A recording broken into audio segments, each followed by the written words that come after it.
The California State University is the largest public four-year university in the nation. We provide a quality education at an incredible value to more than 460,000 students. Our students can select from over 4,000 degree programs, allowing them to pursue their passions or explore fields they'd never even considered. Welcome to the live stream of the California State University Board of Trustees meeting. Please adjust your audio as needed. CSU graduates, many of whom earn their degrees without taking on any student debt, increase their earning power and happiness. The 23 CSUs are known as engines for social mobility. U.S. News & World Report and the Wall Street Journal named a number of our universities in their 2025 college rankings of top performers on social mobility. Welcome to the live stream of the California State University Board of Trustees meeting. Please adjust your audio as needed. Key to student success are the CSU's world-class faculty and staff. Every year, the Wong Family Excellence Award recognizes 5 outstanding individuals. The awards are given out to 4 faculty members and 1 staff member selected from nominees submitted by each university. Welcome to the live stream of the California State University Board of Trustees meeting. Please adjust your audio as needed. These individuals are applauded for advancing the CSU mission through excellence in teaching, scholarship, and service. Each honoree receives $20,000 from the awards established in 1998 by CSU Trustee Emeritus Stanley T. Wong. Congratulations to all. Welcome to the live stream of the California State University Board of Trustees meeting. Please adjust your audio as needed. The California State University is the largest public four-year university in the nation. We provide a quality education at an incredible value to more than 460,000 students. Our students can select from over 4,000 degree programs, allowing them to pursue their passions or explore fields they'd never even considered. Welcome to the live stream of the California State University Board of Trustees meeting. Please adjust your audio as needed. CSU graduates, many of whom earn their degrees without taking on any student debt, increase their earning power and happiness. The 23 CSUs are known as engines for social mobility. U.S. News & World Report and the Wall Street Journal named a number of our universities in their 2025 college rankings of top performers on social mobility. Welcome to the live stream of the California State University Board of Trustees meeting. Please adjust your audio as needed. Key to student success are the CSU's world-class faculty and staff. Every year, the Wong Family Excellence Award recognizes 5 outstanding individuals. The awards are given out to 4 faculty members and 1 staff member selected from nominees submitted by each university. Welcome to the live stream of the California State University Board of Trustees meeting. Please adjust your audio as needed. These individuals are applauded for advancing the CSU mission through excellence in teaching, scholarship, and service. Each honoree receives $20,000 from the awards established in 1998 by CSU Trustee Emeritus Stanley T. Wong. Congratulations to all. Welcome to the live stream of the California State University Board of Trustees meeting. Please adjust your audio as needed. The California State University is the largest public four-year university. Stream of the California State University Board of Trustees meeting. Please adjust your audio as needed. CSU graduates, many of whom earn their degrees without taking on any student debt, increase their earning power and happiness. The 23 CSUs are known as engines for social mobility. U.S. News & World Report and the Wall Street Journal named a number of our universities in their 2025 college rankings of top performers on social mobility. Welcome to the live stream of the California State University Board of Trustees meeting. Please adjust your audio as needed. Key to student success are the CSU's world-class faculty and staff. Every year, the Wong Family Excellence Award recognizes 5 outstanding individuals. The awards are given out to 4 faculty members and 1 staff member selected from nominees submitted by each university. Welcome to the live stream of the California State University Board of Trustees meeting. Please adjust your audio as needed. These individuals are applauded for advancing the CSU mission through excellence in teaching, scholarship, and service. Each honoree receives $20,000 from the awards established in 1998 by CSU Trustee Emeritus Stanley T. Wong. Congratulations to all. Welcome to the live stream of the California State University Board of Trustees meeting.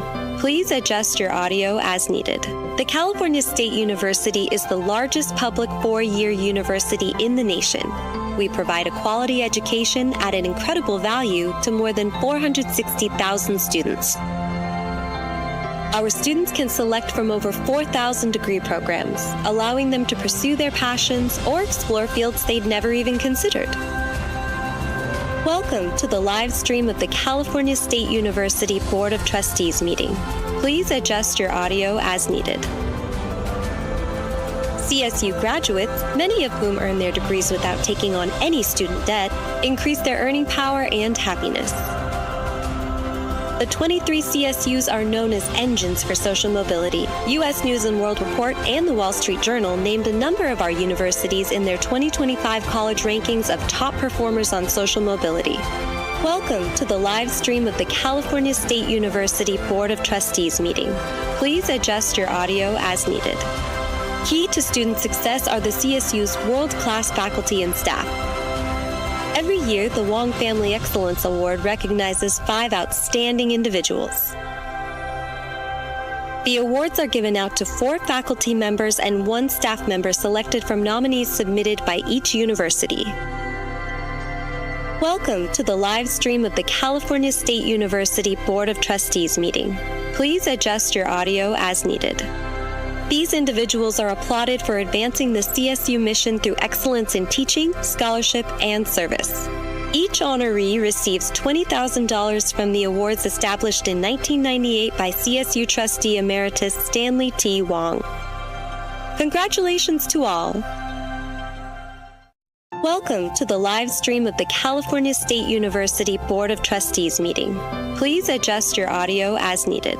The California State University is the largest public four-year university in the nation. We provide a quality education at an incredible value to more than 460,000 students. Our students can select from over 4,000 degree programs, allowing them to pursue their passions or explore fields they'd never even considered. Welcome to the live stream of the California State University Board of Trustees meeting. Please adjust your audio as needed. CSU graduates, many of whom earn their degrees without taking on any student debt, increase their earning power and happiness. The 23 CSUs are known as engines for social mobility. U.S. News & World Report and the Wall Street Journal named a number of our universities in their 2025 college rankings of top performers on social mobility. Welcome to the live stream of the California State University Board of Trustees meeting. Please adjust your audio as needed. Key to student success are the CSU's world-class faculty and staff. Every year, the Wong Family Excellence Award recognizes 5 outstanding individuals. The awards are given out to 4 faculty members and 1 staff member selected from nominees submitted by each university. Welcome to the live stream of the California State University Board of Trustees meeting. Please adjust your audio as needed. These individuals are applauded for advancing the CSU mission through excellence in teaching, scholarship, and service. Each honoree receives $20,000 from the awards established in 1998 by CSU Trustee Emeritus Stanley T. Wong. Congratulations to all.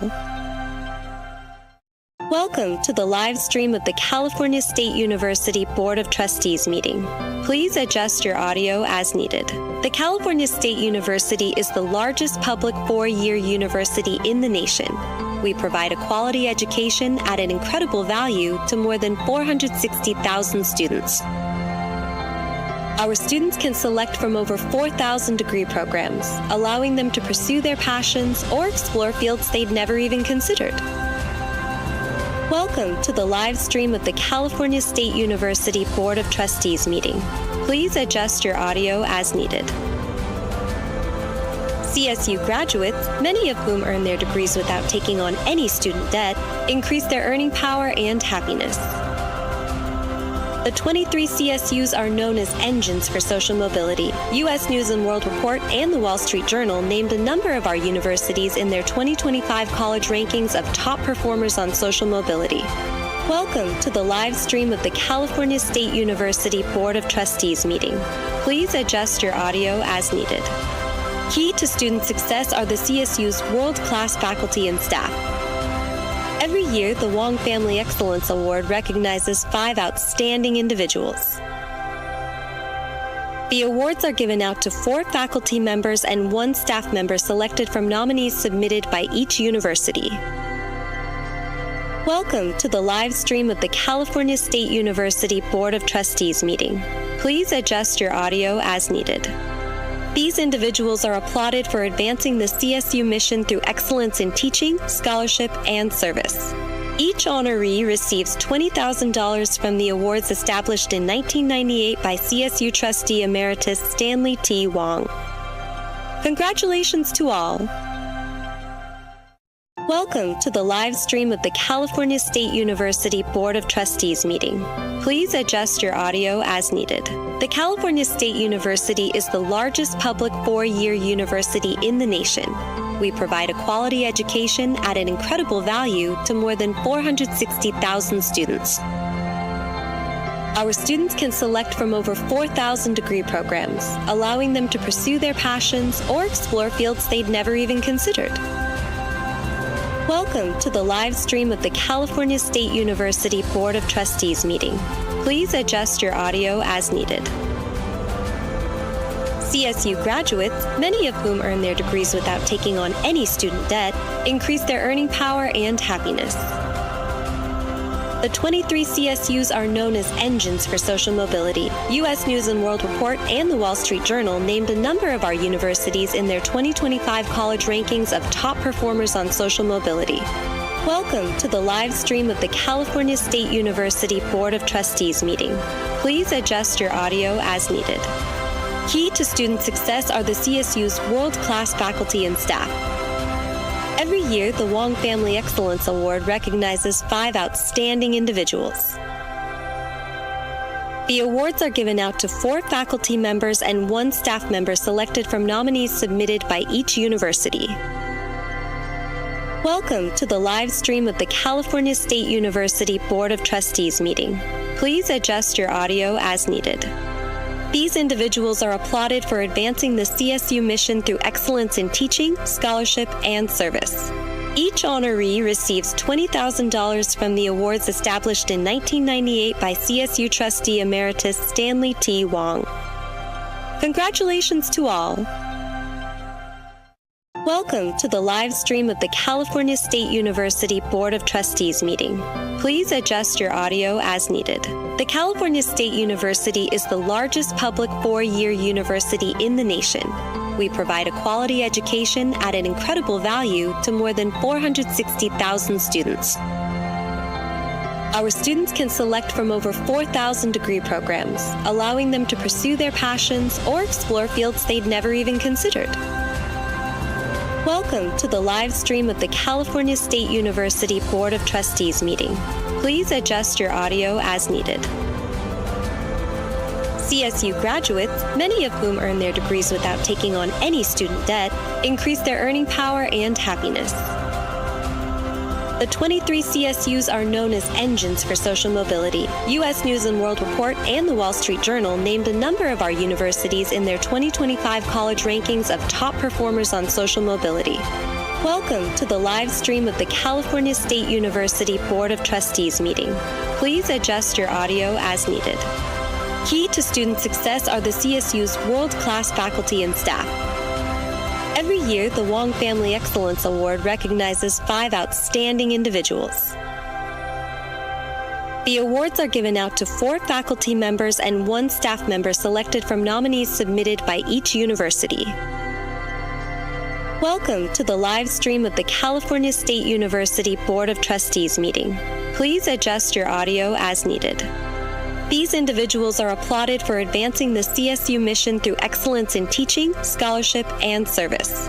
Each honoree receives $20,000 from the awards established in 1998 by CSU Trustee Emeritus Stanley T. Wong.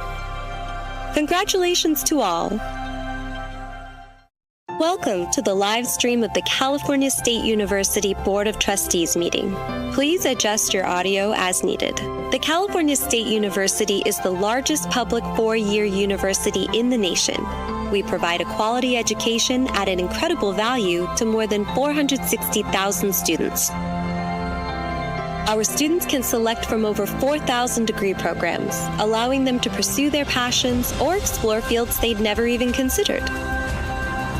Welcome to the live stream of the California State University Board of Trustees meeting. Please adjust your audio as needed. CSU graduates, many of whom earn their degrees without taking on any student debt, increase their earning power and happiness. The 23 CSUs are known as engines for social mobility. U.S. News & World Report and the Wall Street Journal named a number of our universities in their 2025 college rankings of top performers on social mobility. Welcome to the live stream of the California State University Board of Trustees meeting. Please adjust your audio as needed. Key to student success are the CSU's world-class faculty and staff. Every year, the Wong Family Excellence Award recognizes 5 outstanding individuals. The awards are given out to 4 faculty members and 1 staff member selected from nominees submitted by each university. Welcome to the live stream of the California State University Board of Trustees meeting. Please adjust your audio as needed. These individuals are applauded for advancing the CSU mission through excellence in teaching, scholarship, and service. Each honoree receives $20,000 from the awards established in 1998 by CSU Trustee Emeritus Stanley T. Wong. Congratulations to all. Welcome to the live stream of the California State University Board of Trustees meeting. Please adjust your audio as needed. The California State University is the largest public four-year university in the nation. We provide a quality education at an incredible value to more than 460,000 students. Our students can select from over 4,000 degree programs, allowing them to pursue their passions or explore fields they'd never even considered. Welcome to the live stream of the California State University Board of Trustees meeting. Please adjust your audio as needed. CSU graduates, many of whom earn their degrees without taking on any student debt, increase their earning power and happiness. The 23 CSUs are known as engines for social mobility. U.S. News & World Report and the Wall Street Journal named a number of our universities in their 2025 college rankings of top performers on social mobility. Welcome to the live stream of the California State University Board of Trustees meeting. Please adjust your audio as needed. Key to student success are the CSU's world-class faculty and staff. Every year, the Wong Family Excellence Award recognizes 5 outstanding individuals. The awards are given out to 4 faculty members and 1 staff member selected from nominees submitted by each university. Welcome to the live stream of the California State University Board of Trustees meeting. Please adjust your audio as needed. These individuals are applauded for advancing the CSU mission through excellence in teaching, scholarship, and service. Each honoree receives $20,000 from the awards established in 1998 by CSU Trustee Emeritus Stanley T. Wong. Congratulations to all. Welcome to the live stream of the California State University Board of Trustees meeting. Please adjust your audio as needed. The California State University is the largest public four-year university in the nation. We provide a quality education at an incredible value to more than 460,000 students. Our students can select from over 4,000 degree programs, allowing them to pursue their passions or explore fields they'd never even considered. Welcome to the live stream of the California State University Board of Trustees meeting. Please adjust your audio as needed. CSU graduates, many of whom earn their degrees without taking on any student debt, increase their earning power and happiness.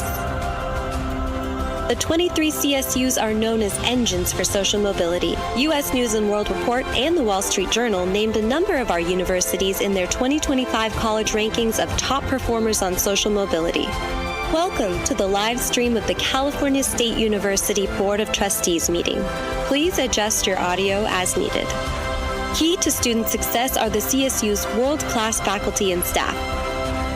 Every year, the Wong Family Excellence Award recognizes 5 outstanding individuals. The awards are given out to 4 faculty members and 1 staff member selected from nominees submitted by each university. Welcome to the live stream of the California State University Board of Trustees meeting. Please adjust your audio as needed. These individuals are applauded for advancing the CSU mission through excellence in teaching, scholarship, and service. Each honoree receives $20,000 from the awards established in 1998 by CSU trustee emeritus Stanley T. Wong. Congratulations to all. Welcome to the live stream of the California State University Board of Trustees meeting. Please adjust your audio as needed. The California State University is the largest public 4-year university in the nation. We provide a quality education at an incredible value to more than 460,000 students. Our students can select from over 4,000 degree programs, allowing them to pursue their passions or explore fields they'd never even considered. Welcome to the live stream of the California State University Board of Trustees meeting. Please adjust your audio as needed. CSU graduates, many of whom earn their degrees without taking on any student debt, increase their earning power and happiness. The 23 CSUs are known as engines for social mobility. U.S. News & World Report and the Wall Street Journal named a number of our universities in their 2025 college rankings of top performers on social mobility. Welcome to the live stream of the California State University Board of Trustees meeting. Please adjust your audio as needed. Key to student success are the CSU's world-class faculty and staff. Every year, the Wong Family Excellence Award recognizes 5 outstanding individuals. The awards are given out to 4 faculty members and 1 staff member selected from nominees submitted by each university. Welcome to the live stream of the California State University Board of Trustees meeting. Please adjust your audio as needed. These individuals are applauded for advancing the CSU mission through excellence in teaching, scholarship, and service.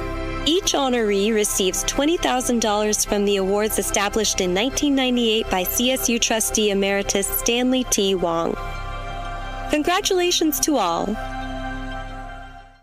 Welcome to the live stream of the California State University Board of Trustees meeting.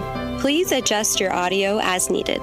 The California State University is the largest public 4-year university in the nation.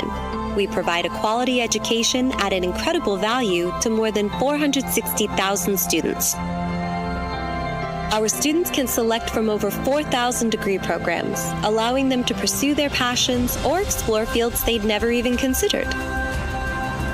Welcome to the live stream of the California State University Board of Trustees meeting. Please adjust your audio as needed. CSU graduates, many of whom earn their degrees without taking on any student debt, increase their earning power and happiness. The 23 CSUs are known as engines for social mobility. U.S. News & World Report and the Wall Street Journal named a number of our universities in their 2025 college rankings of top performers on social mobility. Welcome to the live stream of the California State University Board of Trustees meeting. Please adjust your audio as needed. Key to student success are the CSU's world-class faculty and staff. Every year, the Wong Family Excellence Award recognizes 5 outstanding individuals. The awards are given out to 4 faculty members and 1 staff member selected from nominees submitted by each university. Welcome to the live stream of the California State University Board of Trustees meeting. Please adjust your audio as needed. These individuals are applauded for advancing the CSU mission through excellence in teaching, scholarship, and service. Each honoree receives $20,000 from the awards established in 1998 by CSU Trustee Emeritus Stanley T. Wong. Congratulations to all. Welcome to the live stream of the California State University Board of Trustees meeting. Please adjust your audio as needed. The California State University is the largest public four-year university in the nation. We provide a quality education at an incredible value to more than 460,000 students. Our students can select from over 4,000 degree programs, allowing them to pursue their passions or explore fields they'd never even considered. Welcome to the live stream of the California State University Board of Trustees meeting. Please adjust your audio as needed. CSU graduates, many of whom earn their degrees without taking on any student debt, increase their earning power and happiness. The 23 CSUs are known as engines for social mobility. U.S. News & World Report and the Wall Street Journal named a number of our universities in their 2025 college rankings of top performers on social mobility. Welcome to the live stream of the California State University Board of Trustees meeting. Please adjust your audio as needed. Key to student success are the CSU's world-class faculty and staff. Every year, the Wong Family Excellence.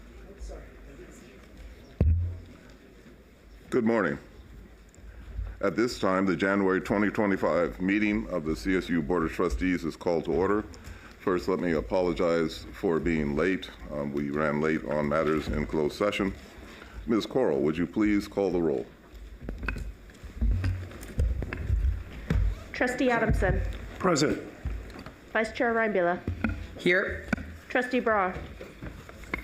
Here. Chair Clark. Present. Trustee Fagan. Here.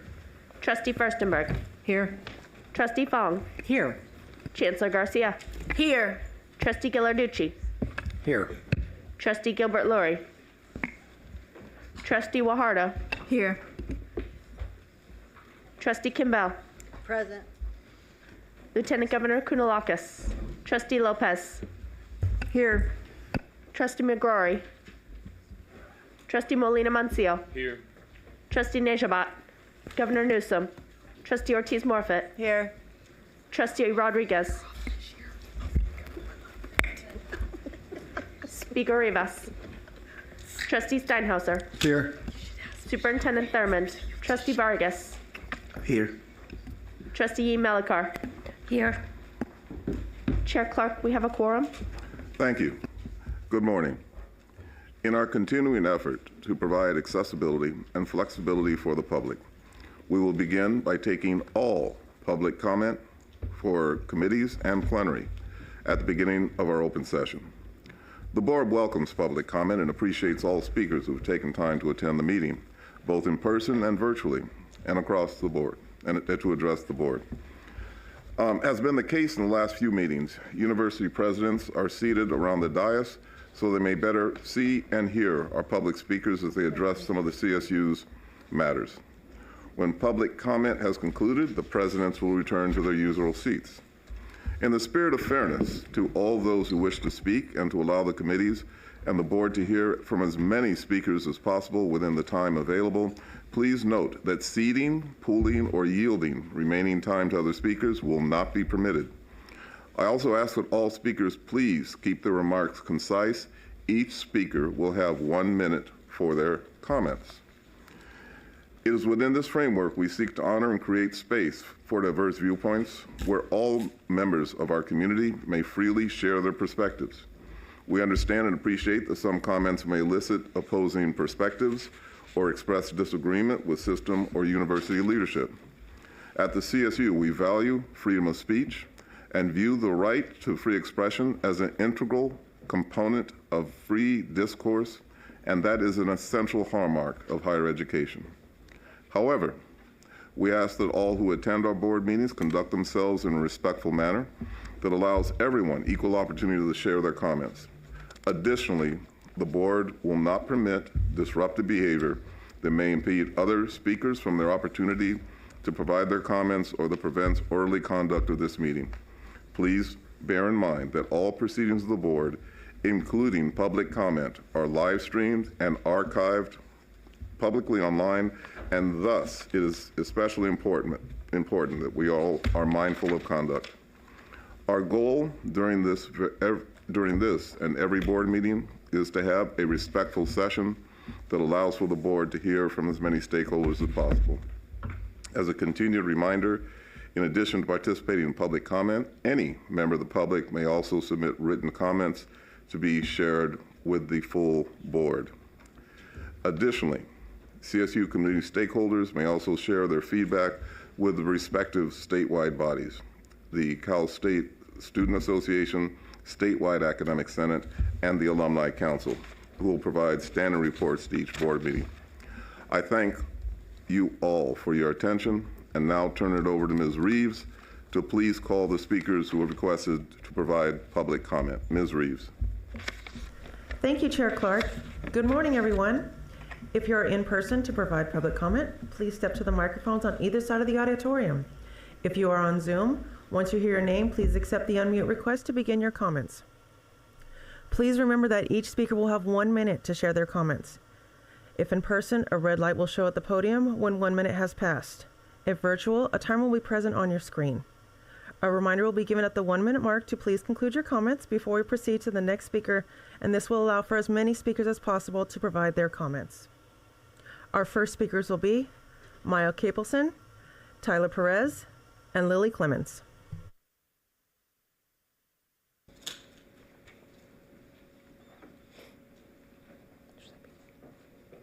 Please begin your comments.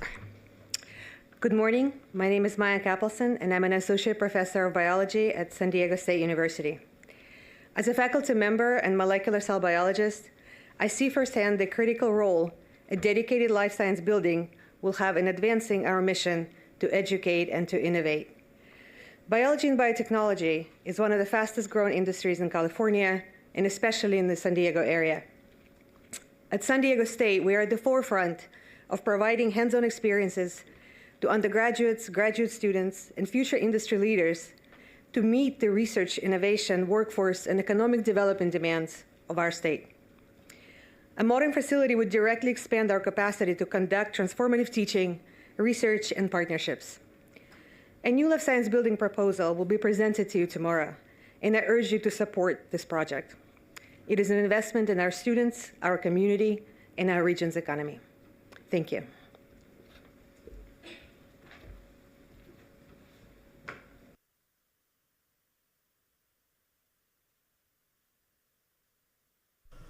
Our next speakers will be Coney Stone, Megan Eisen, and Matt Bernard. Coney, please accept the unmute request and begin your comments. Good morning. I'm Connie Stone, a professor of chemistry at CSU Stanislaus, here to speak to you regarding generative artificial intelligence. It is imperative that faculty be heavily involved at all levels regarding the adoption and use of AI in the CSU system. A working group report offers some guiding principles and several suggestions regarding the use of AI. I believe this should be stronger. For example, the report says individuals should safeguard personal data. In fact, individuals must safeguard personal data. Protecting faculty, students, and staff must be a priority. Another example, users of generative AI technologies should be aware of potential biases and possible toxic and inaccurate outputs. In fact, users must be aware of this. And the CSU must take steps to ensure safety. The CSU must ensure that the procurement process and partnerships with private entities have built-in requirements for filtering out bias and toxic outputs. This needs to be a foundation on the front end, not a user mandate on the back end. Thank you for your time, and I urge this body to engage campus constituents broadly on this issue. Thank you. Thank you. Megan, please accept the unmute request and begin your comments. My name is Megan Eisen, and I'm here to denounce FSU's unilateral and inhumane decision to eliminate the Women's and Gender Studies Department and terminate its faculty beginning next year. As a proud alumni of FSU's WGS department, I am devastated that future students might be robbed of the opportunity to learn and grow in the ways I did. The WGLT students and program are invaluable resource to the campus, local community, and our country at large. The department is more than a major. It has equipped countless students, including myself, with tools to navigate complex social dynamics through empathy, inclusivity, and justice-focused knowledge. Current students volunteer at local community organizations that provide critical resources to our LGBTQ+, immigrant, and other historically under-resourced communities. At a time when national discourse is increasingly influenced by homophobia, transphobia, xenophobia, sexism, and more, this decision to close SSU's WGS department without transparency is an egregious affront to the values espoused by SSU, the CSU, and the state of California. I urge the Board of Trustees to intervene and reverse this decision. Conclude your comment. Reinstate the WGS department with its faculty intact. Thank you. Matt, please accept the unmute request and begin your comments. Good morning. Thank you very much for the time. My name is Matt Bernard. I am an alumni of Sonoma State University, former men's soccer player and assistant coach. I'm here, I think, probably like many people in the audience and online, to demand transparency in the process by which you have decided to remove the Sonoma State Athletics Department. It's going to disproportionately impact minority students and staff. We have 3,200 people, and it's raising every single minute, that have signed a change.org petition demanding that the trustees and the Sonoma State University provide transparency and ultimately reverse their decision, as we all firmly believe that this will kill the university long term, and none of us want to see that. Ultimately, very few of us have anything to gain from this personally, other than to see other student athletes go and have the same experiences, the life-changing experiences that all of us have had. So we beg of you that you guys will reconsider this decision and allow us the opportunity to find alternative options to save both Sonoma State's athletics as well as some of the other programs that you are removing. Thank you very much. Thank you. Our next speakers will be Brandon DeSager, Doug Luden, Patrick Oberly, and Nicholas Moore.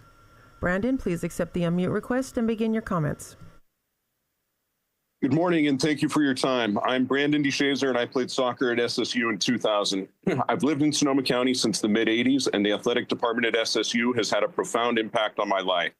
From attending games and camps as a kid to playing for the university, alumni games, my kids going to camps, the fabric threads have been woven deep. I'm not an exception, and the sport I played is not an exception. All of this, including the community engagement in the university, is being threatened to be taken away.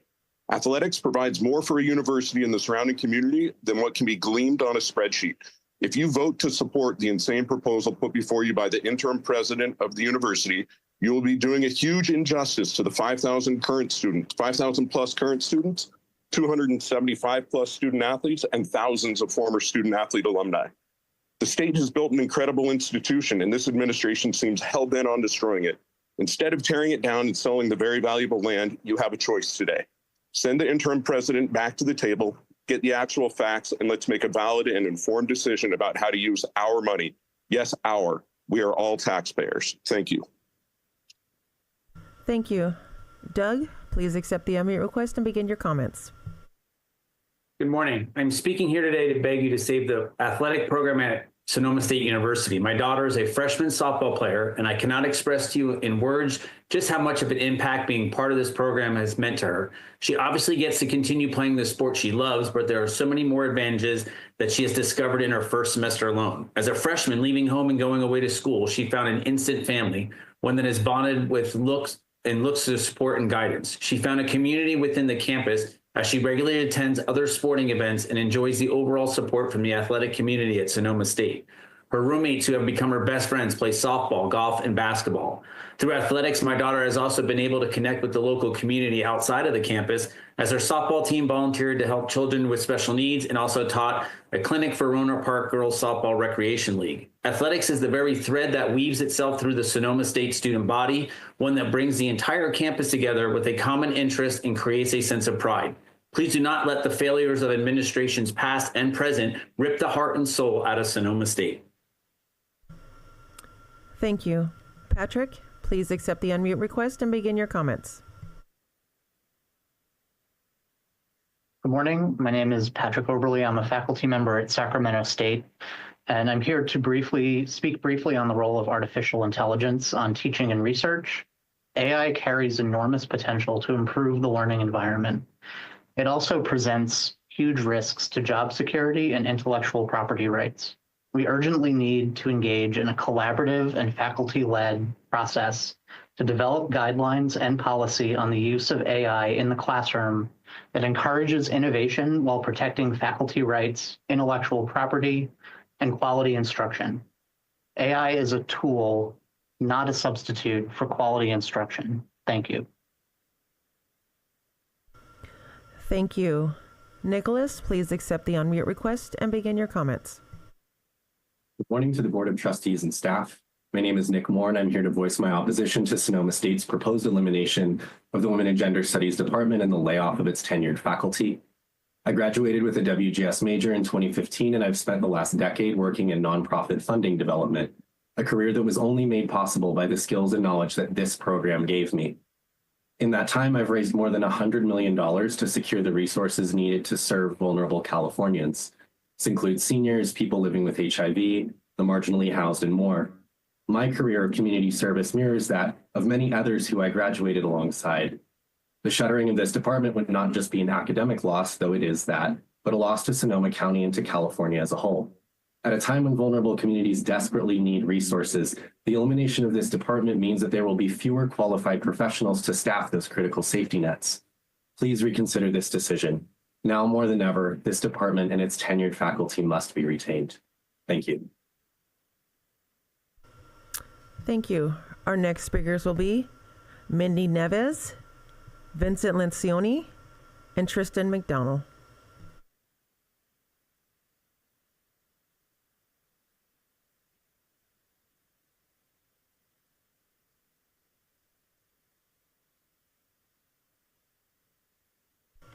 Please begin your comments.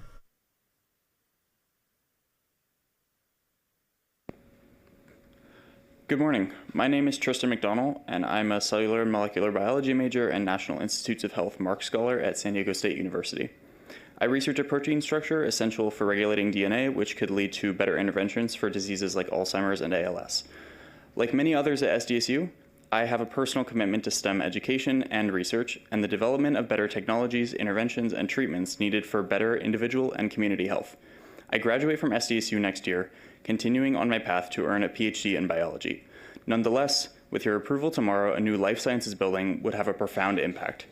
I passionately support this project. It is urgently needed to continue transformative STEM education, to foster collaboration amongst researchers, and to generate new knowledge benefiting all of us. This is more than a building. It is a vital investment in our future. Thank you.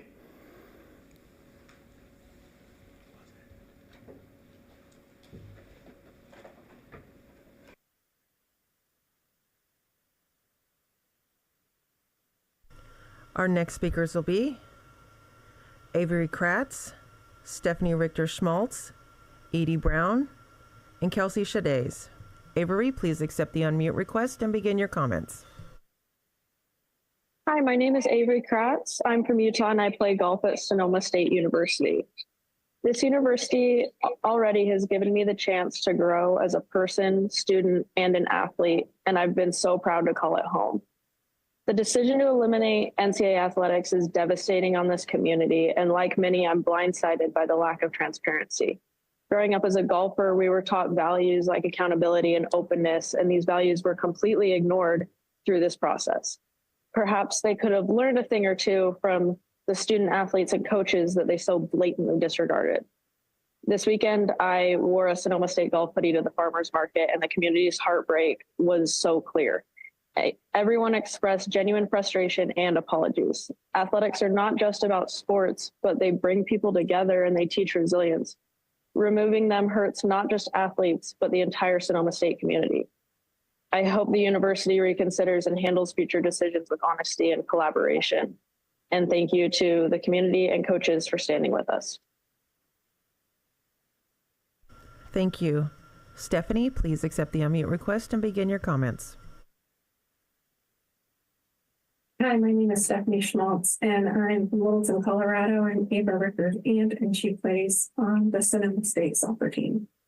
I'm here to express my outrage regarding the cut of so many critical programs, but especially the sports program at Sonoma State.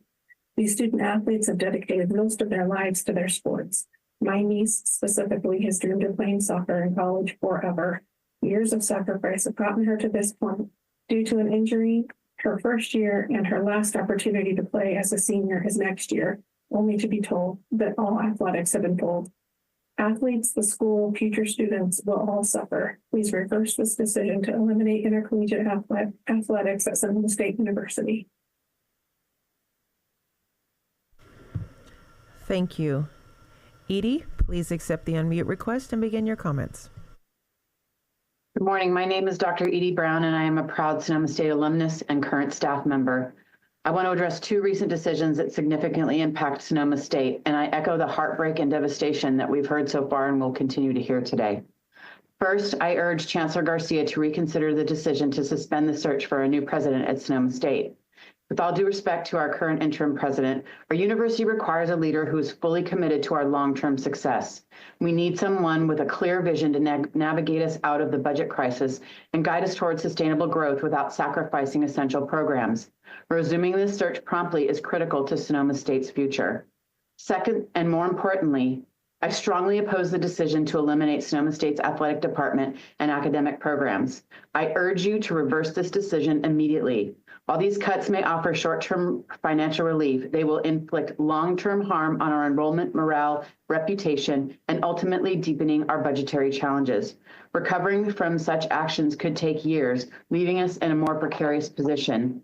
There are other alternatives, and it is imperative that this administration engage in meaningful dialogue with all stakeholders, including students, coaches, faculty, staff, and the community at large, that do not involve dismantling vital programs.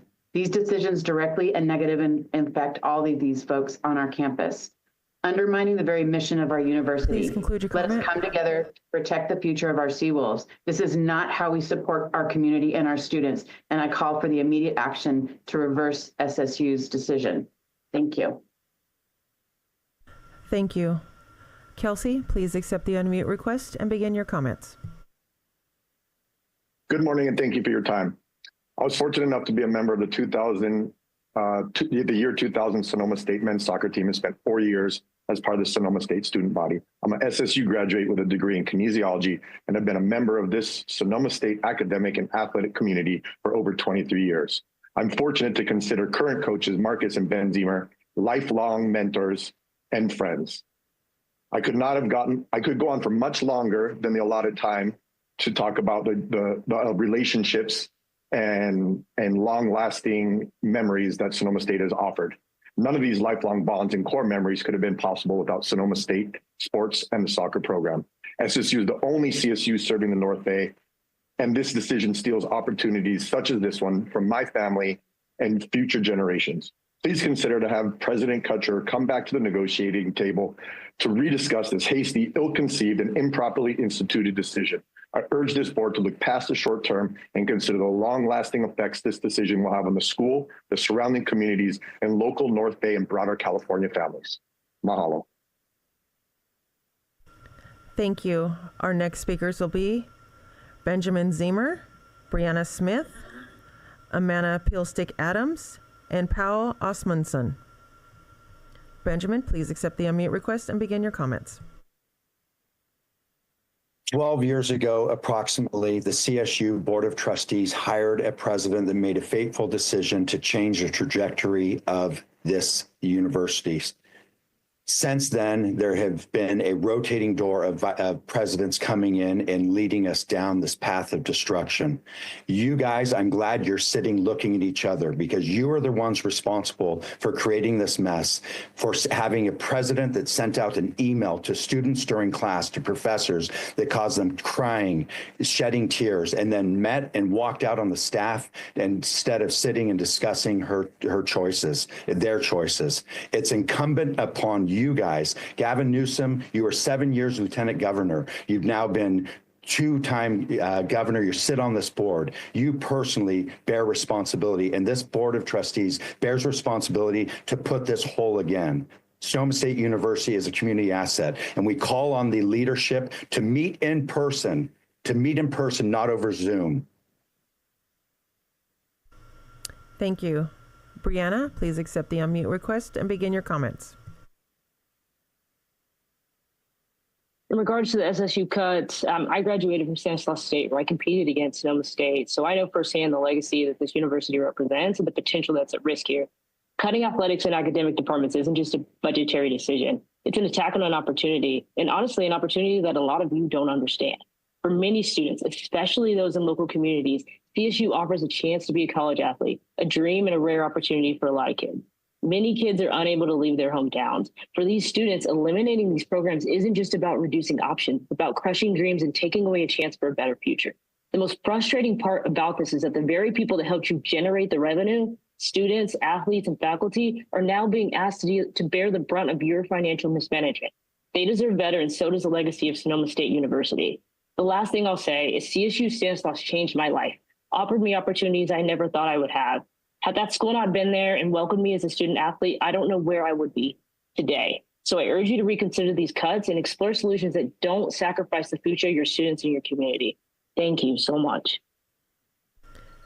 Thank you. Amanda, please accept the unmute request and begin your comments.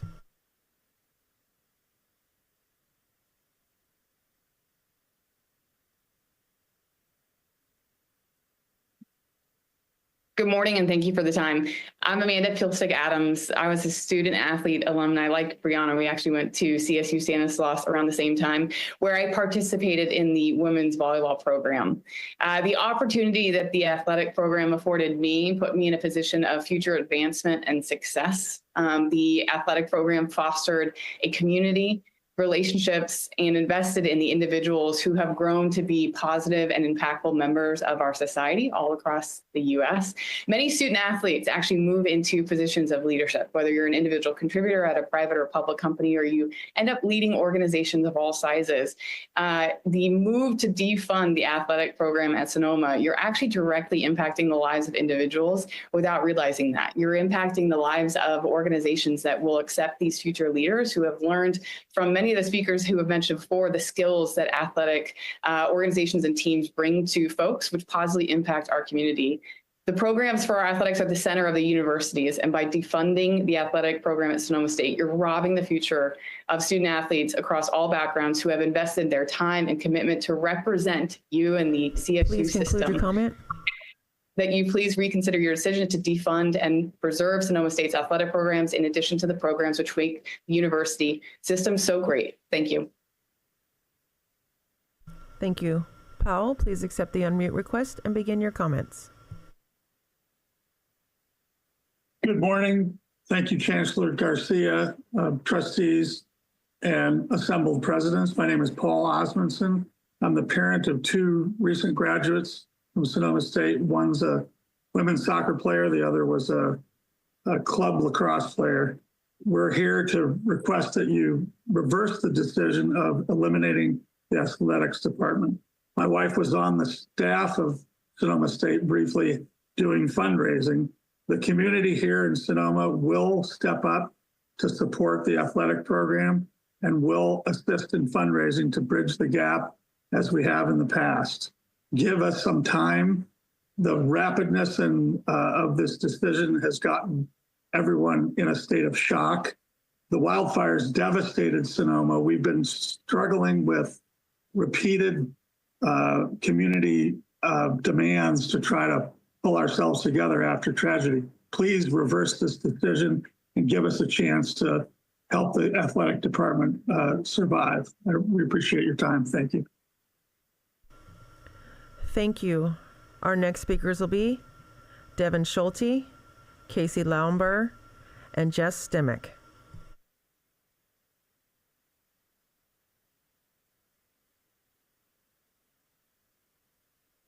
Good morning. My name is Casey Lagenbauer. I played soccer for Sonoma State University from 2005 to 2009. I'm here to share with you how playing soccer at SSU profoundly impacted my life and continues to shape it. Thanks to the opportunity of D2 athletics at SSU, I was able to accomplish a lifelong dream of playing soccer in college.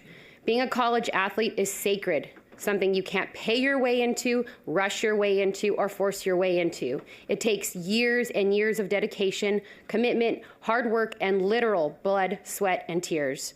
I learned the power of my mental capacity, work ethic, teamwork, and resiliency thanks to my opportunity to play college sports. I get to utilize these lessons every single day in the workforce, community, and my home. I would not be the person I am today without CSU college athletics. This opportunity changed the course of my life, and that's why I'm here today to fight for Sonoma State Athletic Department, athletes, staff, and alumni. I implore you to consider other options other than extinguishing the entire athletic departments at SSU. Do not take this life-changing opportunity away from young people. Do not punish the athletes and staff for the financial mismanagement of Sonoma State.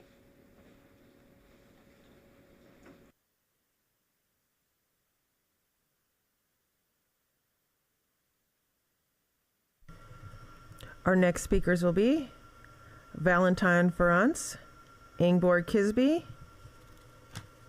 Faith Chinapong, Kiana Juarez, and Michelle Ramos Palicia. Valentine, please accept the unmute request and begin your comments. Good morning, everybody. My name is Valentine Burns. I serve as the head men's and women's golf coach here at Sonoma State University. I'm on my 22nd year of coaching, and I would just want to express my appreciation for the opportunities I've had to fulfill a dream of mine for years, which is to help serve our youth and share and learn from the opportunities that I can present to them. This decision that has been made by our president and cabinet would certainly be an impact to the community as well as a lot of families in their lives.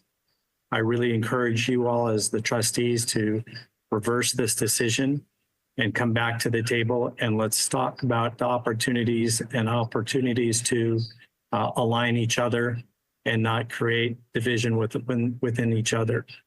There's plenty of time for all of us to make this right. Let's just do what's right. That's harder to do than what's just easy. So let's do what's right. Thank you. Ingborg, please accept the unmute request and begin your comments. My name is Ingi, and I'm a current student at Fresno State. The CSU system could not exist without the contributions and dedication of our migrant communities. Fresno State is truly an amazing school due to the diversity that first-gen and immigrant students bring to the campus. The reason why we have such a successful agricultural department at Fresno State is due to the immigrant community that surrounds the campus. It is especially disheartening that the chancellor has not taken the time to address such a large issue impacting students from all CSUs.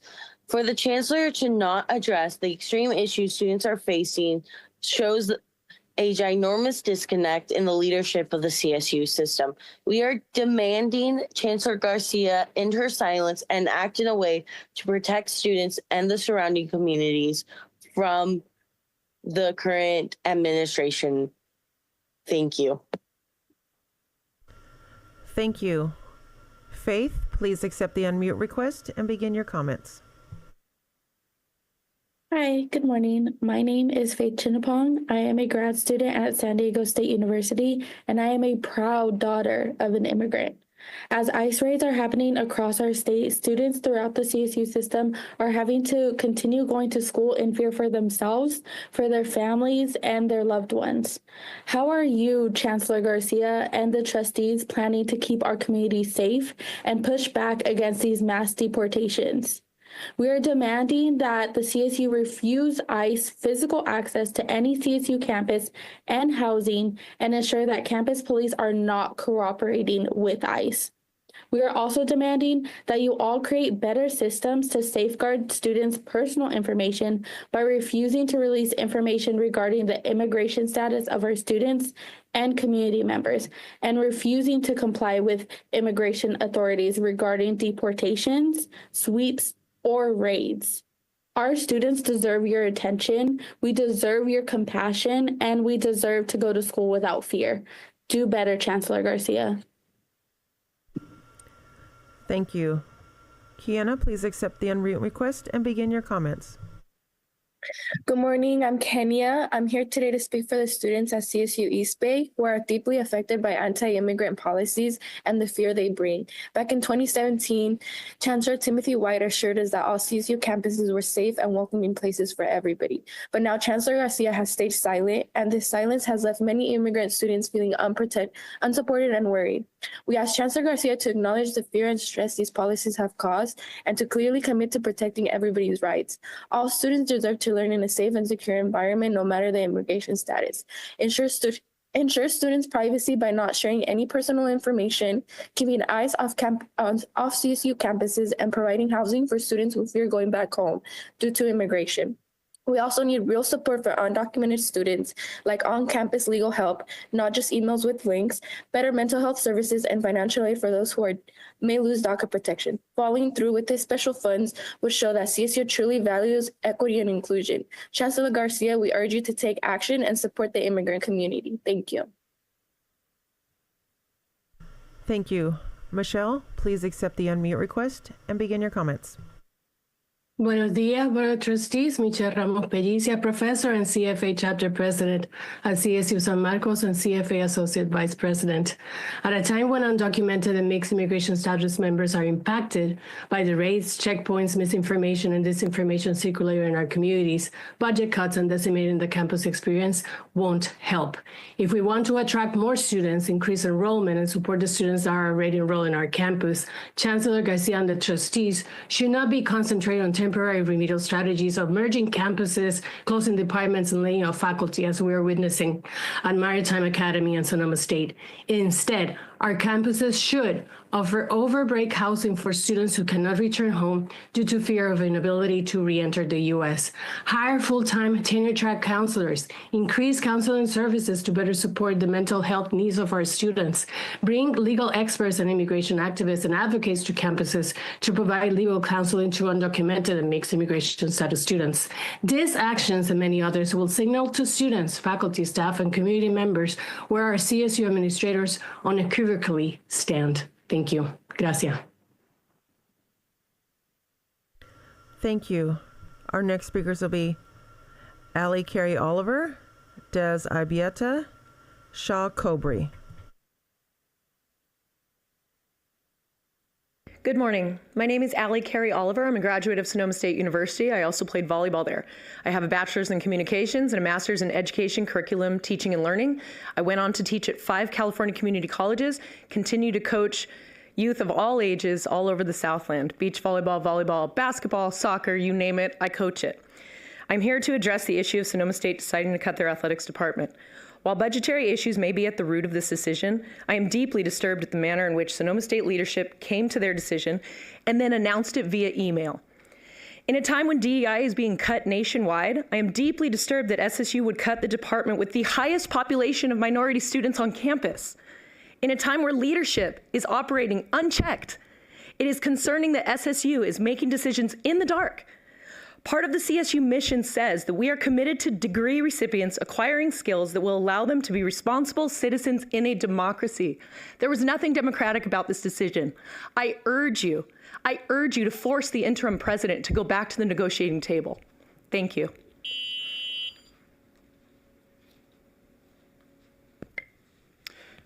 Good morning, trustees. Dagoberto Argueta, President of the Academic Professionals of California. All of us in the CSU are at an important inflection point in our history. Our state has been battered by terrible wildfires, the economy is in uncertain terms, and if we can agree on one thing, we all woke up to a different world on the morning of November 6th. Already, we are hearing from our DACA, undocumented, and LGBTQ students about their fears for what's to come. This is a call for all of us to unify and advocate at all levels of government for appropriate funding for the CSU, academic freedom, and the ability to fulfill the mission of the university. Our students, faculty, and staff should have the tools we deserve to serve the diverse communities that we serve and make up this institution. Thank you.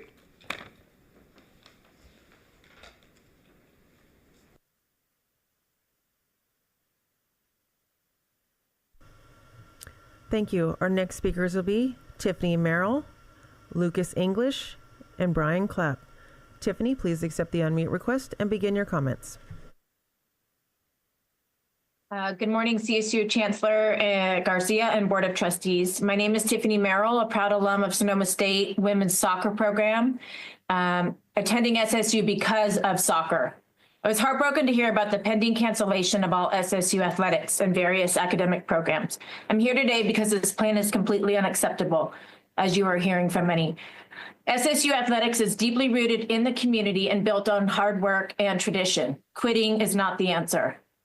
It'd be naive to say that college athletics are not facing uncertain futures. This is when you need transparency and strong leaders to get in the fight with you. Collaborate with stakeholders, set goals, and find solutions to sustain these programs, because that is what is good for students.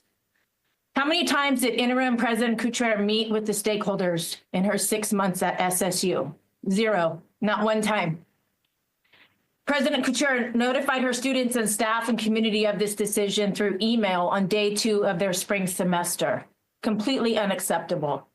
Many will say that this is exactly what she was placed there to do, to close down SSU. I refuse to believe that, and I hope you do better. Appoint somebody that would be proud to be part of Sonoma State and make things work. Thank you. Thank you. Lucas, please accept the unmute request and begin your comments. Thank you. Sonoma State's plan on their website for 2025 claims to involve community engagement. Now, I can guarantee cutting athletics at the school will not accomplish that goal. Cutting athletics will not only have you lose out on hundreds of prospective students each year, you're also going to be losing out on the students that you already have a part of athletics. It will disconnect the community from the school as well. I, for example, coached soccer at Roanoke Park Soccer Club while I was on the men's soccer team and knew of many other athletes that did similar. As for declining enrollment, there's been no update on Ed Mill's website since December of 2023. Another piece to think about is the head men's soccer coach at Sonoma State has been there for 36 years in your CSU system. And he found out that he was going to lose his job from an email sent to the entire school. Administration couldn't look him in the eyes and tell him, sir, thank you for your time. We're going to let this go. Instead, they had to go behind his back and backstab him. I believe it's time to hold the administration accountable at Sonoma State and not punish the students. Thank you. Thank you. Brian, please accept the unmute request and begin your comments. Thank you. Hello, my name is Brian Clapp, and on behalf of our entire family and alumni Spencer Clapp, 4-year decorated golf team member, as well as freshman male athlete of the year in 2015-2016, I want to express our complete astonishment and disapproval with hearing that a decision was made with no courtesy of notice to the faculty, staff, and students in person to close down the entire SSU athletics department. Since Spencer's graduation almost 6 years ago now, he's become a vice president in one of the largest commercial real estate firms up and down the West Coast with a huge presence in the Bay Area, Kidder Matthews. He's also become a shareholder. And while his high level of competitive days of playing golf at SSU are over, he still thrives, wins local tournaments, and he parlays his golf experience into many, many business opportunities. I'm convinced that without Spencer's 4 years of leadership from Coach Val Burhans, who we've heard from previously, his access to all the classes on campus and his success/challenges associated with the sport of golf at the highest levels at SSU, he would not be in a position today to be in business and in life. So we please reverse your decision. Thank you. Our next speakers will be Alexis Hayes, Alyssa Messer, Jordan Strach, and Amiria Salazman. Alexis, please accept the unmute request and begin your comments. Good morning. My name is Alexis Hayes, LPGA golf professional, former athlete of the SSU women's golf team, class of 2016, 2015 national championship team member, and 2018 assistant coach of the women's golf team. It is absolutely appalling that the decisions regarding the removal of athletics and other vital programs were made in complete secrecy without any regard for the students, faculty, or coaches who dedicate themselves to this university. To pull the rug out from under them without warning or discussion is a betrayal to the very people who keep this place alive. Your actions have cast a long shadow of doubt over the future of this institution, and your lack of transparency has only fueled confusion and fear among students, staff, and the community. The failure to communicate and involve the people most affected by these decisions show an utter disregard for the very people you are meant to serve. How are we to trust any future decisions when it is clear that the priorities lie elsewhere? Priorities that do not include the well-being of this university's students and faculty. Please reconsider your decision and explore real alternatives that will allow this school to survive, because I promise you they exist. It is time to stop thinking about your own deep pockets and start thinking about the futures of students, faculty, and the staff. Conclude your comments. Support. Thank you. Thank you. Alyssa, please accept the unmute request and begin your comments.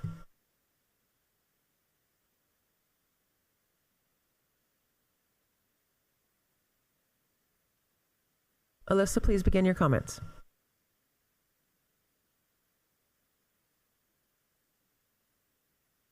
Jordan, please accept the unmute request and begin your comments. Good morning. My name is Jordan Stroud. I'm a PhD student at Indiana University and a first-generation student, lucky enough to have been an alum of both the philosophy and English departments at Sonoma State. I'm here to voice my concern as a member of the next generation of American academics on the absurd anti-education budget cuts at SSU. The rhetoric surrounding the deficit has treated it like a force of nature, when nearly $3.7 million of the deficit is the result of a voluntary decision by the Chancellor's office to impose a 5% budget cut for under-enrollment. Why would cuts at the only liberal arts campus in California almost exclusively target the sciences and humanities? The logic is lost on me in responding to under-enrollment by cutting programs that represent what SSU uniquely offers prospective students, not just among CSUs, but in the entire state of California. Chancellor Garcia, the CSU system offers the only public option for California students to receive a public liberal arts education. When faced with under-enrollment, why are we not instead renewing efforts and focusing energy on what makes Sonoma unique? Without SSU, which to be clear is what's at stake, students would need to look outside California for the same experience. Please conclude your comments. You have the opportunity to make that difference. Thank you. Thank you. Alyssa, please accept the unmute request and begin your comments. Thank you. Can everyone hear me okay? My name is Alyssa Messer. I am a WGS alumni, as well as a MPA alumni and former athlete at Sonoma State University. I'm here in fervent agreement with everyone who has spoken to the importance of the athletics and WGS department regarding its importance and continued impact on not only Sonoma County, but also California at large. While the budgetary decisions may be short-term and short-minded, it's going to have long-term detrimental impacts to not only Sonoma County, but to the multiple California organizations that rely on an informed, empathetic, and collective community that supports its programs through volunteer hours, funding, which has been fostered, and as you can see here with the many voices who have spoken, through the athletics and WGS department. We must find another solution. Thank you. Thank you. Amiria, please accept the unmute request and begin your comments. Hi, everyone. My name is Amiria Salzman. I'm the head coach of women's soccer at Sonoma State University. The purpose of higher education is, among other things, to foster personal development and future good citizenry. Our SSU leaders have no doubt violated this greater mission through actions that treated students and employees like line item numbers on a spreadsheet. The lack of transparency, denying our department leaders and coaches a voice at the table, the inability to answer questions in meetings with coaches and student athletes, the decision to run our town hall meeting virtually rather than in person, and not providing any further clarifying statements is unacceptable and has no place in higher education. These actions do not exemplify the development of oneself as a good human being, one of ethical and moral character, and one who values community and transparency. Our leaders have failed us. I am asking that you please stop the vote to cut athletics at SSU. This decision wreaked havoc on an entire community and will have long-lasting implications. Thank you. Our next speakers will be Des Abieta, Jennifer Ortiz, Toby Dodgen.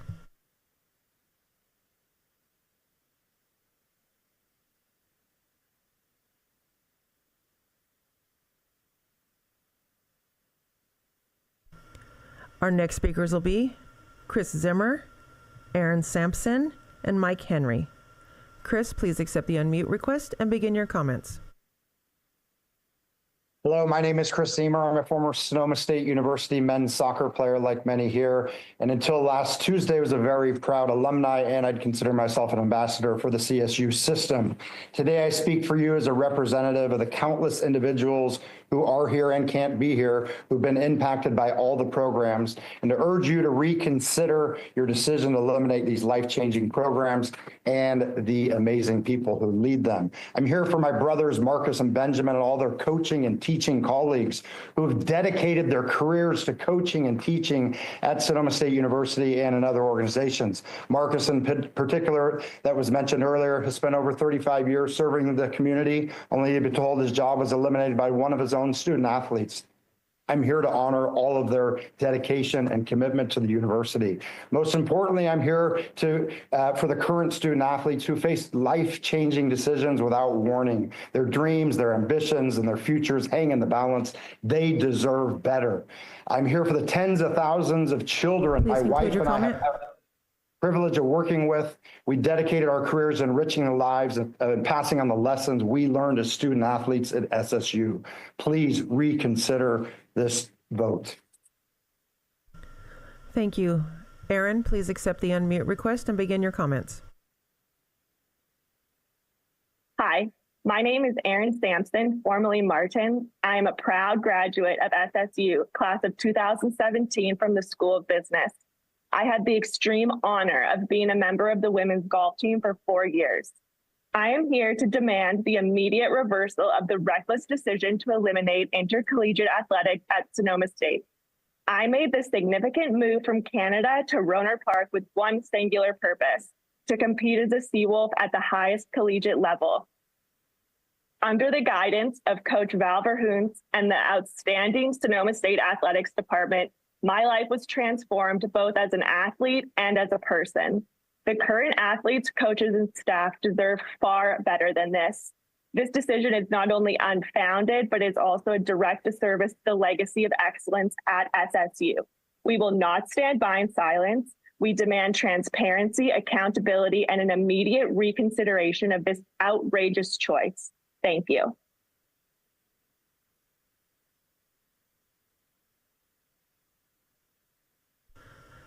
Thank you. Mike, please accept the unmute request and begin your comments. Hi, my name is Mike Henry. I'm a graduate of Sonoma State, class of 1990. I also played football at Sonoma State and threw the hammer on the track team, and I'm a proud SSU graduate. I've been a secondary educator for 34 years, coaching and teaching at the high school level for more than 30 years, and I'm now a licensed marriage and family therapist, serving student athletes at my school in San Jose. I understand the value of athletics and the role it plays in the lives of young people, individually and collectively, as well as how sports can strengthen a community and enrich the educational experience for all involved. I represented SSU. I'm actually the first All-American in the history of the school, and I was an All-American in 2 sports. And nothing was more important to me than representing my school as well as I could, and my family and my coaches and my community all at Sonoma State. Our coaches loved and cared for us. They guided us, they encouraged us, they challenged us, and got us to graduate. And I'm one of the, anyway, I'm out of time. Please save the SSU Athletic Department and those jobs lost by those professors. Thank you. Thank you. Our next speakers will be Toby Dojan, Timothy Wandling, and Brian Coney. Toby, please accept the unmute request and begin your comments. CSU Board of Trustees. My name is Toby Dodgen. I'm an astrophysics student at Sonoma State University. I'm the president of the Society of Physics Students, and I'm a 20-year veteran of the U.S. Coast Guard. The SSU Physics and Astronomy faculty stresses the versatility of a physics degree while connecting students with professionals who are innovating in quantum computing, medical imaging, and humanitarian technologies that bring low-cost water filtration to areas ravaged by waterborne disease. Using the university telescopes, the faculty works with students to do science outreach and guide the SSU community through tours of the solar system. Students in the astronomy lab recently made observations of a new supernova that had just become visible in the night sky, and their contributions will be included in upcoming reports on this phenomenon. Sonoma State delivers an impactful physics education that is personal, inspiring, and relevant to the current day. The continuation of the physics degree program at Sonoma State should be preserved.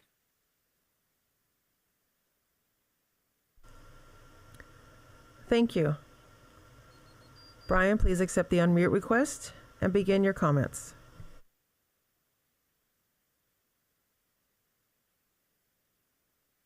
Thank you. I'm a proud graduate of Sonoma State, 2005, proud member of the soccer team from 2001 to 2004. I'm here to talk about the absurd decision to eliminate the athletics and the long-term effects that it'll have on the students there and then the living it right now. After my career at Sonoma State, coaching was a way for me to keep the passion I had for soccer going in the lives of others and a way to give back to the sport and the community that afforded me so much.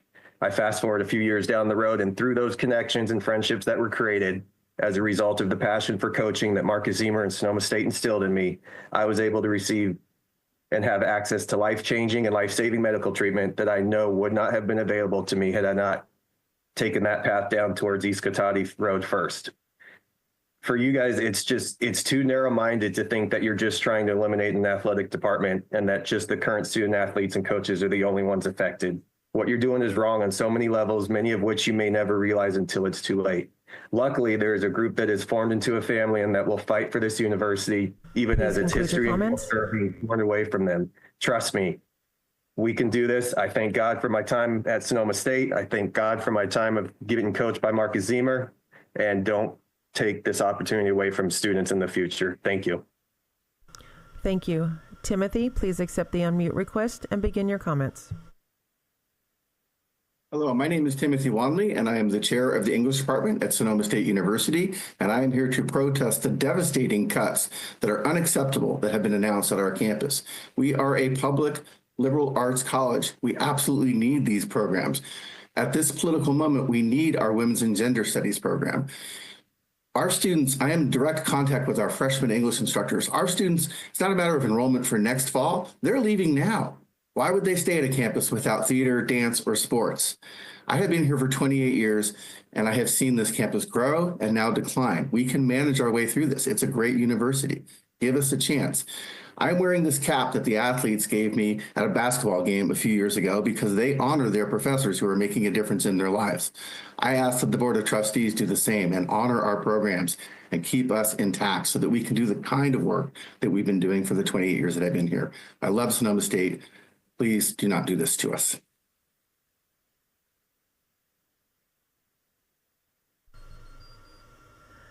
Thank you. Edward, please accept the unmute request and begin your comments. Good morning. I have graduated from Sonoma State in 1991 and returned to coach 23 years of volleyball. For most of those years, the university has asked me to raise money to support my program.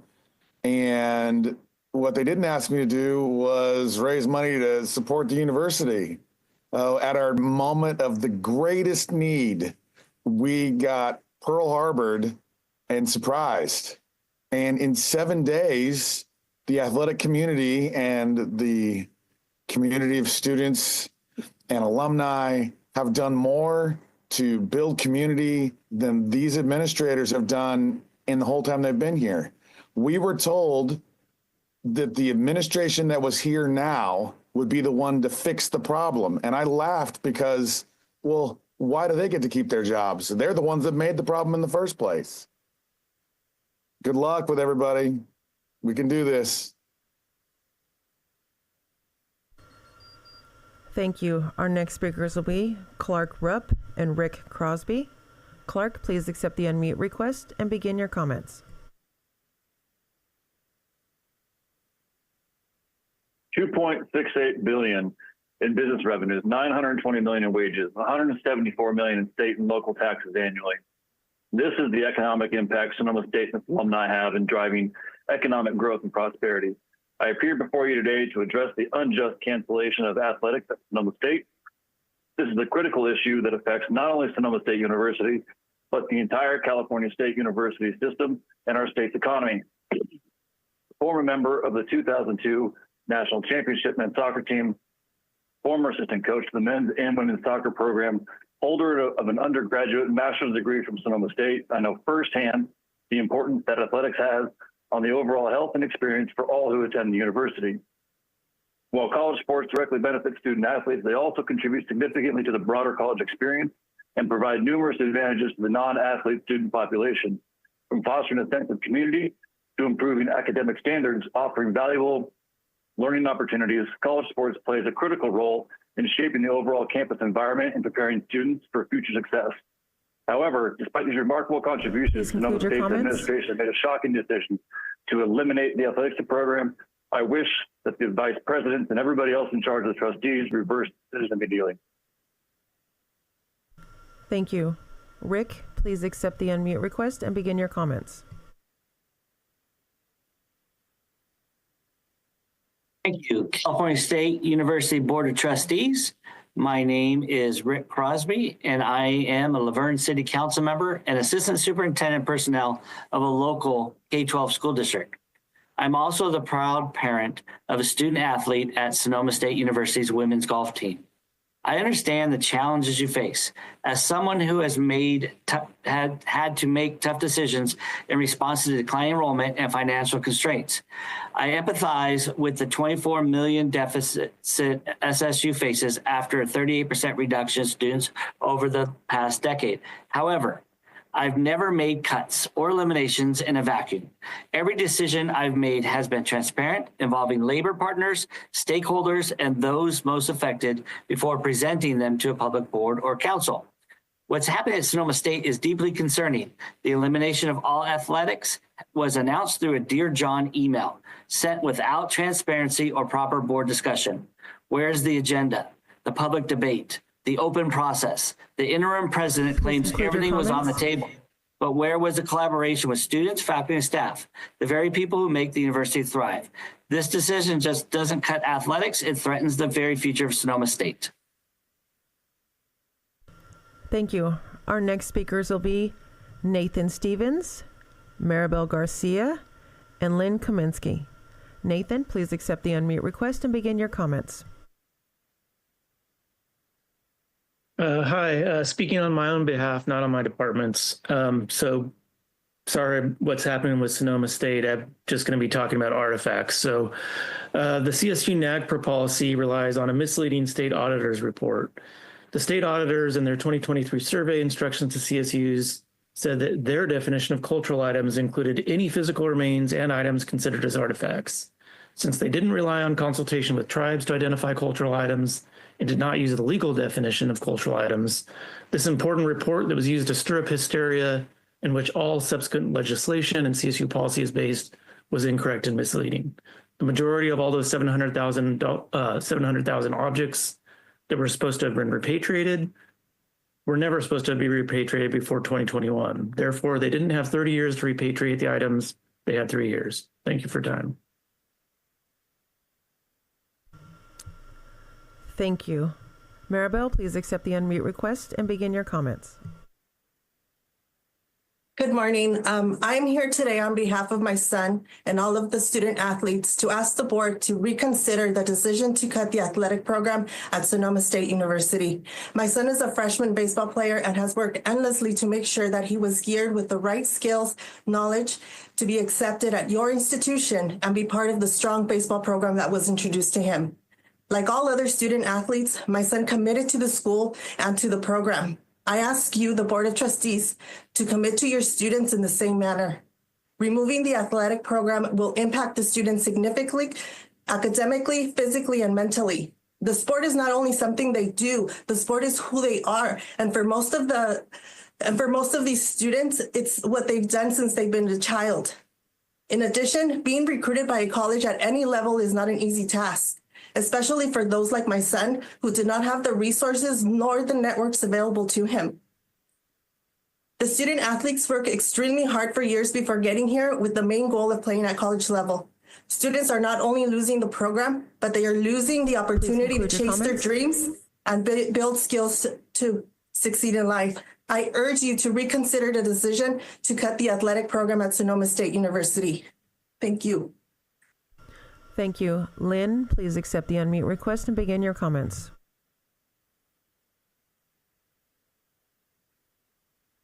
Good morning. From the Sonoma State University Department of Physics Astronomy and the 2016 Long Family Excellence Award winner in Natural Sciences and Mathematics. Congratulations, winners. For near 40 years, I had the ability to shape our event while bringing in leaders to improve education nationally. Faculty have also created the campus makerspace and analysis laboratory. Our students satellites into orbit and are almost done building. None of this would have been possible without our hardworking and talented physics majors who inspired and supported our efforts. Please do not approve plans to terminate SU's physics degree programs, as this will destroy the department that has contributed so much to the university and nation.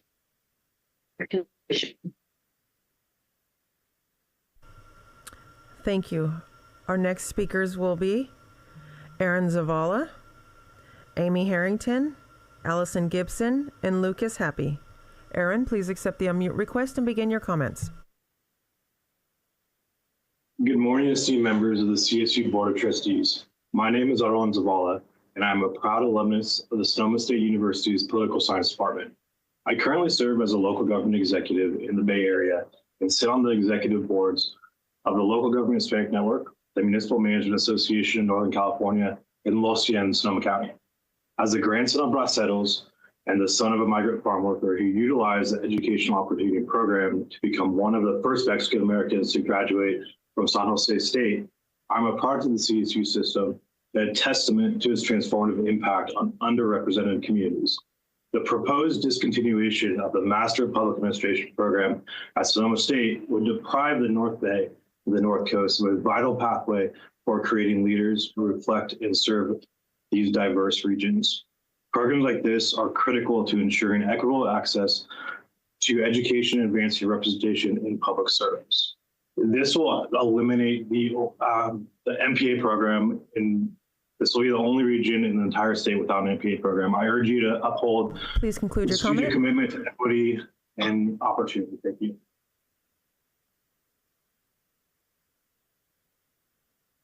Amy, please accept the unmute request and begin your comments.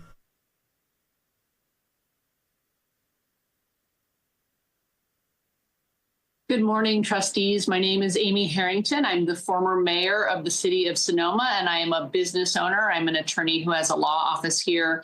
I want to talk about the value of Sonoma State for the business community, which I think has really not been mentioned at all. We need these students. We need great students who are trained. We need students who are excited to go to these schools. We are a rural county. We count on Sonoma State.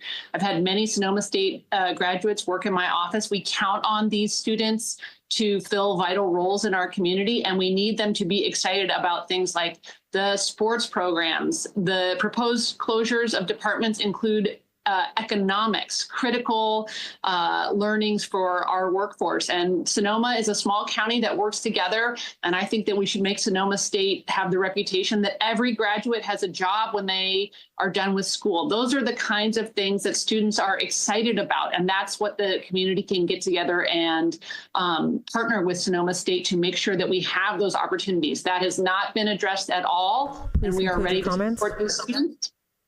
We are ready to support these students, and we ask that the leadership of Sonoma State and the CSUs join with us to make sure that we continue to have a vibrant Sonoma State. Thank you. Allison, please accept the unmute request and begin your comments.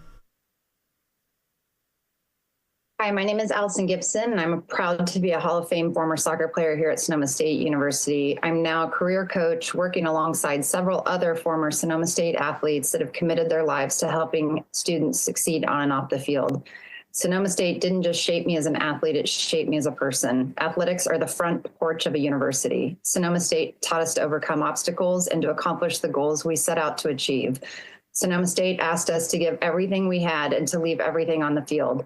Sonoma State created a culture of change makers. Sonoma State created a culture of champions and athletes that know how to fight for what we want. Look at the people present today. We are the team you built, and we are here to win one more championship for Sonoma State. Give the next generation of soccer alumni the opportunity to continue to be the force multipliers that proudly wear the Sonoma State crest. Please, please reconsider this decision that will have so many negative consequences. Stay strong, Amaria and Marcus. You have a strong team behind you. Thank you. Lucas, please accept the unmute request and begin your comments. Hi, my name is Lucas Happy, and I had the privilege of playing golf at Sonoma State University for 5 years. These years were not only the best of my life in terms of athletics, but they also played a crucial role in my personal growth and development. I am deeply concerned about the proposed cuts to the athletic programs at Sonoma State, and these direct decisions extend far beyond the sports themselves. They're in essence limiting students' opportunities to mature and grow as individuals. When I first arrived on campus, I was an immature young adult with little sense of responsibility and a prime focus on partying. Through the guidance of coaches like Valver Hunt and Jeff Stelanak, I quickly realized that I wasn't just capable of excelling on the golf course, I was also capable of excelling on or off the golf course as well. The athletic programs at Sonoma State foster a sense of family and community that is vital to personal development, and stripping those away from the current student athletes is a shame. Please reconsider your choice to cut the athletic programs. Thank you.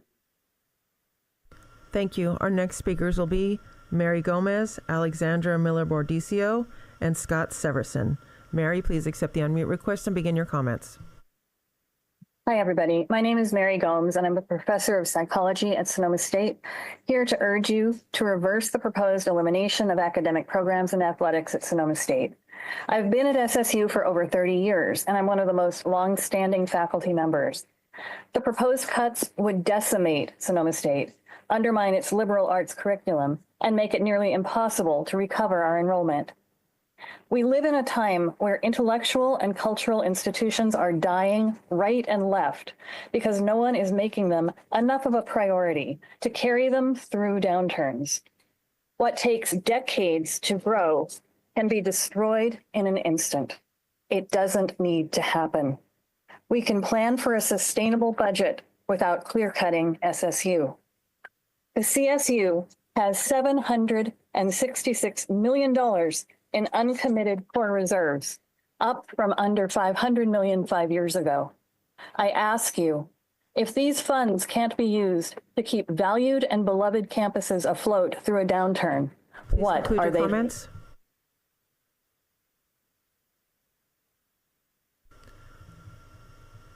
Alexandra, please accept the unmute request and begin your comments. My name is Alexandra Miller, and I am an associate professor of physics at Sonoma State. Last Wednesday, our administration announced the discontinuance of all physics degrees. This is incredibly unfortunate news for our students and community.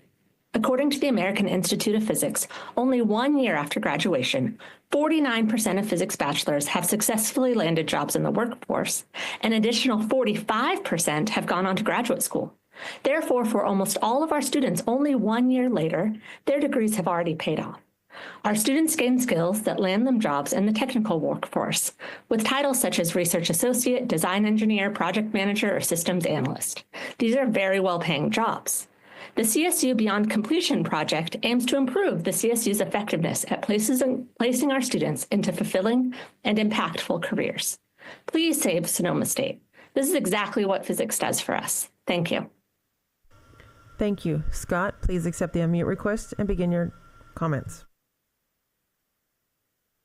I'm Scott Steverson, professor and former chair of the Department of Physics and Astronomy at Sonoma State. I stand in unity with all my impacted colleagues. I'm here to express my concerns about the announced discontinuation of our physics degree programs without prior discussion or an opportunity to defend them. This decision disregards years of academic master planning and our department's demonstrated effectiveness and efficiency. The department's curricular contributions include high enrollment general education courses, essential service courses, and well-designed degree programs. To improve efficiency, we've transitioned major courses to an every other year schedule to ensure larger class sizes and developed corresponding 2- and 4-year plans. These efforts have been completely overlooked. Our recruitment initiatives have led to the largest number of physics majors in the first-year physics sequence in over 5 years, and unprecedented growth in transfer recruitment from community colleges in our service area. Please intercede to ensure our degree programs received proper consideration. Thank you. Thank you. Our next speakers will be Hantago Shi, Marcus Ziemer, Ross Middlemiss, and Christopher Arnett. Hantago, please accept the unmute request and begin your comments. Hey, thank you. Good morning. My name is Hantago Shi. I am an experimental physics professor at Sonoma State. I've been on the faculty for over 20 years, and I'm here to really express my deep concerns about the planned elimination of physics degrees at Sonoma State. Over the years, the physics department at Sonoma State has developed really good relationships with the local industry, such as HP, now it's a Keysight, Sonoma Photonics, and other local companies. Our students truly enjoy the unique learning experience and the training process in the lab, which greatly improve their employability when they graduate. As a professor, I enjoy seeing how our students can gain hands-on experience and grow. It's been a win-win situation for our students and for our local high tech industry. So I really hope the university can reconsider the decision. Thank you. Thank you. Marcus, please accept the unmute request and begin your comments. Hey, I'm Marcus Ziemer, the guy that you've heard my name mentioned by a bunch of people. I'm the guy that got fired, found out I got fired by one of my players who texted me and said, "Coach, is this true? Are we done?" I'm the guy. I've been here 36 years. And then if I can also, some of you are probably, because I'm speaking loudly and aggressively, are starting to look up, but I don't want to be disrespectful, but I can see that most of you aren't even paying attention. I know this is something you're obligated to do because you have to take these requests, but please look up and pay attention. Gavin Newsom, I know you played baseball at Santa Clara. My wife played soccer, women's soccer, on the first 2 Final Four teams at soccer under Jerry Smith. So we've got that in common. So I think that's going to bode well for you helping us. Okay. SSU is a beautiful campus and has been for a lot of years. Are there budget issues? Yes, but why? Because we have declining enrollment. Why? 10 years ago, approximately 10 years ago, Judy Sakaki came as president, and she changed the direction of the university. We were a thriving university with 10 applications for every student, 9,500 students, destination location, and you guys didn't provide proper oversight and let her run into the ground by recruiting locally, pulling the recruiters out of Southern California. It's on you to make us whole. Please pay attention. We need your help, and this is on you. This is a wonderful campus that needs help. Ross, please accept the unmute request and begin your comments.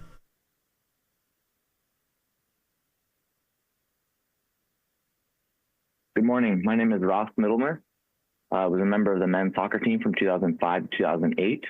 I'm calling to comment on the uninformed, short-sighted, and cowardly decision to cut athletics at Sonoma State and other programs. I graduated with a bachelor's in science in biology and minor in environmental studies. I met my wife in the athletic department at Sonoma State. She was an athlete in the track and field program, graduated in the nursing program, and we have young children who are aspiring future Sonoma State athletes. And I would wholeheartely recommend them going to Sonoma State to experience what I experienced, what my wife experienced, and learn the life lessons that athletics teach, taking on challenges every day, facing adversity, taking them head on and not cowering away in the corner. I strongly encourage the board to follow these ideals and do the right thing and support these lessons being taught for current and future generations. Thank you. Thank you. Christopher, please accept the unmute request and begin your comments.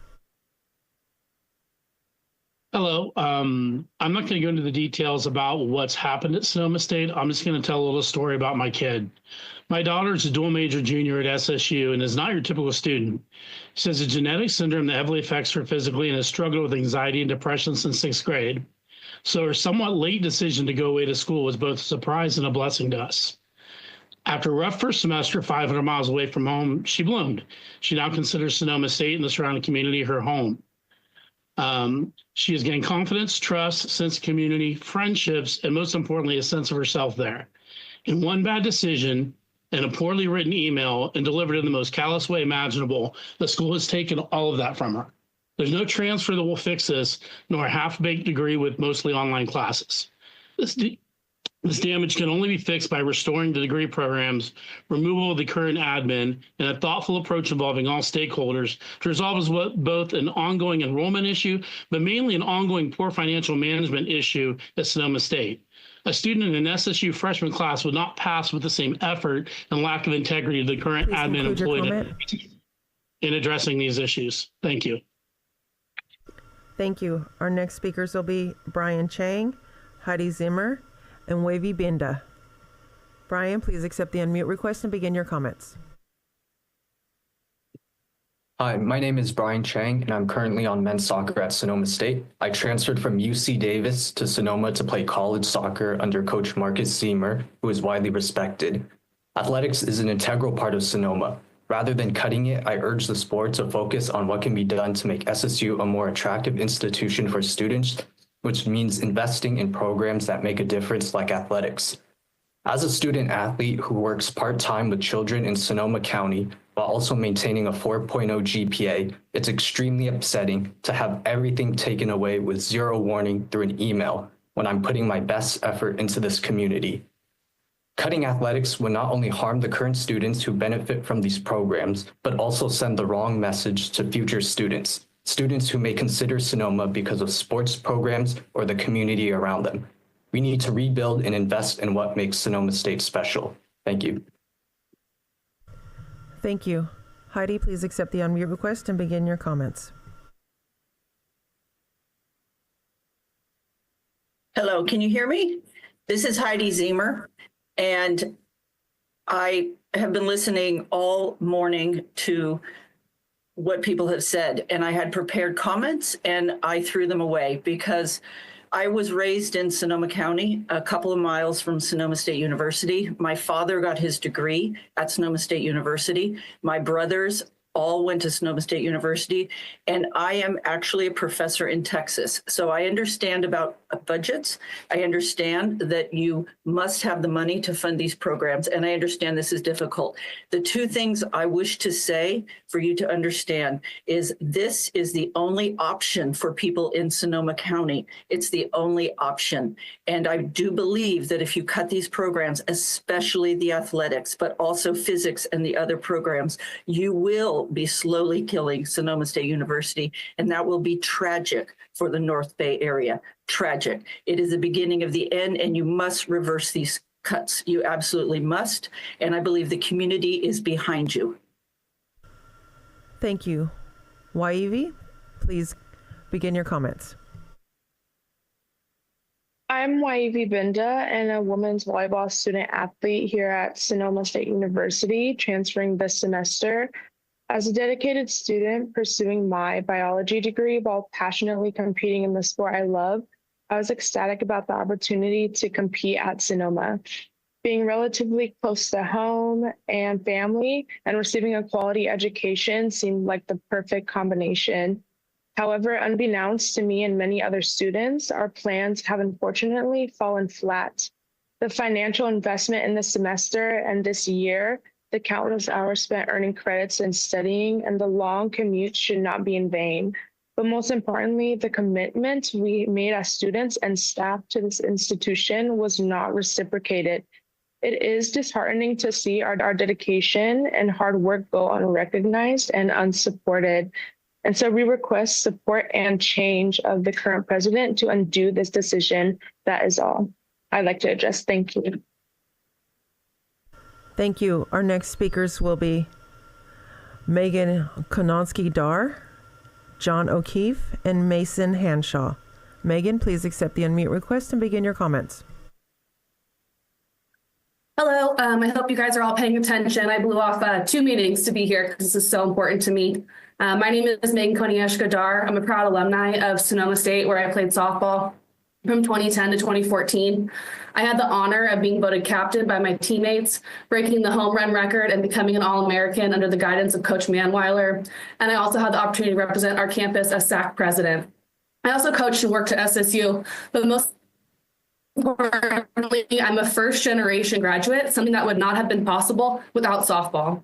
For me and so many like me, sports aren't just games, but they're lifelines. They would open doors to higher education, instill discipline and leadership, and foster lifelong connections. Removing these programs takes away opportunities from students to succeed, especially those who might not have another way to access higher education. Intercollegiate athletics are about more than wins and stats. They're about building futures, uniting communities, and inspiring pride in our university. I urge you to reverse this decision, not for just the programs, but for the lives they transform. Keep the door open for the next generation. Thank you very much. Thank you. John, please accept the unmute request and begin your comments. Thank you, trustees, for listening to my comments. My name's Spike O'Keefe. John, if you look up my records, I graduated from Sonoma State in 1975 and was on the Alumni Association from 2007 to 2014. On the Alumni Association, I was liaison with the athletic department and saw firsthand what they do. I digress. When I was looking at colleges, I was interested in playing on the golf team, and the coach, Ed Rudeloff, was interested. My parents and I came up, toured the school, and it was brand new. The pool at Sonoma State is Rudeloff Pool. I mention this because now if a student's accepted, they Google the school. I don't need to tell you that Sonoma State has had bad publicity for a long time. Faculty lawsuits, fired coaches, etc. And ironically, when I graduated in 1975, athletics was dropped. And it was very expensive for them to re-enter the conference. The publicity currently is bad.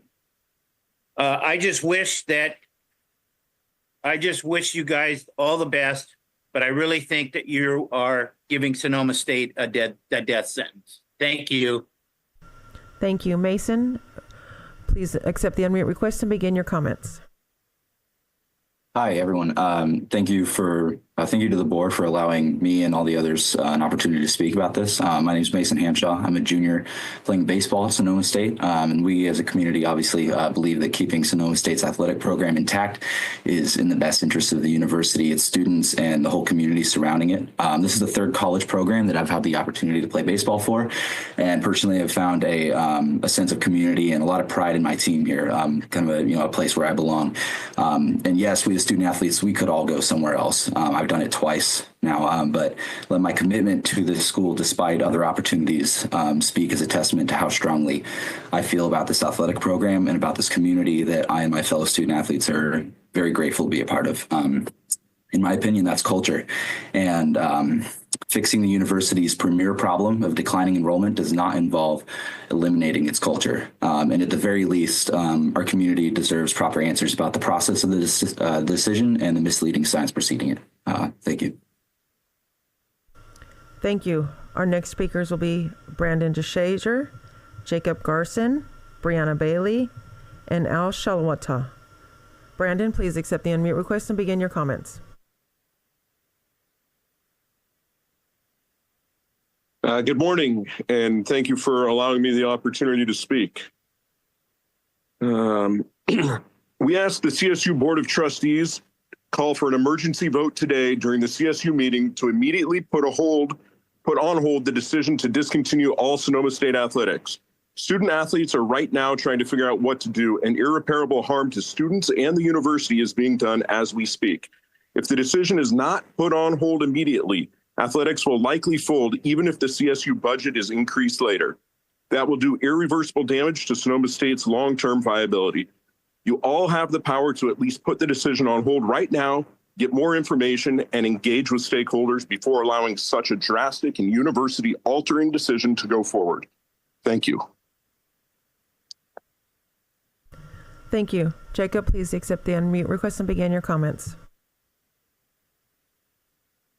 Hi, my name is Jacob Garces. I'm the head baseball coach at Sonoma State. I believe that difficult decisions require a uniformed approach, and I do not see this as an SSU athletics versus a university situation. I see it as an opportunity for us to work together to do what's in the best interest for the longevity of SSU. Athletic departments are oftentimes the face of a university. They reinforce a brand. They enhance the student experience.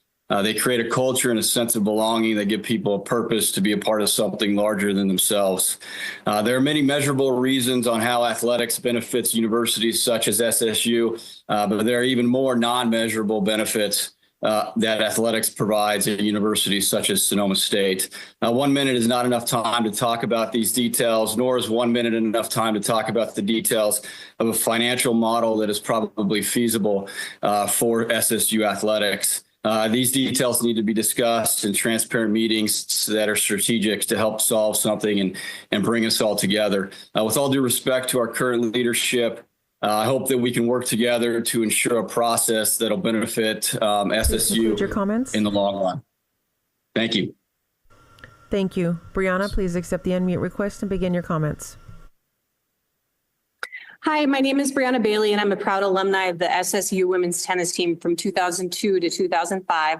Eliminating athletics programs would rob current and future students, as well as the greater Sonoma County, of the benefits of these programs. University athletics are far more than sports. They create diversity, foster leadership, academic accountability, and strengthen community. They teach invaluable skills, teamwork, discipline, time management that prepare students for life beyond graduation. One thing I've learned from working with higher education institutions abroad is that the U.S.-based university experience is unparalleled due to the invaluable programs such as university athletics. It enriches the collegiate experience and increases the ROI for every student, not just student athletes. I urge you to engage alumni, stakeholders, and community leaders to co-create solutions that preserve and strengthen SSU athletics instead of canceling these programs.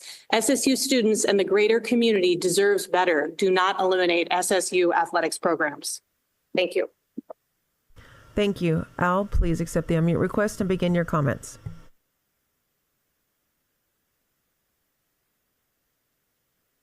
Hello? Yes. Good morning. My name's Al Schwantala, and I'm speaking on the draft CSU NAGPRA policy. I've worked with California tribes for over 30 years as an archaeologist. This well-intentioned policy is poorly written. This policy will impact all previous research generated at CSU campuses that did not get tribal permission to include images, drawings, and photographs. It will subject CSU system litigation surrounding copyright laws, freedom of speech, and artistic expression. Thank you. Thank you. Our next speakers will be Leslie Kelly, Monica Borich-Cheney, and Trevor White. Leslie, please accept the unmute request and begin your comments.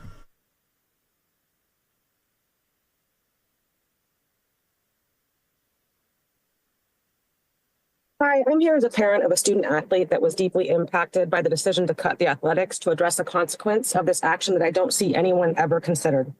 My daughter and many others signed into a binding contract to play and attend SSU starting next fall. In doing so, they declined other opportunities that are now no longer available to them. And with this announcement coming after the application deadline for both CSUs and UCs, she and many others are left with no option to even apply to other schools that they would have had they had any knowledge this was even a possibility. The only reason my daughter was planning to attend SSU was because of their great soccer coaches and program. She's worked hard for a 4.3 GPA and would have applied to other schools based on her academic achievements if she had any knowledge this could happen and if she had not signed into that binding contract. While we fight to save the athletics department, I expect that the board will take immediate action to open the CSU application process for these affected students and ensure their applications are treated as if submitted during the priority application timeline. I expect you to stand by the values of equity and opportunity that the CSU system represents and provide these affected students with the opportunity they deserve and that was wrongfully ripped away from them. Should not be left to bear the harsh consequences of the university's late announcement. Thank you. Thank you. Monica, please accept the unmute request and begin your comments. Hello, my name is Monica. I am a proud women's golf SSU alumni, and on September 6th, 2024, I was informed via email that my fully remote position as Sonoma State University's only professional athletics academic advisor would be transitioned to an in-person role. I also learned that no replacement would be hired for my position and my title, should I be unable to keep it from a distance. This update was troubling and raised my concerns for our student athletes, but now it all seems to be tied to this larger issue. Because just months later, on January 22nd, 2025, the entire athletics program was abruptly cut, again via email. So exactly how long ago did y'all know that this was going to happen? If this was going to happen, why were the students, the coaches, the faculties, the families of Sonoma State University given approximately zero chance to push back on this decision until the second day of the semester? Do what's right, and please fully restore Sonoma State University's NCAA athletics program. We are Sonoma strong for a reason. Thank you. Thank you. Trevor, please accept the unmute request and begin your comments.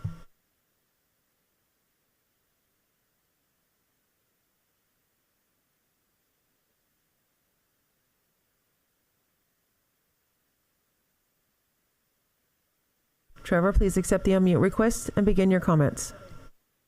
Okay, I'm here. Sorry about that. I am a alumni of Sonoma State University men's soccer program, and I'd like to briefly state that you're not only taking away athletics program, you're taking away family. Sonoma State is a family, and you're breaking up family members, breaking up a huge. If Sonoma State athletics goes away, you're just breaking up a huge family. And I'd like to read something. We ask that the CSU Board of Trustees call for an emergency vote today during CSU meeting, immediately put on hold the decision to discontinue all Sonoma State athletics. Student athletes are right now trying to figure out what to do, and our irreparable harm to students and the university is being done as we speak. If the decision is not put on hold immediately, athletics will likely fold, even if the CSU budget is increased later. That will do irreversible damage to Sonoma State's long-term viability. You all have the power to at least put the decision on hold right now and get more information and engage with the stakeholders before allowing each drastic and university-altering decision to go forward. I love Sonoma State. They're my family. Thank you. Thank you. Our next speakers will be Laura Particulas, Tim Smith, and Ben Langwith. Laura, please accept the unmute request and begin your comments. Hi, good morning. I am Laura Peticolas, and I'm a grant-funded staff manager at Sonoma State University. Investing in Sonoma State University is of the utmost importance in these times of climate catastrophe. SSU is a small campus with world-renowned faculty. Students are able to learn from an interdisciplinary curriculum imperative for climate resilience. I urge you to maintain the many different disciplinary majors, such as physics, English, computer science, education, engineering, and the social sciences. This will allow SSU to continue to build robust and thriving California communities. Physics at SSU has a deep connection to the local community and its ability to bring in millions of federal dollars per year in partnership with other CSUs, UCs, and institutions external to California. SSU is one of a few CSU campuses that serve rural California students in Northern California, both at the undergraduate level, but also in pre-collegiate grant-funded services. Supporting rural communities is crucial to the health of our state and requires additional funding due to the distance from educational resources. Thank you. Thank you. Tim, please accept the unmute request and begin your comments.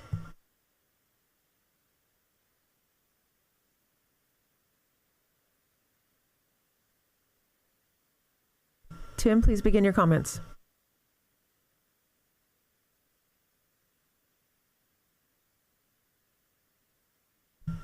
Ben, please accept the unmute request and begin your comments. Board of Trustees, thank you for your time. My name is Ben Langwith, and I am a philosophy major from Sonoma State, part of the soccer leadership team and a player there, and currently enrolled in the Educational Leadership Program Masters at Sonoma State. So I have the opportunity to be a 3-time cut, which is amazing.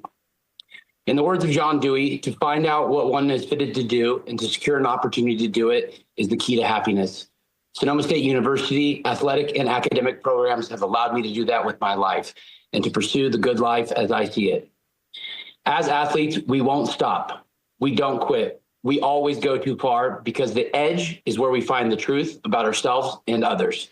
And that applies to the internal battle in the spirit of competition. And now we bring that same grit, determination, and resolve in the external fight to you as the Board of Trustees. You in this division cannot hide in the shadows. We are the collective bringers of light because democracy dies in darkness. This erosion of trust can be rebuilt. Truth, clarity, transparency will be your savior. True strength is admitting when you are wrong. Trustees, we look forward to your strength. In solidarity with my SS community, I thank you for your time and hearing the strong voices from those who spoke before me. Thank you. Thank you. Our next speakers will be Daniel Downey, Hannah Hellman, and Maya Gutierrez Zamundo. Daniel, please accept the unmute request and begin your comments. Thank you. My name is Daniel Downey. I am a junior at Sonoma State University, majoring in physics. I'm here today to speak against the decision to eliminate our physics department. I'm very lucky that despite my major being on the chopping block, I will still have a chance to graduate. That doesn't mean that this decision doesn't affect me. When I came to SSU, I had decided initially on computer science, but I didn't love it. That's when I found physics, the study of the mechanics that underpin everything in our universe. That lit a fire in me, a fire that was nurtured by our fantastic faculty in our physics department.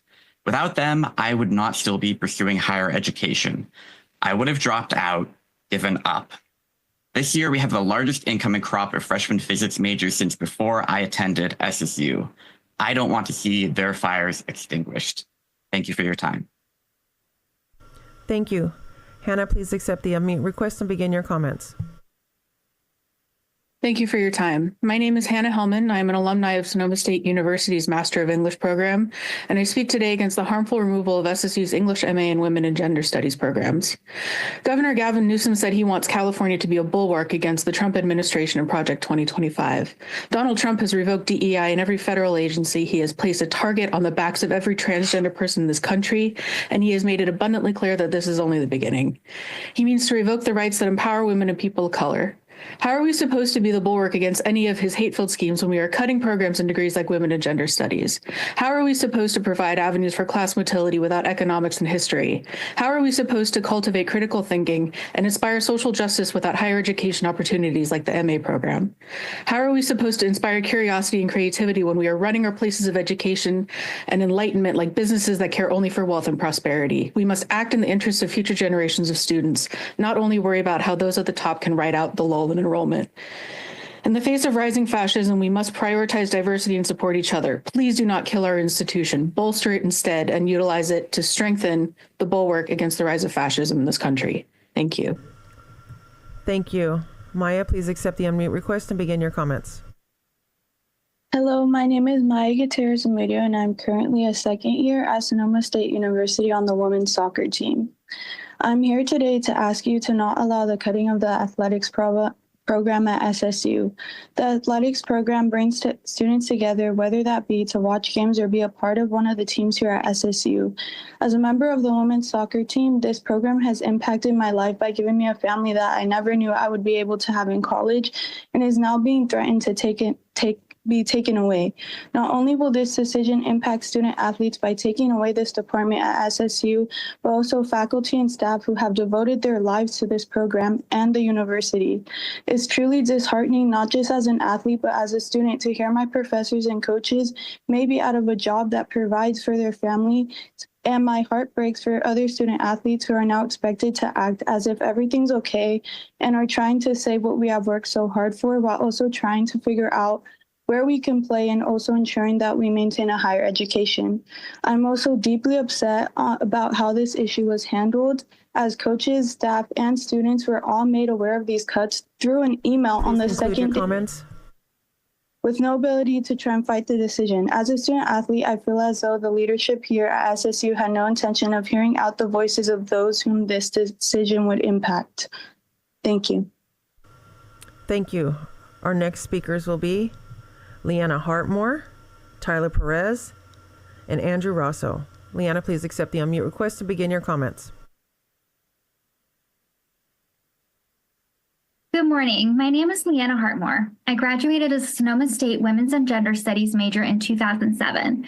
It has had a profound impact in my life, both personally and professionally.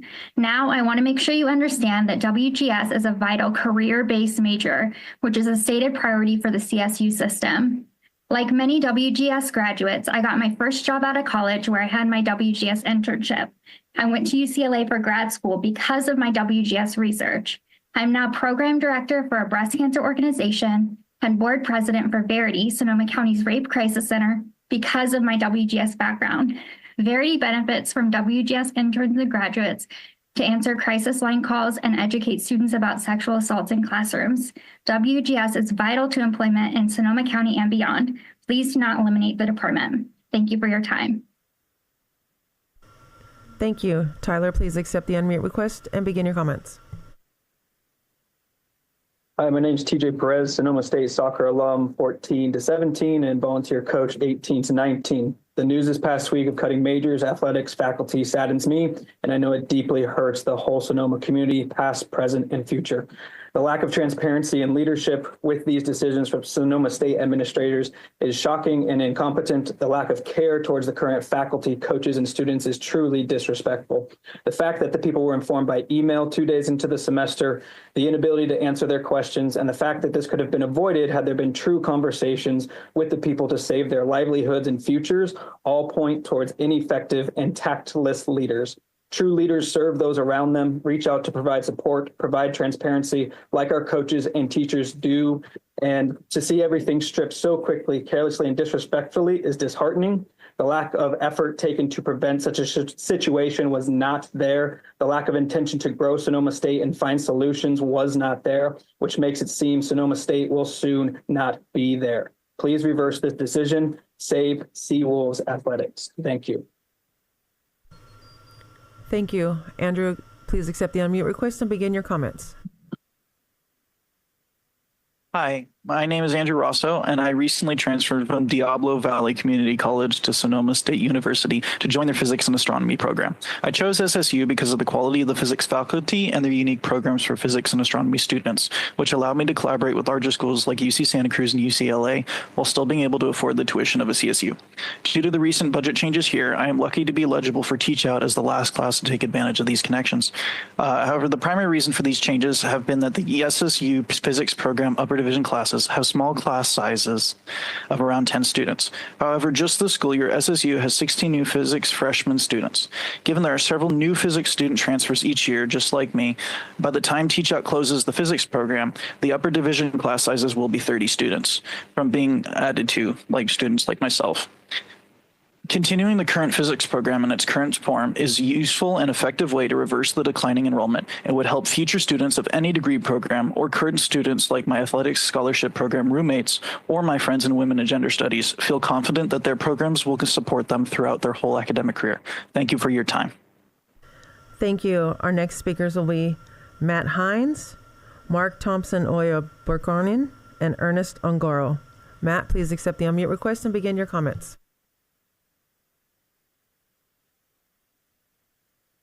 Good morning. My name is Matt Hines. I'm a graduate at the University of San Francisco Sports Management Program with emphasis in economic evaluations of sport. But more importantly, I'm a graduate of Sonoma State University Department of Economics. I got tapped to review the proposed savings and cuts from the athletic department. I have previous experience doing this in higher ed, specifically with Rutgers University and the University of Alabama, Birmingham, when they were reviewing to do the same cuts. It very rarely will lead to net savings for the university, which is why when I saw that $4 million number proposed by Sonoma State, I believed it to be overstated, as well as many in the economic community and the sport economic community. I propose it an independent third-party review by an organization that specializes in sport evaluations review this decision, and we table this decision to cut athletics until that is shared with the public. Thank you. Appreciate it. Thank you. Mark, please accept the unmute request and begin your comments. Good morning. My name is Mark. I'm a physics and astronomy student and student employee at Sonoma State University who transferred from Santa Rosa Junior College. As a post-baccalaureate student and financial aid student, SSU has given me an opportunity that I wouldn't otherwise have to pursue my goals of becoming an educator and researcher. The location, historical affordability, and unique offerings of SSU make it more accessible to returning and low-income students who can't afford to relocate for school. Eliminating programs at Sonoma State will be a major loss to making higher education accessible to a diverse body of students. My peers and I can offer more constructive solutions to this crisis if provided with the financial transparency we need and the chance to have our proposals heard. Thank you. Thank you. Ernest, please accept the unmute request and begin your comments.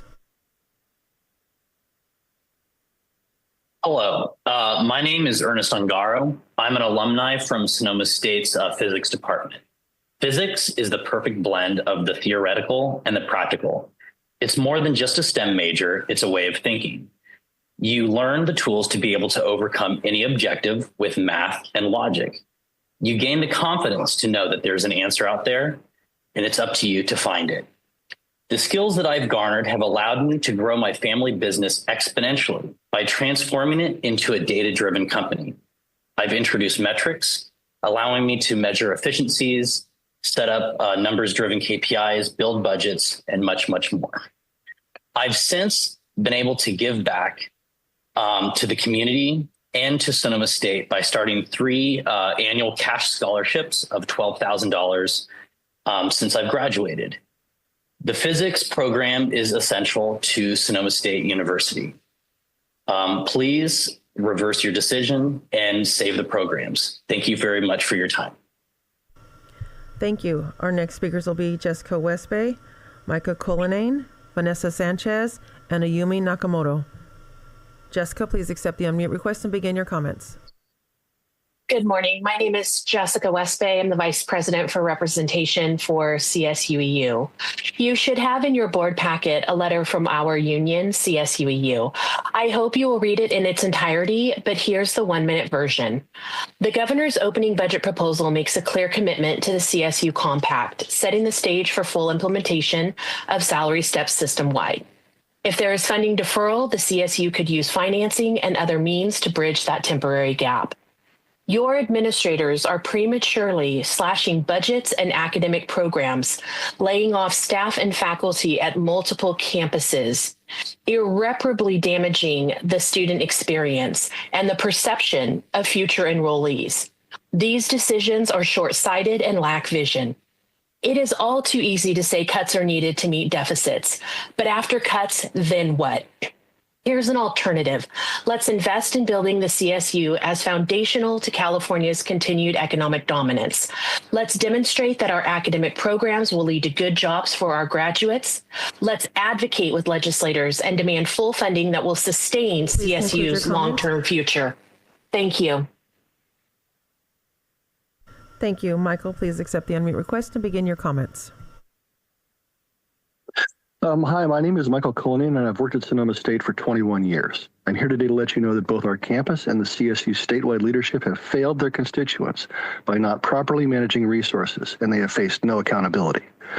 When your management decisions are so bad that even Forbes magazine is reporting about the elimination of academic and athletic programs, it is time to reassess. Citing declining enrollment and a budget deficit, the interim president is launching massive cuts. But if you are not providing academic programs, student services, or a well-maintained infrastructure, then how do you expect to grow enrollment? So our biggest question to the CSU leadership is, what is your plan for the future of this institution?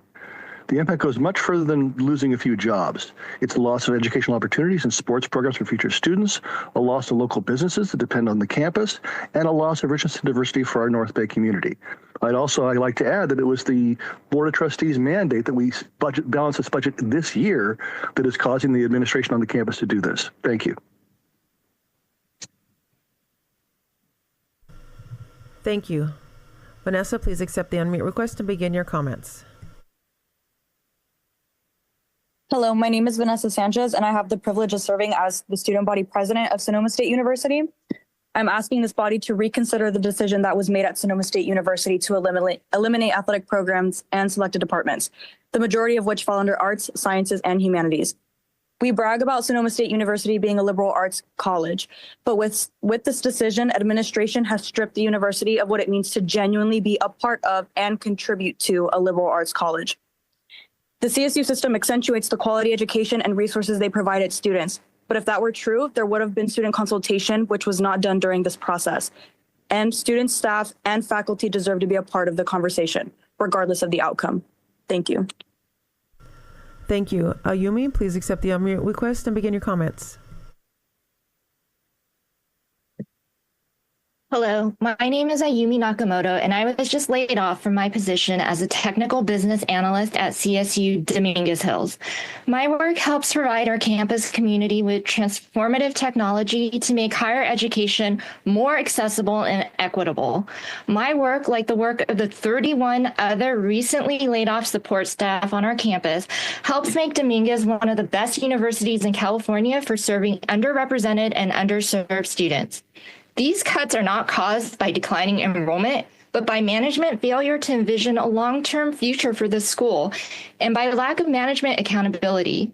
And now the students and our community are paying the price. The campuses with the most diverse students are bearing the greatest burden of mismanagement and cutbacks. Corporate-style cost-cutting is not a solution that students at Dominguez Hills or any CSU deserve, and it won't stop enrollment decline. We need the CSU to advocate with us to secure state funding and stop these layoffs before the state budget is adopted. We need a vision of investment, strengthening enrollment, and even greater student success from the CSU. Thank you. Thank you. Our next speakers will be Angela Estrup, Katie Bren, and then Net Rasazi. Angela, please accept the unmute request and begin your comments. I'm just curious on if any of these people that are sitting around in this circle have had a raise. Like, our students deserve that money. My daughter goes to Sonoma State. She applied for the nursing program, and we're not 100% sure that the school's going to be open in 2 years. So now she's got to scramble and look for a different school, which seems unreasonable since that school has been amazing and has some fabulous students and fabulous faculty. She's getting a minor in philosophy, which she barely just finished because that program is going to be closed, which she has taken a class and loved. The instructors have been amazing. And I feel just sad for the community, for the students, for incoming freshmen. They're going to try to run out of there. So you're just making the student enrollment even go down worse. I just foresee you guys closing the school, which I don't know what we're supposed to do with our students who are still attending. Makes no sense. Thank you. Kate, please accept the unmute request and begin your comments. Good morning, everyone. My name is Katie Breen, and I graduated from Sonoma State in 2021 from the Hutchins School of Liberal Studies. I gained so much from my educational experience in the Hutchins School, including a shared belief in Robert Hutchins' educational philosophy. Hutchins argued that the object of the educational system is not to produce hands for industry or to teach the young how to make a living, is to produce responsible citizens. I received a quality, well-rounded education at SSU filled with arts, humanities, sciences, and social sciences. The recent decision to close 23 academic programs and eliminate 6 departments entirely should be an outrage to all of you. The closure of these programs and targeting programs in the arts, humanities, and sciences is in stark contrast to Sonoma State's unique place as a public liberal arts college, and the elimination of programs like women and gender studies in our current political climate is deeply disappointing. In the 1960s, student activists fought long and hard for programs such as women and gender studies to be added to college campuses in the United States. To eliminate this program is a betrayal of what these students fought for and what students are telling you now at Sonoma State. I hope that the California State University's Board of Trustees will hear me when I urge you to carefully reconsider this course of action. Thank you. Thank you. Annette, please accept the unmute request and begin your comments.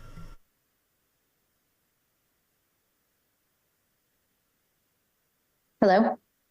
Yes, we can hear you. I'm the parent of a Sonoma State student whose prospect of graduating or having an alma mater, for that matter, is threatened by cuts that are likely to end Sonoma as we know it. Dropping enrollment, demographic shifts, and higher costs are real and ongoing for education in California, but you've had enough time and resources to change CSU's aging business model. Your scarcity mindset decision-making is not who we are as Californians, where the ability to bravely innovate and create the future made this state what it is. So I beg you to stop dealing with your budget shortfalls, primarily by drastic cuts and right sizing. Start building a new model by strategically investing in actionable things. Consider turning struggling schools into pilot sites for innovative, totally new post-secondary education models. Immediately invest in student-designed and led retention programs to keep the students you do have. And importantly, do something that doesn't cost you any money but could prevent further loss and distrust in your leadership. Tell your current students, especially those at Sonoma, where students, faculty, and the community of Sonoma County have yet to hear from this body, that you will not abandon them, that starting today you will work with them to reinvent the school, and your goal is to make Sonoma a case study for how to build a new model of California public higher ed, one based on who is here now, not who isn't. Thank you so much, and I hope the board will take up the request to pause these cuts at Sonoma today. Thank you. Thank you. Our next speakers will be Ben Maltabano, Tim Smith, and Carrie Leroy.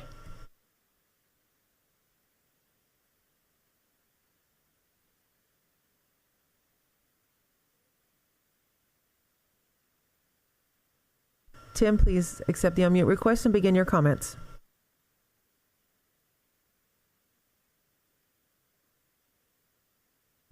Carrie, please accept the unmute request and begin your comments.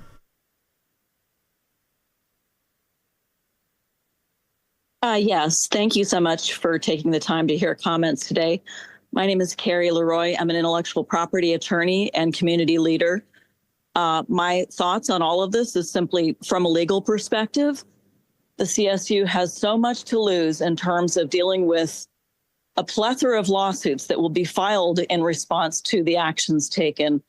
I would strongly suggest that the trustees reconsider the actions taken to avoid additional costs that will be incurred to defend all of these lawsuits, which on the basis of many of the comments I've heard today will have very, very strong cases of being successful.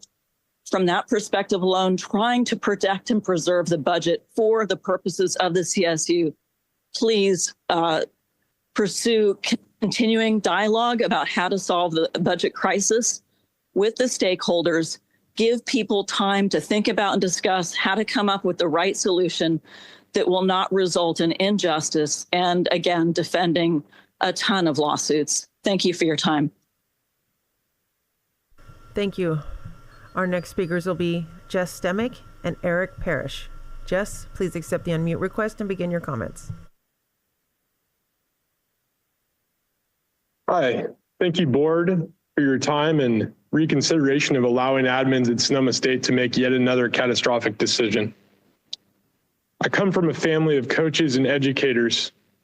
I graduated from Chico State, served as the vice president of the Student Athlete Advisory Committee while playing 4 years on the golf team.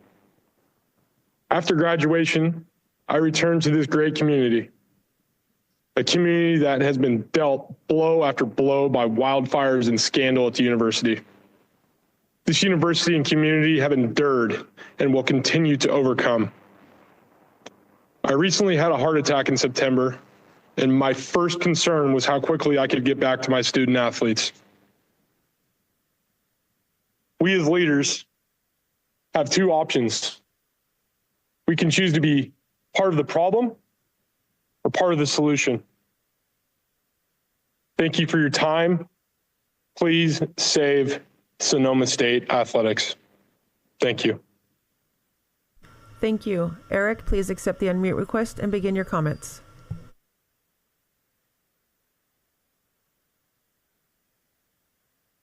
Hello. Thank you for having me here today. Educator, I believe that, and I went to Sonoma State from 93 to 97. I played for the Sonoma State men's soccer team. Like Trevor was saying, it is about family. The Zeemers have had an incredible impact on my life.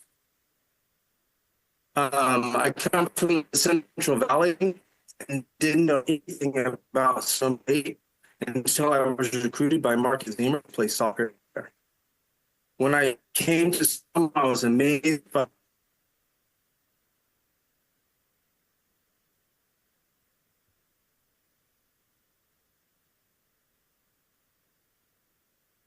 Thank you, Eric. Kai, please accept the unmute request and begin your comments.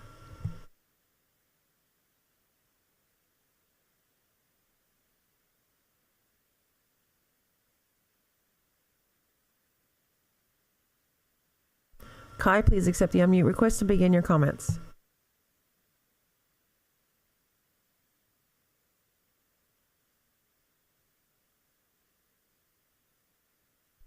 Tim, please accept the unmute request and begin your comments.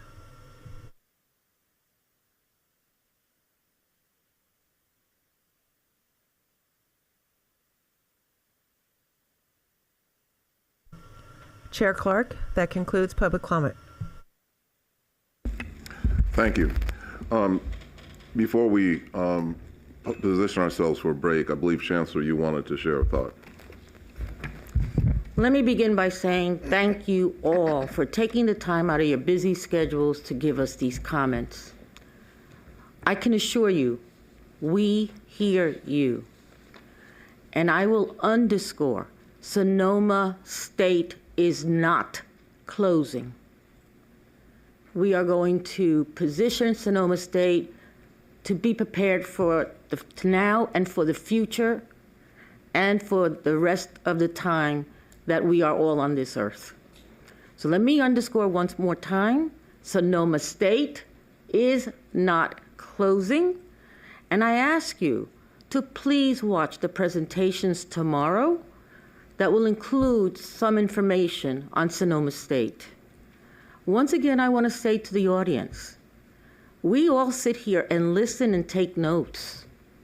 We are listening. We may have our heads down, we may be taking notes, but we care about the input that we are receiving, and I thank you for taking time to do so. Thank you, Chancellor. I also want to thank all of the speakers today. We recognize your passion, and I want to thank you all for your civility. We are about 43 minutes behind where we should be in our schedule. We're going to take a 10-minute break.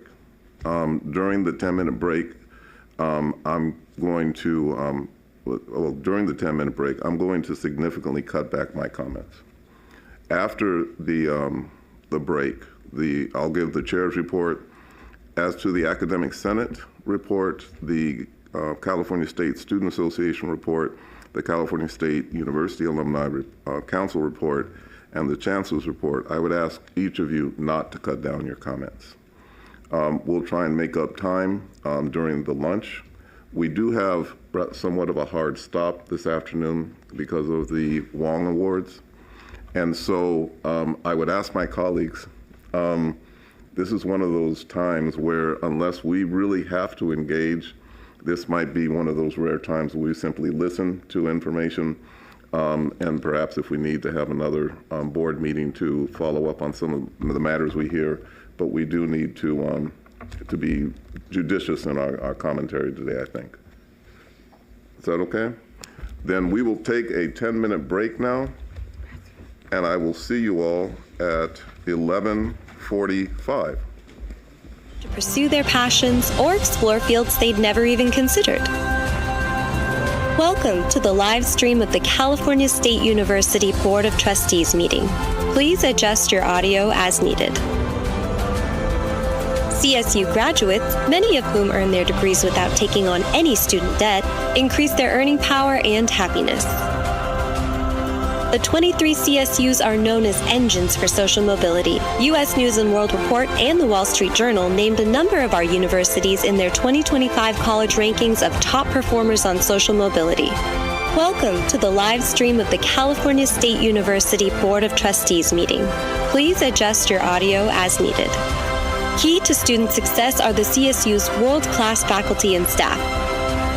Every year, the Wong Family Excellence Award recognizes 5 outstanding individuals.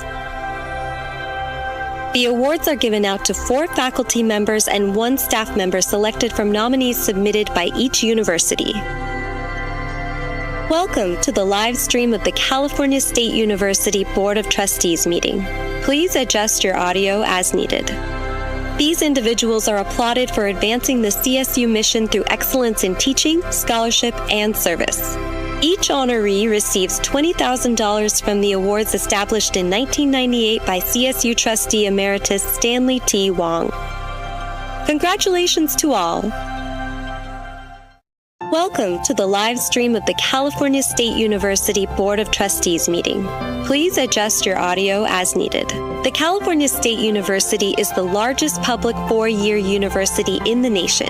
We provide a quality education at an incredible value to more than 460,000 students. Our students can select from over 4,000 degree programs, allowing them to pursue their passions or explore fields they'd never even considered. Welcome to the live stream of the California State University Board of Trustees meeting. Please adjust your audio as needed. CSU graduates, many of whom earn their degrees without taking on any student debt, increase their earning power and happiness. The 23 CSUs are known as engines for social mobility. U.S. News & World Report and the Wall Street Journal named a number of our universities in their 2025 college rankings of top performers on social mobility. Welcome to the live stream of the California State University Board of Trustees meeting. Please adjust your audio as needed. Key to student success are the CSU's world-class faculty and staff. Every year, the Wong Family Excellence Award recognizes 5 outstanding individuals. The awards are given out to 4 faculty members and 1 staff member selected from nominees submitted by each university. Welcome to the live stream of the California State University Board of Trustees meeting. Please adjust your audio as needed. These individuals are applauded for advancing the CSU mission through excellence in teaching, scholarship, and service. Each honoree receives $20,000 from the awards established in 1998 by CSU trustee emeritus Stanley T. Wong. Congratulations to all. Welcome to the live stream of the California State University Board of Trustees meeting. Please adjust your audio as needed. The California State University is the largest public 4-year university in the nation. We provide a quality education at an incredible value to more than 460,000 students. Our students can select from over 4,000 degree programs, allowing them to pursue their passions or explore fields they'd never even considered. Welcome to the live stream of the California State University Board of Trustees meeting. Please adjust your audio as needed. CSU graduates, many of whom earn their degrees without taking on any student debt, increase their earning power and happiness. The 23 CSUs are known as engines for social mobility. U.S. News & World Report and the Wall Street Journal named a number of our universities in their 2025 college rankings of top performers on social mobility. Welcome to the live stream of the California State University Board of Trustees meeting. Please adjust your audio as needed. Key to student success are the CSU's world-class faculty and staff. Every year, the Wong Family Excellence Award recognizes 5 outstanding individuals. The awards are given out to 4 faculty members and 1 staff member selected from nominees submitted by each university. Welcome to the live stream of the California State University Board of Trustees meeting.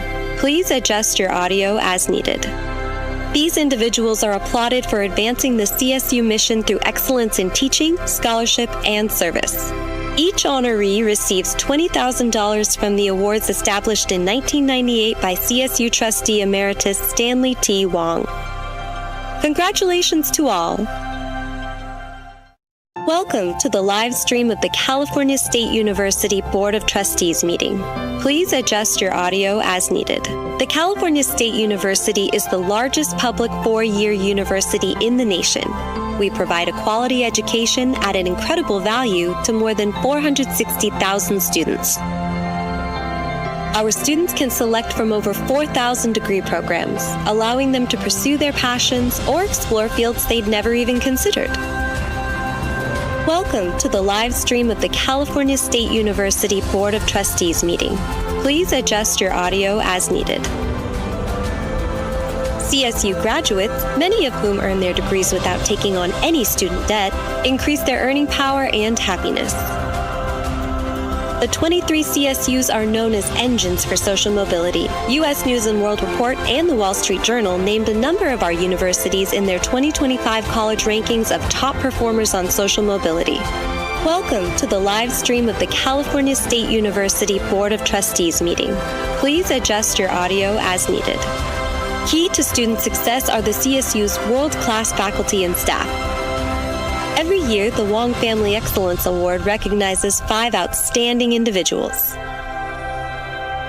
The awards are given out to 4 faculty members and 1 staff member selected from nominees submitted by each university. Welcome to the live stream of the California State University Board of Trustees meeting. Please adjust your audio as needed. These individuals are applauded for advancing the CSU mission through excellence in teaching, scholarship, and service. Each honoree receives $20,000 from the awards established in 1998 by CSU trustee emeritus Stanley T. Wong. Congratulations to all. Welcome to the live stream of the California State University Board of Trustees meeting. Please adjust your audio as needed. The California State University is the largest public 4-year university in the nation. We provide a quality education at an incredible value to more than 460,000 students. Our students can select from over 4,000 degree programs, allowing them to pursue their passions or explore fields they'd never even considered. Welcome to the live stream of the California State University Board of Trustees meeting. Please adjust your audio as needed. CSU graduates, many of whom earn their degrees without taking on any student debt, increase their earning power and happiness. The 23 CSUs are known as engines for social mobility. U.S. News & World Report and the Wall Street Journal named a number of our universities in their 2025 college rankings of top performers on social mobility. Welcome to the live stream of the California State University Board of Trustees meeting. Please adjust your audio as needed. Key to student success are the CSU's world-class faculty and staff. Every year, the Wong Family Excellence Award recognizes 5 outstanding individuals. The awards are given out to 4 faculty members and 1 staff member selected from nominees submitted by each university. Welcome to the live stream of the California State University Board of Trustees meeting. Please adjust your audio as needed. These individuals are applauded for advancing the CSU mission through excellence in teaching, scholarship, and service. Each honoree receives $20,000 from the awards established in 1998 by CSU trustee emeritus Stanley T. Wong. Congratulations to all. Welcome to the live stream of the California State University Board of Trustees meeting. Please adjust your audio as needed. The California State University is the largest public 4-year university in the nation. We provide a quality education at an incredible value to more than 460,000 students. Our students can select from over 4,000 degree programs, allowing them to pursue their passions or explore fields they'd never even considered. Welcome to the live stream of the California State University Board of Trustees meeting. Please adjust your audio as needed. CSU graduates, many of whom earn their degrees without taking on any student debt, increase their earning power and happiness. The 23 CSUs are known as engines for social mobility. U.S. News & World Report and the Wall Street Journal named a number of our universities in their 2025 college rankings of top performers on social mobility. Welcome to the live stream of the California State University Board of Trustees meeting. Please adjust your audio as needed. Key to student success are the CSU's world-class faculty and staff. Every year, the Wong Family Excellence Award recognizes 5 outstanding individuals. The awards are given out to 4 faculty members and 1 staff member selected from nominees submitted by each university. Welcome to the live stream of the California State University Board of Trustees meeting. Please adjust your audio as needed. These individuals are applauded for advancing the CSU mission through excellence in teaching, scholarship, and service. Each honoree receives $20,000 from the awards established in 1998 by CSU trustee emeritus Stanley T. Wong. Congratulations to all.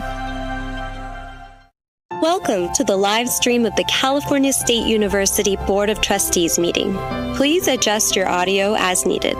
The California State University is the largest public 4-year university in the nation. We provide a quality education at an incredible value to more than 460,000 students. Our students can select from over 4,000 degree programs, allowing them to pursue their passions or explore fields they'd never even considered. Welcome to the live stream of the California State University Board of Trustees meeting. Please adjust your audio as needed. CSU graduates, many of whom earn their degrees without taking on any student debt, increase their earning power and happiness. The 23 CSUs are known as engines for social mobility. U.S. News & World Report and the Wall Street Journal named a number of our universities in their 2025 college rankings of top performers on social mobility. Welcome to the live stream of the California State University Board of Trustees meeting. Please adjust your audio as needed. Key to student success are the CSUs.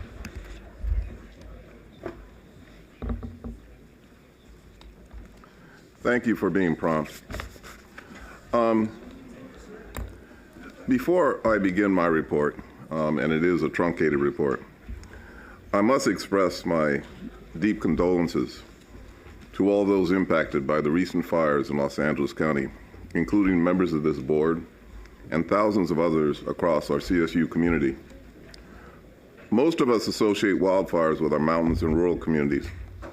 This degree of devastation in urban areas is something I have not seen in my lifetime, and it serves as a stark reminder of the fragility of life. If I could please ask for a moment of silence for all that has been lost and for those who continue to suffer, for continued strength, and also for our courageous first responders.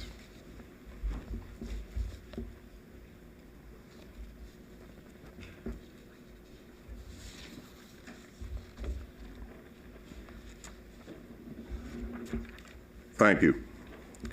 I know that Chancellor Garcia will also address the fires in her report and speak to the CSU's role in protecting our extended communities, as well as our response and recovery. To all those affected, please know that our hearts are with you, and my very best wishes extend to all of us through the new year and beyond.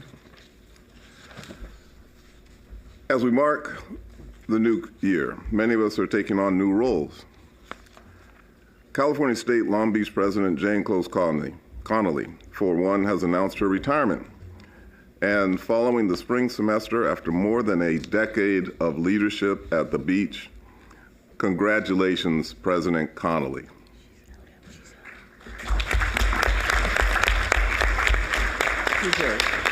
She's not here, but she hears you.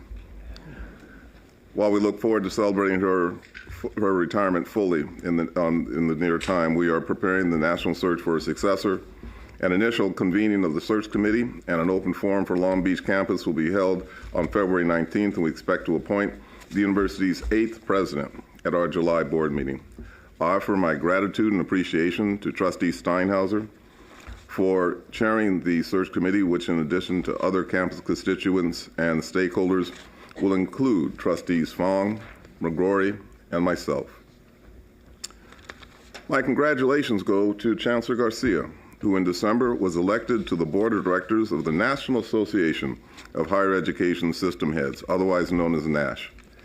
As one of the most prominent organizations in higher education leadership, NASH represents more than 700 institutions across the nation and enroll more than 8 million students. This position will expand Chancellor Garcia's role in shaping higher education conversations, policy, and advocacy at the national level. And much to the benefit of CSU and our students, it will give her the opportunity to share best practices with peers across the country. Thank you, Chancellor, for your service and for representing the CSU. Now, after also filling new roles are the new members of the board's Committee on Committees. Each January, it's the board chair's responsibility to nominate 5 trustees to serve on this group. The following trustees have graciously agreed to accept my nomination to serve for 2025-2026. Vice Chair Diego Arambio, Trustee Jack McGrory, Trustee Larry Adamson, and Trustee Mark Gilladucci. Thank you all. These nominations will come before the full board for approval in the March meeting. The Committee on Committees will then convene in the spring to deliberate and nominate the standing committees and board leadership for 25-26. The committee's nomination will come before the full board for approval at the May board meeting. As just one example of the important work before us, Chancellor Garcia will remark today on the governor's proposed budget, and which, at least at this time, includes an untenable cut to the CSU that would restrict our ability to fulfill our mission. Our business and finance team will deliver a budget presentation at tomorrow's Committee on Finance. I encourage all of us to remain engaged in this pivotal topic, and please be assured the board stands aligned with the Chancellor in advocating powerfully for sustained state funding for this vital institution. Especially in times of economic distress, the CSU relies on the generosity of friends, partners, and philanthropists to ensure our students have the facilities and resources they need to succeed.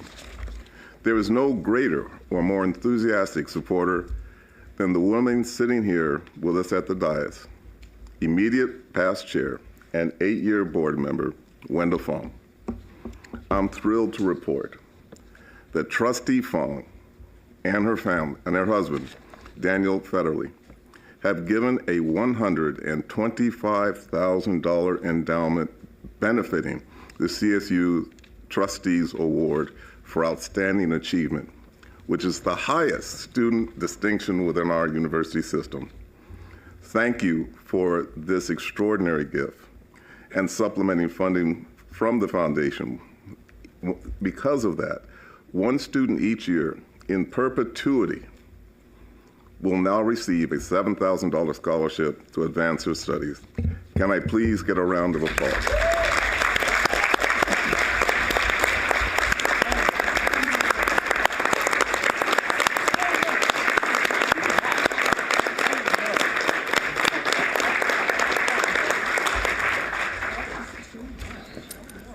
So, Trustee Fong, I am just so pleased to be able to do that. And I'm pleased to call you out publicly because of you, I'm in this seat. Well,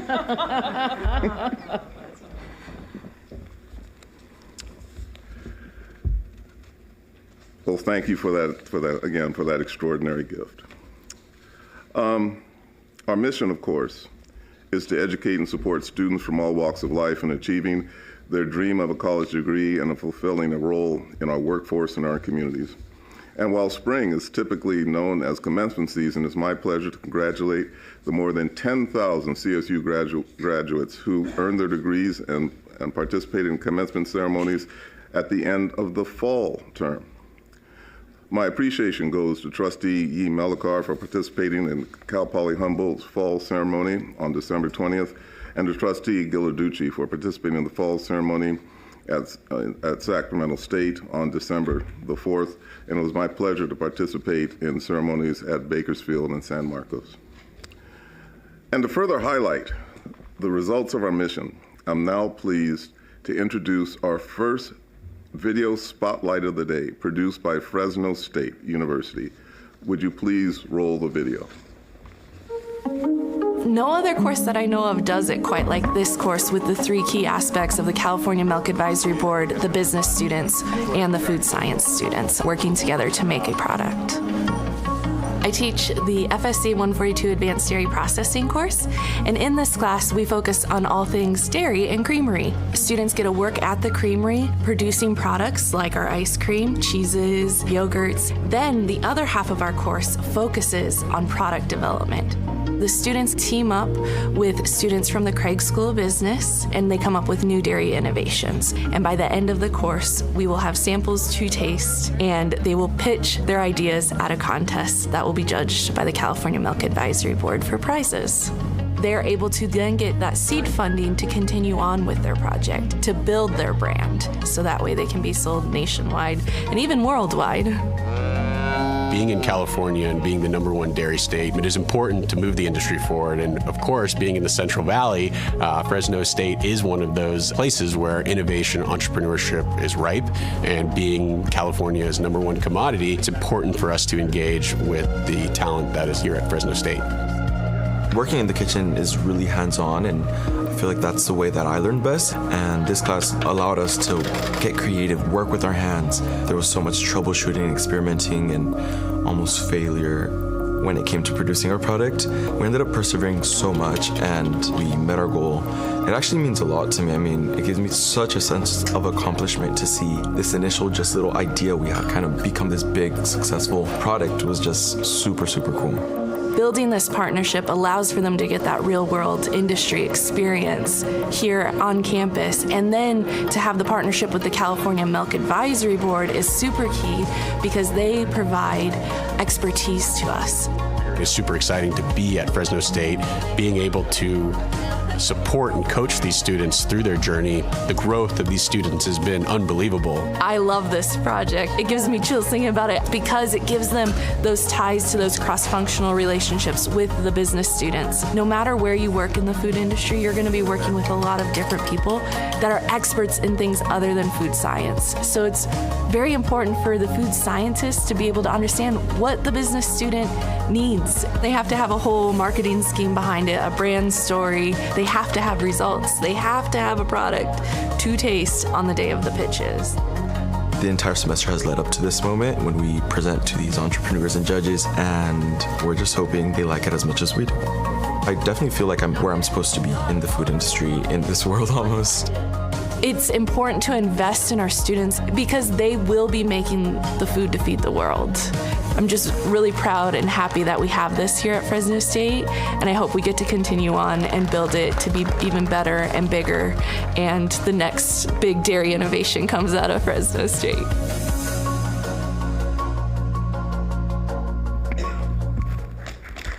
Thank you. Thank you, Fresno State, for that inspiring piece and for your continued impact in the Central Valley and beyond.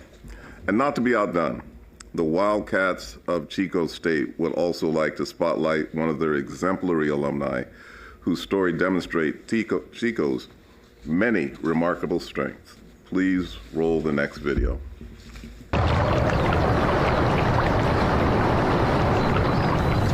I'm Sayana Inez, and I'm from MacArthur, California, and I am one of 27 in my graduating high school class.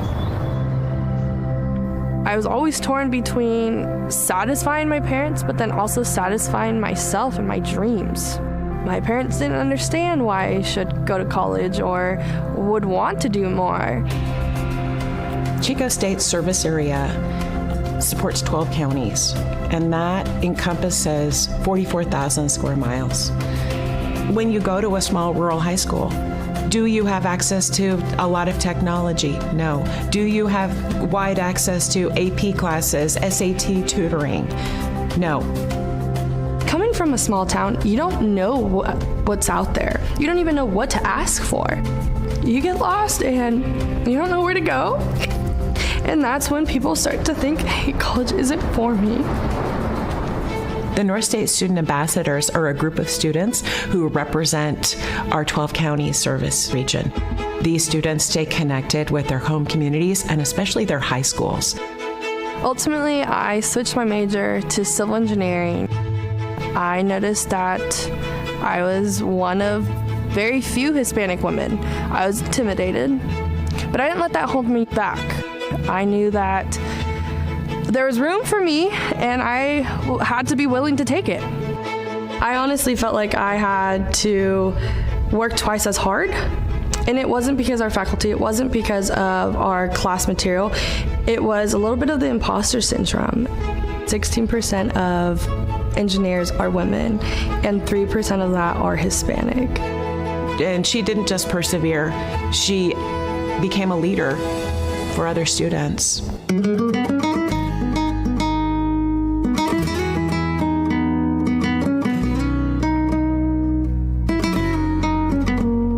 My first project I'm on is actually creating and designing the wastewater facility and pipeline of my hometown, of MacArthur, California. You are so great. You are going to be so good at your job. I love you so much. So proud of you. Sayana, no tengo palabras para decir. Felicidades, estoy muy orgullosa de ti, de todo lo que has trabajado, todo lo que viene para ti más adelante. No tengo palabras. Te quiero bien mucho. Looking back, I think I'm most proud of getting more Hispanic women involved in school. That's what I'm most proud of. Our parents came here for the American dream. This is our American dream.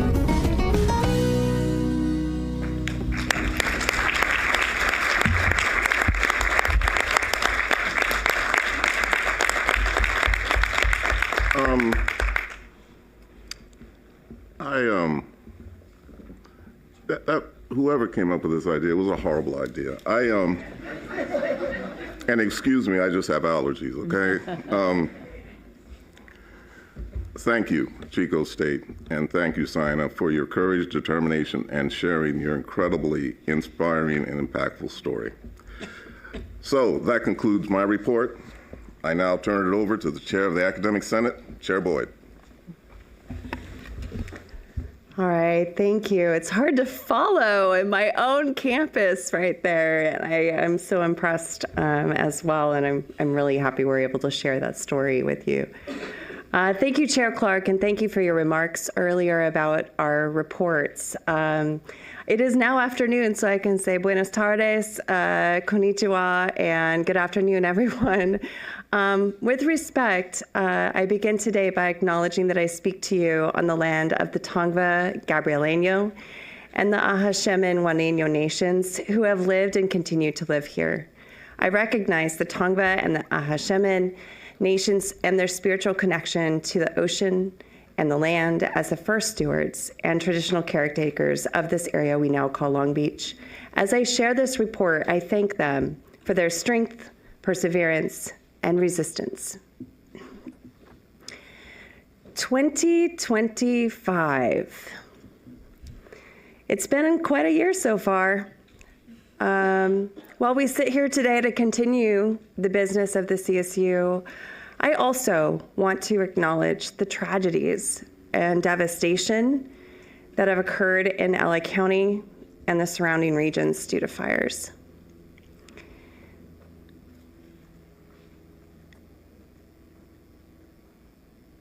As an evacuee during the Camp Fire, during the Oroville Dam, and during some flooding, I understand what it means to be in these situations.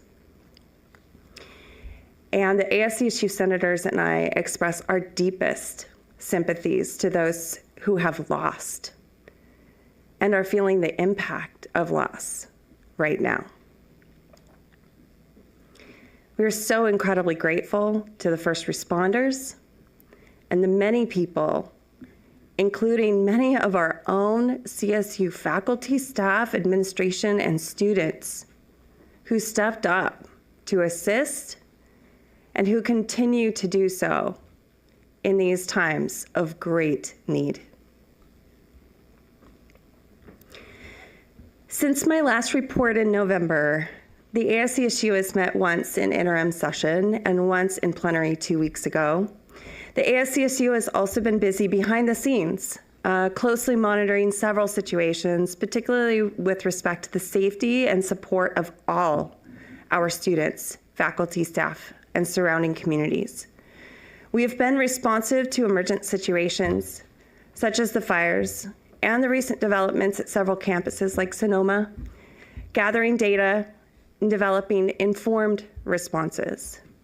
As you heard earlier today, there are deep concerns and a sense of despair and betrayal regarding recent decisions at Sonoma, and the ASCSU shares in these concerns, particularly as they pertain to the processes of shared decision-making amongst the campus and community members.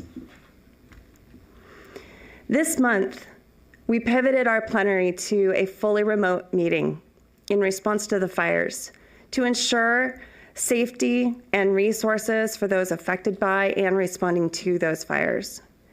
Despite the shift to a remote format, the meeting was productive, and I'll share a few key updates. The ASCSU, through its Fiscal and Government Affairs Committee and legislative specialists, is tracking bills and preparing for advocacy, especially with respect to the CSU budget.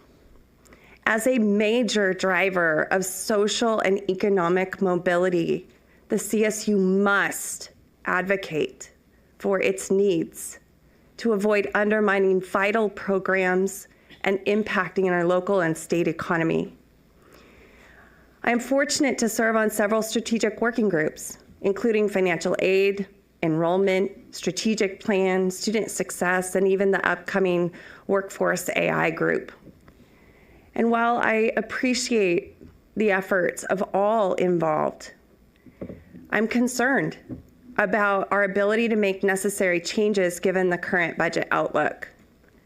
I look forward to collaborating with our partners in the California State Student Association, the Alumni Council, the California Faculty Association, the Chancellor's Office, and all of you to advocate strongly for the CSU. In tandem with our legislative advocacy work, the ASCSU communications specialists are crafting the ASCSU communications plan to better address internal and urgent matters with a focus on action-oriented solutions and recommendations. I now call your attention to the packet of recommendations we prepared for your review. At its January plenary, the ASCSU debated 9 resolutions. 5 were approved at action, and 4 remain in first reading. The topics ranged from financial to curricular matters.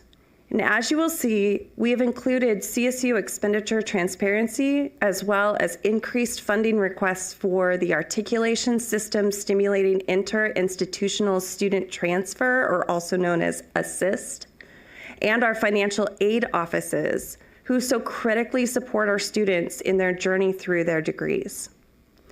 Additionally, we discussed curricular matters, such as the inclusion of math for teachers in the CalGETC standards, which we will be bringing to ICAS this week, a course that's critical to teacher preparation and satisfies the A2 in the CSU general education. We also have a resolution in support of the Area H addition to the A to G standards in K-12. At our plenary, we were thrilled to host the amazing Trustee Guajardo, who engaged us in her passion in representing students on the board. She is a tremendous advocate to have in the CSU's corner, and we thank her for spending her valuable time with the ASCSU and for her service to the CSU. Finally, the ASCSU Executive Committee is preparing for our upcoming ASCSU conference on March 15th, which will be held at CSU Long Beach, and preparing for an information item, which we will bring before the Education Policy Committee tomorrow regarding the ASCSU Constitution Amendment to add 3 dedicated lecture seats to the Senate roster. And as I near the end of this report, we wish all of our students, faculty, staff, and admin a successful start to the spring semester. We wish everyone a safe and prosperous 2025. And if you should happen to celebrate it, a happy Lunar New Year as well. Chair Clark, this concludes my report, and I'm happy to take any questions. Thank you. Thank you, Dr. Boyd. Moving on to our next report, CSSA President Yesaya Serra. Please begin. Thank you, Chair Clark, and good morning, trustees, Chancellor Garcia, university presidents, and everyone here today. My name is Yesaya Serra, and I serve as the president of the Cal State Student Association. CSSA represents nearly 500,000 students in the CSU and serves as the official voice of CSU students to the California State Legislature and the CSU Board of Trustees. It's an honor to provide this report on their behalf. First, I would like to highlight a few things occurring across our state that inevitably affect students as a whole and the communities we're a part of. CSSA's thoughts go out to those affected by the wildfires in Los Angeles. If you are willing and able to volunteer or donate to any mutual aid networks, we highly encourage you to do so. The wildfires signify the importance of community organizing during times of crisis like these. We are hopeful those affected will obtain the assistance they need to feel at home once again in communities that mean so much to so many of us.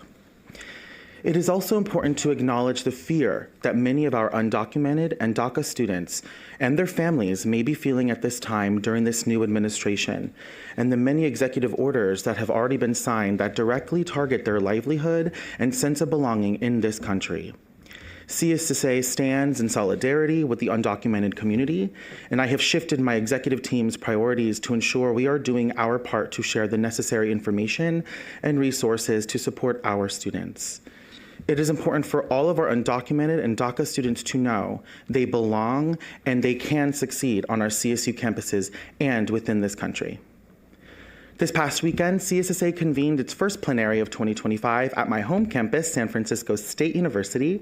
On behalf of CSSA, I extend my gratitude to ASI and University President Dr. Lynn Mahoney for helping CSSA kick off the new year in such a momentous way.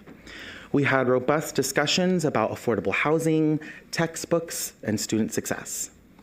I want to thank DVC Perez for the continued commitment to keep CSSA included and involved in the GI 2025 year of engagement. The Legislative Affairs Committee lent a warm welcome to AVC of Federal Relations Jeff Cullen and took co-sponsor positions on 2 critical pieces of legislation that aim to address the financial challenges facing students in California's higher education systems. These bills focused on cost of attendance and student affordable housing. They both represent meaningful steps towards creating a more equitable and accessible educational environment for all students. Though these bills have not been introduced, we will be sure to keep you informed as they move forward. Advocacy on pieces of legislation are vital to the success of students in the CSU. However, what is more and equally as vital, in my opinion, to student success and well-being is a fully funded CSU. Governor Newsom's January proposal included a nearly 8% cut to the CSU's operating budget and a deferral of the agreed-upon 5% compact budget increase until 2027. These budget cuts go beyond financial figures. They impact the future of California and the commitment we've made to our students. The California State University system is the largest and most diverse 4-year public university system in the United States, serving nearly 460,000 students. When we talk about budget cuts, we are not talking about abstract numbers or faceless entities. We are talking about real people. Our students come from diverse backgrounds, and many rely on affordability and accessibility that the CSU offers. They represent a true cross-section of our society. Students from rural communities, working families, first-generation college students like myself, and individuals who dream of bettering their lives through higher education. Students are not merely the leaders of tomorrow. We are the leaders of today, already shaping the innovations, ideas, and solutions that will move all of us forward. Even if the state's budget must be adjusted, it should not be at the expense of students. Let us not turn our backs on them. Let us not, as a state, make the same mistake of short-sighted budget cuts that will have long-term consequences. Instead, let us reaffirm our commitment to providing the resources necessary for all students in California to succeed. So let me be clear. Students should not bear the cost of this budget crisis. If the state believes that the innocent students of the CSU will not be severely and negatively impacted by a cut of this magnitude, they are sadly mistaken. We must find another way. If you are listening to me now, whether in person or virtually, please reach out to your legislator and fight for the students and the CSU. The future of California and the future of our nation depend on it. Lastly, my heart goes out to the students of Sonoma State. CSSA has heard devastating reports from students who have completely lost faith in their institution and the promise of prosperous academic and athletic journeys. We recognize that the CSU must be sympathetic to the system's budget crisis. But students, as the largest and most consequential stakeholder in the system, require that our leaders be empathetic in their decision-making. This means that when campus leaders make major decisions that will impact students, faculty, and staff, they uphold the principles of shared governance to more than just a box to check off your list. And at very least, we require you check that box. It is possible to protect the integrity of your decision-making processes while also cultivating a culture of information sharing and transparency. Overall, I urge two calls to action today. First, I call on our leaders here to commit to ensuring that your campus communities are afforded the dignity and opportunities they so rightfully deserve through trust and collaboration.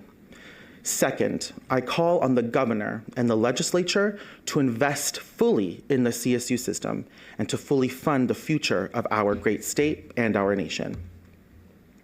Like many, I am a proud product of the CSU, and I am honored to be a leader in the CSU.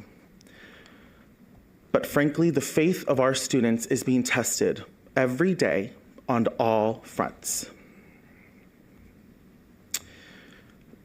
Our students are the future of our state and our nation. And for generations, our students have been the foundational contributors to thriving economies, and we are the blueprint of what one day will be a just society.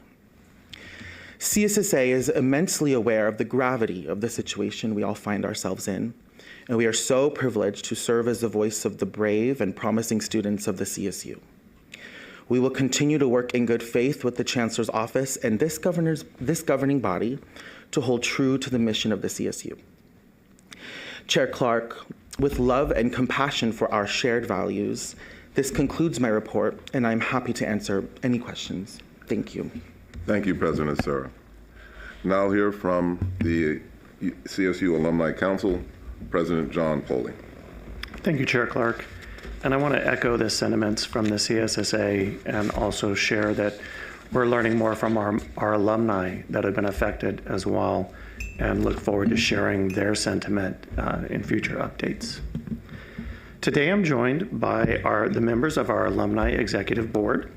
To my left, we have President-elect Adrian Harrell from Stanislaus State, Secretary Vern Wagner from CSU Fullerton, Treasurer Cedric Spencer from CSU San Bernardino, Member-at-Large Joseph Wang from Sonoma State, Program Committee Chair Felicia Hernandez from CSU Dominguez Hills, Alumni Director Representative Crystal Weimer Lucero from CSU San Bernardino, and of course, Larry Adamson, our alumni trustee. All right. I also want to send out a congratulations to Jeremy Addis Mills, who couldn't be with us today.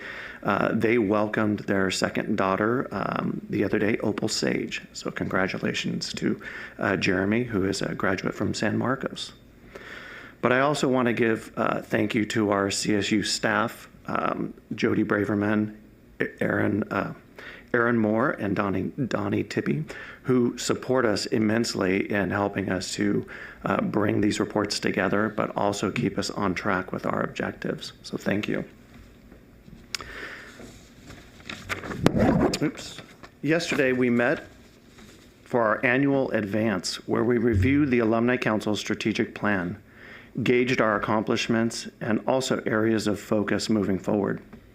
The Council's primary strategic objectives focus primarily on advocating for alumni and student success and representing alumni interest system at the system level. These two objectives go together, and we have made great progress in elevating the value that alumni bring to the universities.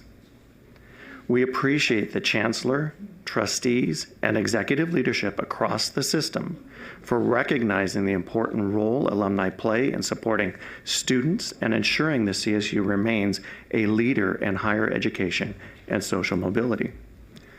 We are proud to represent the alumni voice in key working groups, including system-wide student success framework, strategic planning processes, and the subcommittee on honorary degrees. And I just realized, I think I missed a couple people on my introduction. Craig Shire is right there. Thank you, Craig, and thank you for your work with the Student Success Initiative. Okay. We are also proud of the work that is being done on every campus to strengthen opportunities for alumni-student connections. As January is National Mentorship Month, I wanted to highlight Coyote Network, which is Cal State San Bernardino's alumni mentorship program. Coyote Network was one of 26 system-wide projects that received funding last year to increase the opportunity for alumni-student connections on campus. The Coyote Network mentorship platform creates a transformative opportunity for alumni to make a meaningful impact in the lives of the students, while also keeping alumni engaged in the CSU San Bernardino community. The program has existed for over 5 years, and with this funding, afforded the creation of new campus-wide partnerships, including many first-time collaborations between the Alumni Office and groups such as the Enrollment Office, as well as underrepresented minority groups. In the first 6 months of the funding adoption, engagement with the platform increased by 4.3%. When looking at the graduation data, students that participated in Coyote Network completed their degree faster than non-participants, with 63% of first-time freshmen graduating within 4 years versus 52% for non-participants. And I want to share a quote from a past student mentee who now participates in the mentor program. Dr. Deborah Grijalva said, "Networking and mentoring are not just mere acts of support. They are stepping stones that can lead us to heights we never imagined. As a first-generation student, I ventured into uncharted territory, unsure of my path. It was through the mentorship I found at California State University, San Bernardino, that I discovered my true potential and the courage to pursue a doctoral degree. Now I champion the significance of mentorship, knowing that every individual deserves a guiding light to illuminate their path to success." We are proud of the accomplishments of the CSU San Bernardino program and know the positive impact that they have been making and how the funding helped them. We look forward to sharing our progress and continued reporting on the impact that these projects have had at future meetings. And with that, I'll conclude my report, Chair Clark. Thank you for that report, President Foley. And now it's my pleasure to turn it over to our Chancellor, Dr. Millie Garcia, for her report. Thank you, Chair Clark. Good afternoon. Buenas tardes. I want to begin by echoing the chair and offering my thoughts, prayers, and deepest and most heartfelt condolences to all of those impacted by the fires that have ravaged Southern California this month. In what has been described by Governor Newsom as the worst natural disaster in American history, members of the California State University family have lost their homes, have been displaced, have lost jobs, have their lives uprooted. Just last Thursday, CSU Channel Islands was forced to evacuate close to the campus and they had to cancel classes when a fire erupted west of campus and quickly grew to more than 50 acres before it was brought under control, thanks to the quick and effective action of the local fire authorities. For a broader context, over 1,500 CSU employees live in areas that have been subject to evacuation orders. I do want to commend our area universities for acting so quickly, modifying operations as necessary, and communicating regularly and clearly to their campus communities to ensure the health, safety, and well-being of their students, faculty, and staff. And in many cases, providing emergency housing to those who have been displaced. And I should note that it's not just our Southern California campuses that have taken action. Universities across the system have stepped up to support their LA County students and others impacted by the fires. I assure you that as anchor institutions and stewards of place, our universities will do what the CSU always does. In times of tragedy, they serve as a vital resource and trusted partners as our extended communities recover, rebuild, and work to create a brighter, safer, and more resilient future. On January 10th, Governor Newsom's budget proposal for 25-26 was announced. As was signaled in last year's final budget, the governor's administration has proposed a 7.95% cut, $375 million. That's to the CSU's ongoing state funding. This cut to state funding projects to a 5% reduction to the operating budgets of our universities and of the Chancellor's office, which, by the way, will be cut by $16.5 million. I will state the obvious. This news is extraordinarily disappointing. We recognize the situation the state is in. However, our leaders must know that the CSU is not an expense. It is an investment not only to the students and their families, it is investment to the vitality of California. Additionally, the governor reiterated his commitment to the multi-year compact agreed in 2022. However, similar to last year, the proposal will defer ongoing compact funding to fiscal year 2027-2028. Let me put this in plainer terms. The proposal makes clear that the CSU's obligation under the compact must continue, including making the necessary and significant investments to grow undergraduate enrollment by 3,500 full-time equivalent students, or 1%. And that's in a year that we are receiving a $375 million cut. This comes with the promise that we will be reimbursed in following fiscal years with one-time funds. Of course,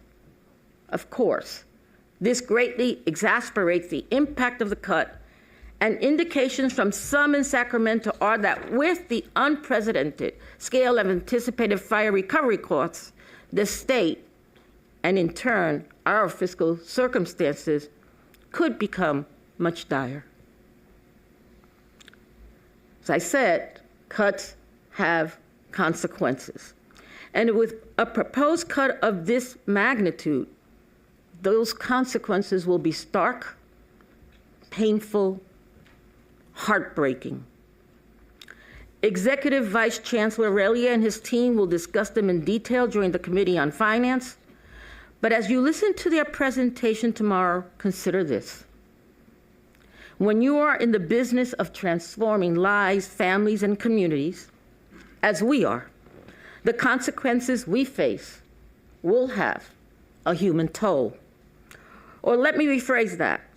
Members of the Cal State family who have dedicated their professional lives to helping our students achieve their professional and personal dreams will lose their livelihoods. Our beloved students we so proudly serve, as well as their families, will suffer the consequences as well, measured in additional time to graduation, earnings delayed, and dreams deferred. The CSU provides the vital pipeline for the diverse and highly educated workforce that powers the state's economy. 1 in 10 California employees holds a CSU degree, and we add more than 125,000 degree holders to the state's workforce every year. That includes California's teachers, entrepreneurs, accountants, nurses, first responders, engineers, small business owners, and the list goes on. It can't be overstated. The scale of the CSU economic impact to California is massive. You simply cannot negatively impact the CSU without negatively impacting the state and every one of its citizens. So we, everyone in this room, as well as the entire CSU community and its friends and supporters, must advocate strongly, as we heard earlier, for the restoration of compact funding and against the cut in the coming year. The governor's administration has indicated that state revenues are increasing, but now with the fires, we're not sure. If that trend is projected to continue into the future, we will expect to see relief from the cut and resumption of some semblance of ongoing compact funding in the May revision and in the final budget. Let me be clear. It is up to us to advocate. So as I just outlined, if this proposal passes as currently proposed, the CSU and the people we employ and serve, as well as our state, will be negatively and significantly impacted. That is the truth. And the extraordinarily painful, heartbreaking, but necessary actions taken just last week at Sonoma, which you heard described this morning, will underscore the breadth and depth of these consequences. And as well, the human impact, an impact so powerfully articulated by our public speakers this morning. But there's another immutable truth that I want everyone in this room and all our constituents and stakeholders across California to hear. The CSU will never abandon our mission. We will redouble our efforts to support our students so they can achieve their academic and professional goals. We will continue to embrace our role as a national model for educating America's new majority and everyone that walks through our doors.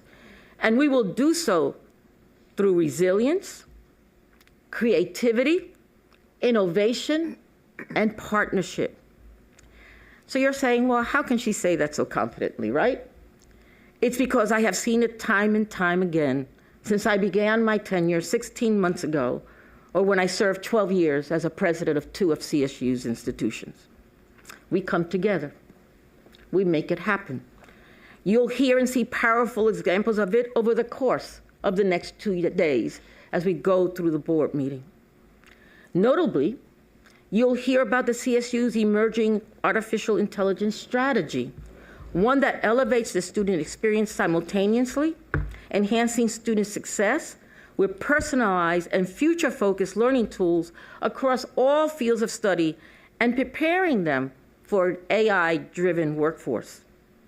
It will empower our faculty's teaching and research while addressing concerns regarding academic integrity.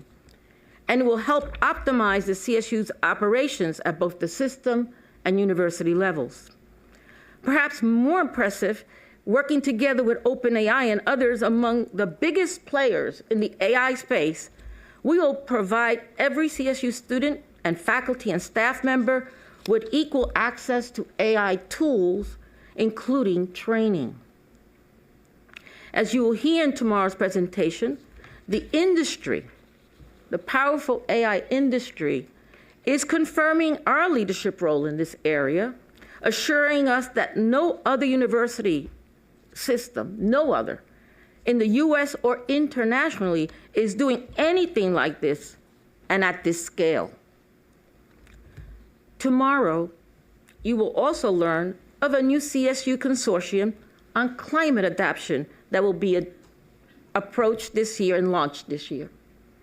Thanks in large part to the vision of Cal Poly Humboldt President Emeritus Tom Jackson, the consortium will enhance the visibility and impact of the CSU system as a national leader in undergraduate education, research, and practice in climate adaptation and action. Certainly, this month's natural disasters underscores the existential importance of this work to our state and nation, and indeed, to our planet. Significantly, the consortium is designed to catalyze coordination, systemness, across the 23 CSU campuses, maximizing opportunities for community engagement and lasting partnership with high schools, community colleges, and University of California campuses. The consortium is also perfectly aligned with Governor Newsom's 2023 Career Education Executive Order by preparing our students at emerging career opportunities in fields so vital to a sustained and brighter future for all Californians.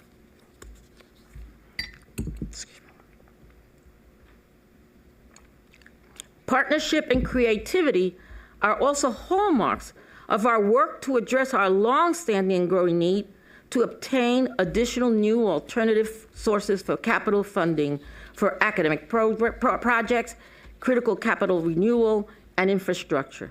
So tomorrow's presentation on this effort is directly responsive to a request for a deep dive on this topic from Trustees McGrory and Adamson, and it couldn't be more timely given the governor's recent budget proposal and its implications for the CSU. I would be remiss if I didn't provide an update on another exciting innovation launched just last fall and discussed at our November board meeting, the CSU's first ever direct admission pilot program in partnership with the Riverside County Office of Education and California's Cradle to Career Data Exchange. You'll recall that the pilot offers direct admission to 10 participating CSU campuses for eligible students at every public high school in Riverside County without the students even being required to initiate an application. Just think about this. A first generation, a low-income student, afraid that they'll never be accepted into a university, getting a letter saying, congratulations, you're conditionally accepted to one of our CSU. Choose out of these 10. That is extremely important, and I am extremely pleased to report that as a result of the program, first-year applicants from Riverside County have increased by 21%, or by 2,732 students over the prior year. That is impact. That is moving the needle. And system-wide overall applications exceed last year's number, a year that saw a record-breaking freshman enrollment, and most universities have extended their priority deadlines to accept applications for fall 2025. All of these examples are extraordinarily wonderful and examples of creativity, resilience, partnership, systemness, and bold action. These qualities have been hallmarks of the CSU throughout our 64-year history. It's in our DNA. And they will allow us to advance our mission for our students or for our state, even despite the headwinds we're facing. And they are what makes me so very proud to lead this university, and so very proud of all the people that comprise it. Later today, as Chair Clark noted, it will be my great honor to celebrate the recipients of this year's Wong Family Excellence Award. These exemplary members of the CSU faculty and staff are the very personification of these qualities and core values. They bring them to life where they matter most, in our classrooms, in our labs, and in our counseling and advising centers. They represent the very best of the CSU, and they are an inspiration. You'll have a chance to meet them this afternoon. Finally, I have invited back Dr. Allison Catlick from SOVA, our system-wide strategic planning facilitation partner, to provide another update on the planning process. But before I turn it over to her, a few words of congratulations are in order. Earlier this month, the U.S. Department of Education announced the first ever winners of its Post-Secondary Success Recognition Program launched by the then Secretary Cardona in April of last year.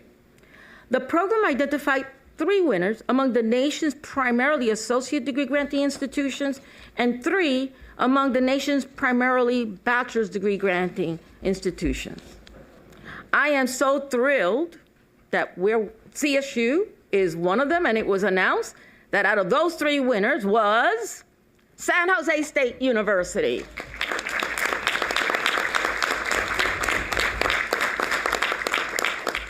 The department praised San Jose State for its work to improve graduation rates and reduce equity gaps, and importantly, for its commitment to being a student-ready campus and making student success an institution-wide priority. President Teniente Mattson, please accept our most enthusiastic congratulations, my admiration, and my gratitude, and please pass along the same to your entire campus. My congratulations also go to Cal State San Marcos. President Neufeld was recently named the recipient of the National Association of Student Personnel's Administrator Association, known as NASPA, the 2025 President's Award for her demonstrated dedication to student success, the student experience, and student engagement. Congratulations, President Neufeld.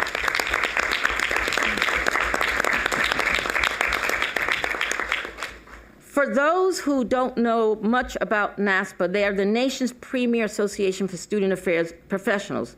Of course, while this is an individual honor, I am sure President Neufeld would be the first to say that it's reflective of the collective work of the San Marcos community, and please congratulate your entire community as well. Thank you. And finally, I want to join the chair in expressing my deepest gratitude and appreciation to Trustee Fang and her husband, Daniel Federle, for their extraordinarily generous gift that will permanently endow a named scholarship as part of the CSU's Trustee Award for Outstanding Achievement Award.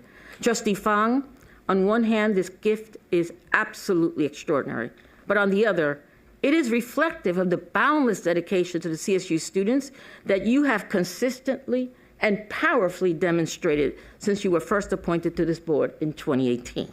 Thank you, Trustee Fang, and of course, please thank Daniel for it as well. And now, on that extremely positive note, I end my report and turn it over to SOVA's Dr. Allison Catlick for an update on our system-wide strategic planning process. Dr. Catlick, you're on. Thank you for joining us. Thank you, Chancellor Garcia. And thank you, esteemed board members, for having us here today. We are glad to be back and grateful for the opportunity to fill you in on our progress. As I'm sure you'll remember, this is a year-long process, so I want to take a moment to orient ourselves to where we are in the process. During the fall semester, we launched and executed phase 1 of stakeholder engagement, during which we focused on listening to and learning from stakeholders across the system. We have been analyzing that data, and I'll share some of the early findings with you in a moment. Meanwhile, we're moving on to phase 2 of stakeholder engagement, where we share back what we have learned from system stakeholders and continue to gather reactions and feedback from internal and external stakeholders as we work to hone in on the key elements of the plan. From there, we'll develop goals and metrics for the plan and reconsider implications for implementation and execution over the next 3 years. Throughout this process, the steering committee has been hard at work and meeting regularly to inform and support the stakeholder engagement process and wrestle with some of the emerging tensions and key decision points. We know from our experience in many other settings that a good strategic plan is one that results from genuine grappling with the tensions and trade-offs involved in setting a real roadmap. So A big thank you to the steering committee for the ongoing engagement and the ongoing commitment. Before we move on, we want to give you a quick preview of what's to come over the next couple of months. In our second stage of stakeholder engagement, we will be going back to our various stakeholder groups, as well as some additional external stakeholders to share the strategic themes I'll present shortly, which may shift or evolve as we continue to analyze the phase 1 data. We also want to be sure to contextualize this work within the realities of the broader social, economic, and political landscape. American higher education is at a critical inflection point. The cost of a degree has been steadily rising, while the traditional college-going population is declining. The pace of technological advancement is rapidly changing how we work, how we learn, while the public's trust in higher education continues to erode. While these trends are daunting, they represent an opportunity for American higher education to reinvent itself in service to today's learners and our society's evolving workforce demands. The CSU especially has an opportunity to lead the charge, given its long history of access, affordability, and serving diverse student populations. The goal of this system-level strategic plan is to help the CSU lay the foundation over the next 3 years to eventually become the national leader improving the value of higher education while positioning the system for future viability, stability, resilience, and growth. Some of you with a keen eye may notice some slight changes to the language within these bullet points. This is a direct reflection of the iterative and authentic nature of this process. As we receive feedback and input, we've worked with the steering committee to pay careful attention to all of the language that we use and revisit words and phrases from the original framing of these points that sparked discussion, debate during stakeholder engagement. In response to this listening, we've adapted these aspirations to reflect the evolving conversation. The adjustments include things like the addition of references to the knowledge economy, socioeconomic mobility, and community prosperity. These 7 elements were a bit more concise in their original formulations, but now they feel fuller and truer to the spirit of CSU's work, and we're grateful to the steering committee for the attention given to language here and to the ongoing attention given to language. With all of this as important context, we want to share some of the early themes and categories of feedback that have emerged from our preliminary analysis of our first listen and learn phase of stakeholder engagement. As a reminder, we have been engaging stakeholders and collecting data in 3 distinct ways: public town hall forums, virtual listening sessions tailored to key stakeholder groups, and through both structured and unstructured asynchronous feedback via the engagement platform we presented during your last meeting, as well as through an online submission form and email. Over the course of the first phase of engagement, we heard from and met with thousands of stakeholders across the system. And again, it has to be said, we have been so impressed with the steering committee for embracing their role in ensuring that stakeholders that they represent are engaging effectively in the input process, and for working with our team to surface themes. We heard feedback from across a wide spectrum of topics and categories. You'll see here a selection of recurring topics that surfaced during our town hall meetings and via our online submission form. You'll note that they range from, in no particular order, student access and affordability to climate change and leveraging artificial intelligence. I do want to be clear that this list is based on an analysis of a limited data set, exclusively from our town halls and online submission form entries. We value all of the input that we have received, and we are actively analyzing the remainder of the data from our listening sessions, trustee interviews, and the engagement platform. One important distinction we want to make is the difference between strategy and planning. With a strategic plan, we're engaging in both, but it really is important to distinguish by what we mean by each. Strategy is the overarching broad game plan designed to achieve the objectives of an organization, and planning is the forethought about what needs to be done in the future. Much of the feedback that we have received to date falls into the planning category. ideas and suggestions for things the CSU should change or improve, but they also relate to strategies for how and why the CSU should go in one direction or another. As the committee has moved into the process of sense-making, given the feedback and beginning to articulate the strategies to include within the strategic plan, it has been important to make explicit that the strategies must position the CSU for a future that is less and less predictable for everyone, including students. Thus, the strategies provide the blueprint for moving the CSU into the future, while the content generated across our engagements has been rooted in the current context and challenges. These will inform the planning, which is tightly connected to the implementation decisions down the road. So we worked closely with the steering committee to identify 7 preliminary strategy themes emerging from our listen and learn analysis so far. I do want to emphasize the word preliminary here because these may expand, contract, or evolve as we complete our phase 1 analysis. At this stage in the process, you can think about these themes in the context of if-then statements. So if the CSU invests in learning innovations and infrastructure, for example, then we could have the infrastructure to support many of the things we have heard being asked for: shorter time to degree, better graduation rates, etc.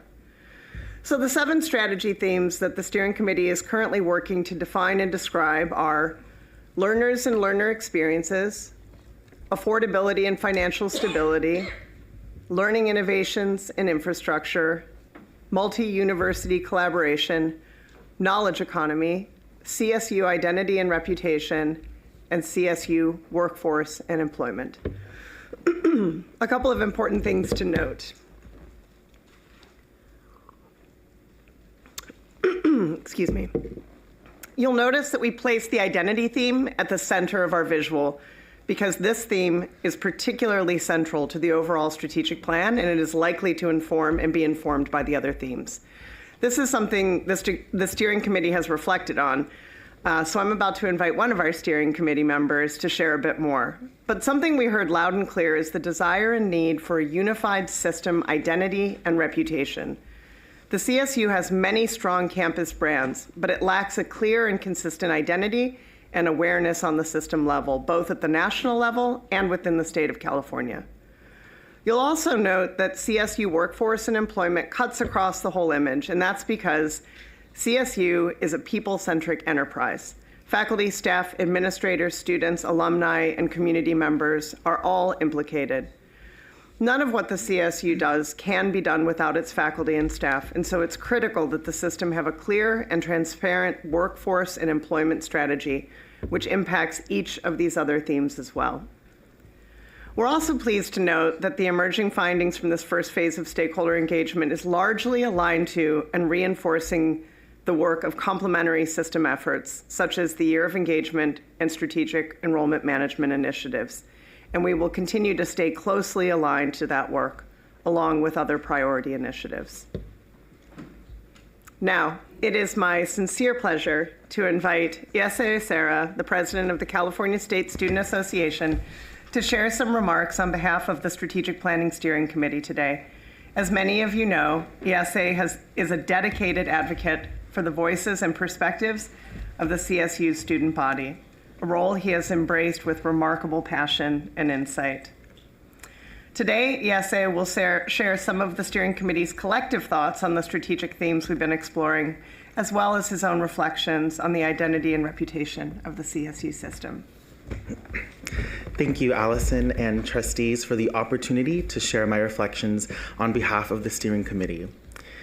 As a steering committee, we've reflected on the preliminary themes that Allison presented, and overall, they resonate with what we've heard from our stakeholders throughout this process. As Allison mentioned, one theme stood out to us as critical: the importance of the CSU's identity and reputation as a system. This will be a cornerstone of our strategy as we shape the strategic plan and roadmap for the future. The CSU is at a crossroads. We are an institution that does incredible work that transforms lives, uplifts communities, and creates pathways for students who might otherwise not have access to higher education. But despite our incredible impact, we often struggle to tell that story in a way that resonates boldly and powerfully. This is a challenge we must confront head on if we are to compete not just in California, but on the national stage. The truth is, excellence and prestige do not have to be synonymous with exclusivity. There is a way for the CSU to lean into what we do best, our areas of excellence, without sacrificing the accessibility and inclusivity that defines us. Elite institutions like UC Berkeley or UCLA thrive because they unapologetically promote their strengths. They command respect and resources by projecting prestige and betting on their excellence. But the CSU has its own story to tell. It's a story of excellence, one that is different and in many ways more compelling. No one is as powerful an engine for generational prosperity as we are. Rarely do other universities create such spaces of belonging, safety, and empowerment for students from underrepresented backgrounds as we do. These are powerful differentiators, especially in a time when students and families are increasingly looking for institutions that reflect and support both their identities and their budgets. Yet perception still matters.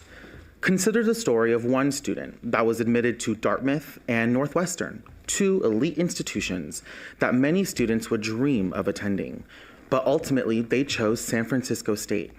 Why? Because it offered a more inclusive environment, better academic programs in their field, and at an affordable cost. It was a values-driven decision, but even as this student made it, they felt pulled by the marketed prestige of those elite institutions. Why is that? Because those institutions lean into their excellence and they sell it boldly. The CSU, on the other hand, has yet to fully step into that space. We have an incredible story of excellence to tell, but we need to tell it better, at scale, with strategy, and with the confidence our system deserves. To move forward, we need an externally facing strategy that positions the CSU as a leader in higher education. We can and should lean unapologetically into our strengths, our academic excellence, our commitment to equity, and our unmatched affordability. And yes, we should aim for prestige where appropriate, not as a replacement for accessibility, but as a complement to it. This isn't about mimicking elite institutions. It's about adopting what works while staying true to what makes us unique. In fact, it's the combination of both excellence paired with equity that defines the CSU and sets us apart. Now, time for a little plot twist. The student I mentioned earlier, the one who turned down 2 elite schools to attend SF State, is me. I even visited Dartmouth and Northwestern in the spring before I made my decision to attend SFSU. Today, I am a first-generation college graduate, a master's candidate set to graduate this spring, and the first CSSA president from SF State. My journey is deeply personal, but my story is not unique. Every year, countless students face the same choice, and the CSU has the opportunity to win them over, not just with affordability, but by boldly telling our story of excellence. Imagine what we could accomplish if the CSU was known nationwide as the system that redefines excellence by making it inclusive. That's the reputation we deserve, and that's the reputation we can achieve. The steering committee recognizes that this will require bold strategies and a willingness to bet on ourselves, but we are ready to do that work. We should lean into the CSU's strengths, amplify our story, and show the world the transformative power of an institution that truly embodies both excellence and equity. Thank you.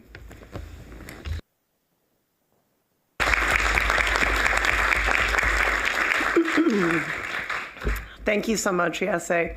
So this concludes our presentation. Thank you again for the opportunity to share. I should have mentioned when I was showing the graphic with the 7 themes that the thematic areas, that we had a steering committee meeting yesterday that was incredibly robust, the conversation. And so the language is evolving, the ideas are evolving in conversation and the deep engagement of steering committee members like Yese and his colleagues. So thank you so much for the time to be here today and for the opportunity to share our progress. We'd be happy to take your questions. Thank you.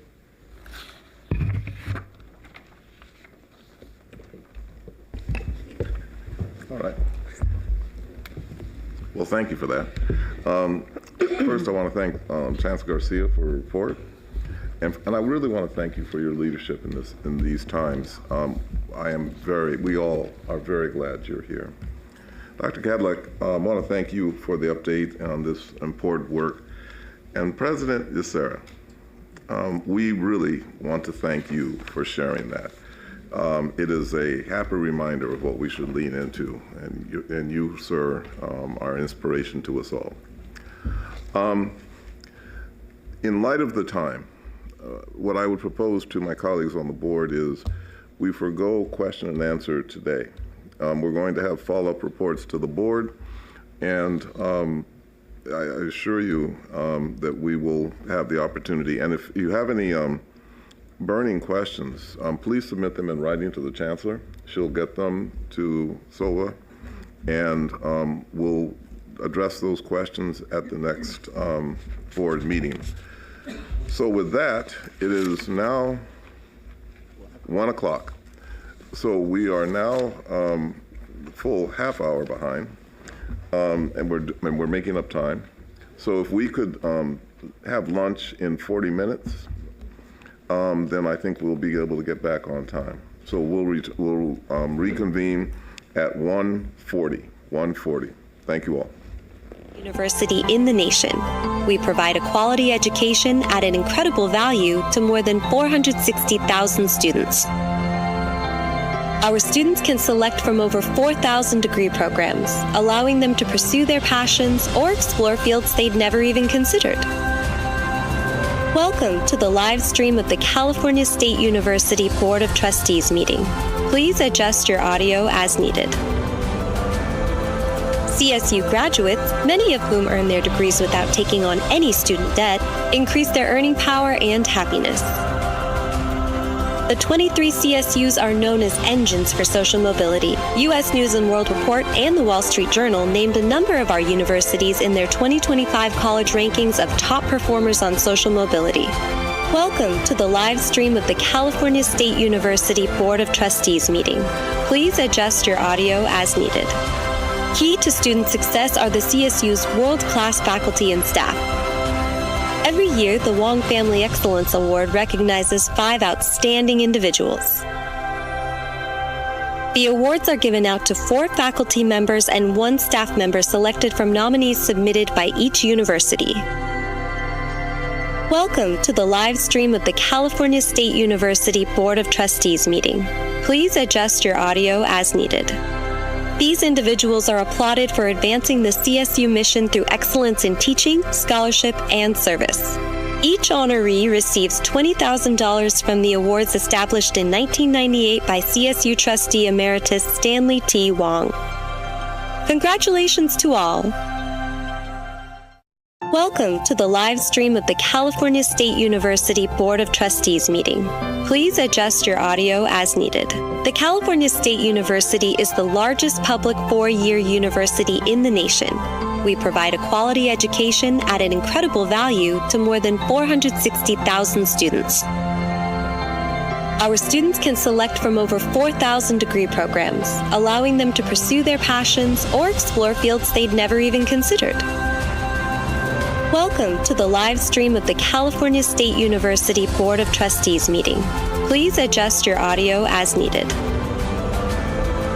CSU graduates, many of whom earn their degrees without taking on any student debt, increase their earning power and happiness. The 23 CSUs are known as engines for social mobility. U.S. News & World Report and the Wall Street Journal named a number of our universities in their 2025 college rankings of top performers on social mobility. Welcome to the live stream of the California State University Board of Trustees meeting. Please adjust your audio as needed. Key to student success are the CSU's world-class faculty and staff. Every year, the Wong Family Excellence Award recognizes 5 outstanding individuals. The awards are given out to 4 faculty members and 1 staff member selected from nominees submitted by each university. Welcome to the live stream of the California State University Board of Trustees meeting. Please adjust your audio as needed. These individuals are applauded for advancing the CSU mission through excellence in teaching, scholarship, and service. Each honoree receives $20,000 from the awards established in 1998 by CSU trustee emeritus Stanley T. Wong. Congratulations to all. Welcome to the live stream of the California State University Board of Trustees meeting. Please adjust your audio as needed. The California State University is the largest public four-year university in the nation. We provide a quality education at an incredible value to more than 460,000 students. Our students can select from over 4,000 degree programs, allowing them to pursue their passions or explore fields they'd never even considered. Welcome to the live stream of the California State University Board of Trustees meeting. Please adjust your audio as needed.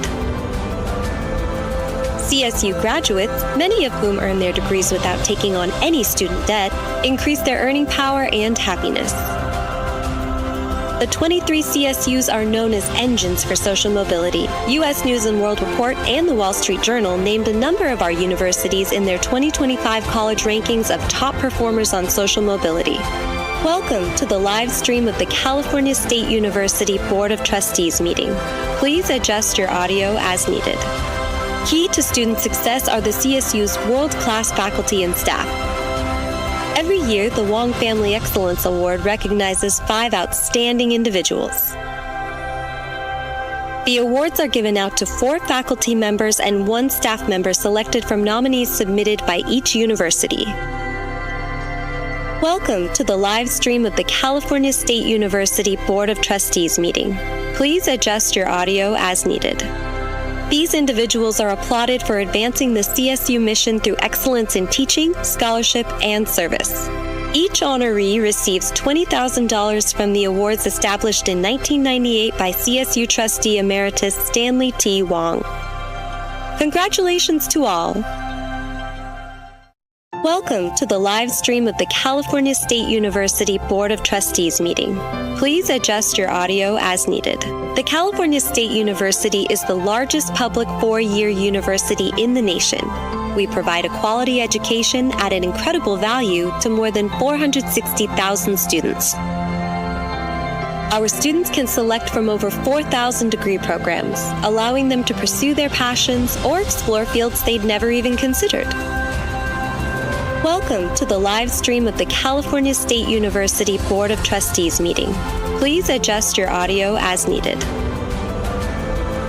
CSU graduates, many of whom earn their degrees without taking on any student debt, increase their earning power and happiness. The 23 CSUs are known as engines for social mobility. U.S. News & World Report and the Wall Street Journal named a number of our universities in their 2025 college rankings of top performers on social mobility. Welcome to the live stream of the California State University Board of Trustees meeting. Please adjust your audio as needed. Key to student success are the CSU's world-class faculty and staff. Every year, the Wong Family Excellence Award recognizes 5 outstanding individuals. The awards are given out to 4 faculty members and 1 staff member selected from nominees submitted by each university. Welcome to the live stream of the California State University Board of Trustees meeting. Please adjust your audio as needed. These individuals are applauded for advancing the CSU mission through excellence in teaching, scholarship, and service. Each honoree receives $20,000 from the awards established in 1998 by CSU trustee emeritus Stanley T. Wong. Congratulations to all. Welcome to the live stream of the California State University Board of Trustees meeting. Please adjust your audio as needed. The California State University is the largest public four-year university in the nation. We provide a quality education at an incredible value to more than 460,000 students. Our students can select from over 4,000 degree programs, allowing them to pursue their passions or explore fields they'd never even considered. Welcome to the live stream of the California State University Board of Trustees meeting. Please adjust your audio as needed. CSU graduates, many of whom earn their degrees without taking on any student debt, increase their earning power and happiness. The 23 CSUs are known as engines for social mobility. U.S. News & World Report and the Wall Street Journal named a number of our universities in their 2025 college rankings of top performers on social mobility. Welcome to the live stream of the California State University Board of Trustees meeting. Please adjust your audio as needed. Key to student success are the CSU's world-class faculty and staff. Every year, the Wong Family Excellence Award recognizes 5 outstanding individuals. The awards are given out to 4 faculty members and 1 staff member selected from nominees submitted by each university. Welcome to the live stream of the California State University Board of Trustees meeting. Please adjust your audio as needed. These individuals are applauded for advancing the CSU mission through excellence in teaching, scholarship, and service.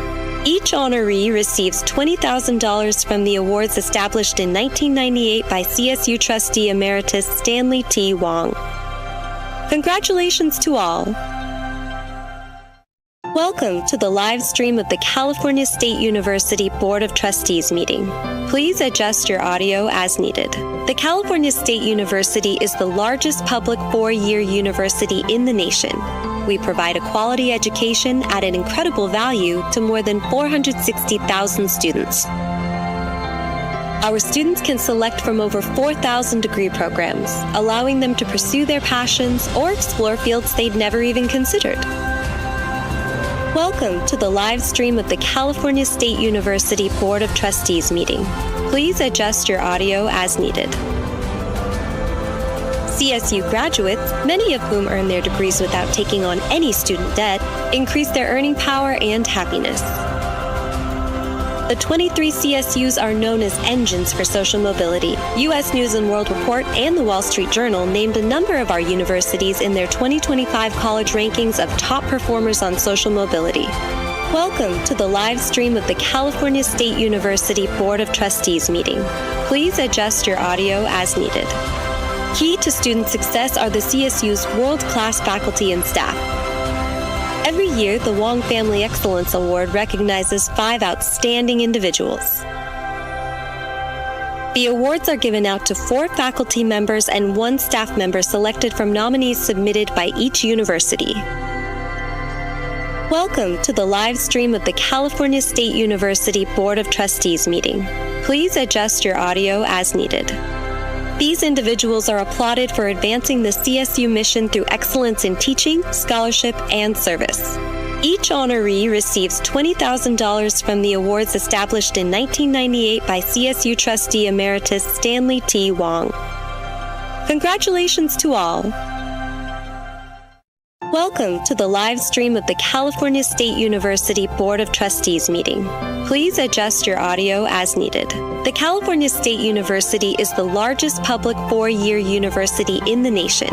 We provide a quality education at an incredible value to more than 460,000 students. Our students can select from over 4,000 degree programs, allowing them to pursue their passions or explore fields they'd never even considered. Welcome to the live stream of the California State University Board of Trustees meeting. Please adjust your audio as needed. CSU graduates, many of whom earn their degrees without taking on any student debt, increase their earning power and happiness. The 23 CSUs are known as engines for social mobility. U.S. News & World Report and the Wall Street Journal named a number of our universities in their 2025 college rankings of top performers on social mobility. Welcome to the live stream of the California State University Board of Trustees meeting. Please adjust your audio as needed. Key to student success are the CSU's world-class faculty and staff. Every year, the Wong Family Excellence Award recognizes 5 outstanding individuals. The awards are given out to 4 faculty members and 1 staff member selected from nominees submitted by each university. Welcome to the live stream of the California State University Board of Trustees meeting. Please adjust your audio as needed. These individuals are applauded for advancing the CSU mission through excellence in teaching, scholarship, and service. Each honoree receives $20,000 from the awards established in 1998 by CSU Trustee Emeritus Stanley T. Wong. Congratulations to all. Welcome to the live stream of the California State University Board of Trustees meeting. Please adjust your audio as needed. The California State University is the largest public four-year university in the nation. We provide a quality education at an incredible value to more than 460,000 students. Our students can select from over 4,000 degree programs, allowing them to pursue their passions or explore fields they'd never even considered. Welcome to the live stream of the California State University Board of Trustees meeting. Please adjust your audio as needed. CSU graduates, many of whom earn their degrees without taking on any student debt, increase their earning power and happiness. The 23 CSUs are known as engines for social mobility. U.S. News & World Report and the Wall Street Journal named a number of our universities in their 2025 college rankings of top performers on social mobility. Welcome to the live stream of the California State University Board of Trustees meeting. Please adjust your audio as needed. Key to student success are the CSU's world-class faculty and staff. Every year, the Wong Family Excellence Award recognizes 5 outstanding individuals.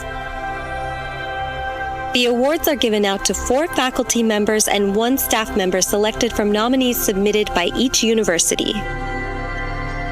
Welcome to the live stream of the California State University Board of Trustees meeting. Please adjust your audio as needed. These individuals are applauded for advancing the CSU mission through excellence in teaching, scholarship, and service. Each honoree receives $20,000 from the awards established in 1998 by CSU Trustee Emeritus Stanley T. Wong. Congratulations to all. Welcome to the live stream of the California State University Board of Trustees meeting. Please adjust your audio as needed. The California State University is the largest public four-year university in the nation. We provide a quality education at an incredible value to more than 460,000 students. Our students can select from over 4,000 degree programs, allowing them to pursue their passions or explore fields they'd never even considered. Welcome to the live stream of the California State University Board of Trustees meeting. Please adjust your audio as needed. CSU graduates, many of whom earn their degrees without taking on any student debt, increase their earning power and happiness. The 23 CSUs are known as engines for social mobility. U.S. News & World Report and the Wall Street Journal named a number of our universities in their 2025 college rankings of top performers on social mobility. Welcome to the live stream of the California State University Board of Trustees meeting. Please adjust your audio as needed. Key to student success are the CSU's world-class faculty and staff. Every year, the Wong Family Excellence Award recognizes 5 outstanding individuals. The awards are given out to 4 faculty members and 1 staff member selected from nominees submitted by each university. Welcome to the live stream of the California State University Board of Trustees meeting. Please adjust your audio as needed. These individuals are applauded for advancing the CSU mission through excellence in teaching, scholarship, and service. Each honoree receives $20,000 from the awards established in 1998 by CSU Trustee Emeritus Stanley T. Wong. Congratulations to all. Welcome to the live stream of the California State University Board of Trustees meeting. Please adjust your audio as needed. The California State University is the largest public four-year university in the nation. We provide a quality education at an incredible value to more than 460,000 students. Our students can select from over 4,000 degree programs, allowing them to pursue their passions or explore fields they'd never even considered. Welcome to the live stream of the California State University Board of Trustees meeting. Please adjust your audio as needed. CSU graduates, many of whom earn their degrees without taking on any student debt, increase their earning power and happiness. The 23 CSUs are known as engines for social mobility. U.S. News & World Report and the Wall Street Journal named a number of our universities in their 2025 college rankings of top performers on social mobility. Welcome to the live stream of the California State University Board of Trustees meeting. Please adjust your audio as needed. Key to student success are the CSU's world-class faculty and staff. Every year, the Wong Family Excellence Award recognizes 5 outstanding individuals. The awards are given out to 4 faculty members and 1 staff member selected from nominees submitted by each university. Welcome to the live stream of the California State University Board of Trustees meeting. Please adjust your audio as needed. These individuals are applauded for advancing the CSU mission through excellence in teaching, scholarship, and service. Each honoree receives $20,000 from the awards established in 1998 by CSU trustee emeritus Stanley T. Wong. Congratulations to all. Welcome to the live stream of the California State University Board of Trustees meeting. Please adjust your audio as needed. The California State University is the largest public 4-year university in the nation. We provide a quality education at an incredible value to more than 460,000 students. Our students can select from over 4,000 degree programs, allowing them to pursue their passions or explore fields they'd never even considered. Welcome to the live stream of the California State University Board of Trustees meeting. Please adjust your audio as needed. CSU graduates, many of whom earn their degrees without taking on any student debt, increase their earning power and happiness. The 23 CSUs are known as engines for social mobility. U.S. News & World Report and the Wall Street Journal named a number of our universities in their 2025 college rankings of top performers on social mobility. Welcome to the live stream of the California State University Board of Trustees meeting. Please adjust your audio as needed. Key to student success are the CSU's world-class faculty and staff. Every year, the Wong Family Excellence Award recognizes 5 outstanding individuals. The awards are given out to 4 faculty members and 1 staff member selected from nominees submitted by each university. Welcome to the live stream of the California State University Board of Trustees meeting. Please adjust your audio as needed. These individuals are applauded for advancing the CSU mission through excellence in teaching, scholarship, and service. Each honoree receives $20,000 from the awards established in 1998 by CSU trustee emeritus Stanley T. Wong. Congratulations to all. Welcome to the live stream of the California State University Board of Trustees meeting. Please adjust your audio as needed. The California State University is the largest public 4-year university in the nation. We provide a quality education at an incredible value to more than 460,000 students. Our students can select from over 4,000 degree programs, allowing them to pursue their passions or explore fields they'd never even considered. Welcome to the live stream of the California State University Board of Trustees meeting. Please adjust your audio as needed. CSU graduates, many of whom earn their degrees without taking on any student debt, increase their earning power and happiness.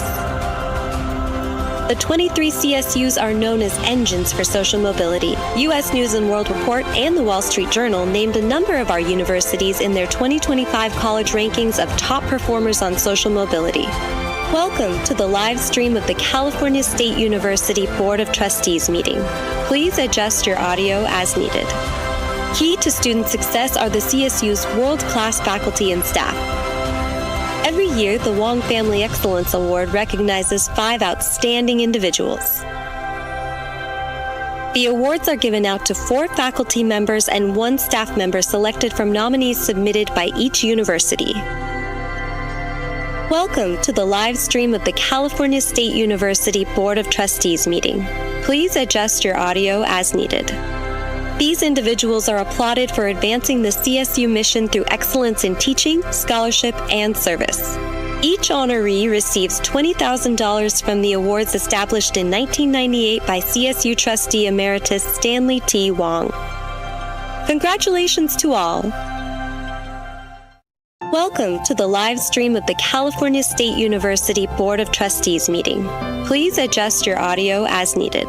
The California State University is the largest public four-year university in the nation. We provide a quality education at an incredible value to more than 460,000 students. Our students can select from over 4,000 degree programs, allowing them to pursue their passions or explore fields they'd never even considered. Welcome to the live stream of the California State University Board of Trustees meeting. Please adjust your audio as needed.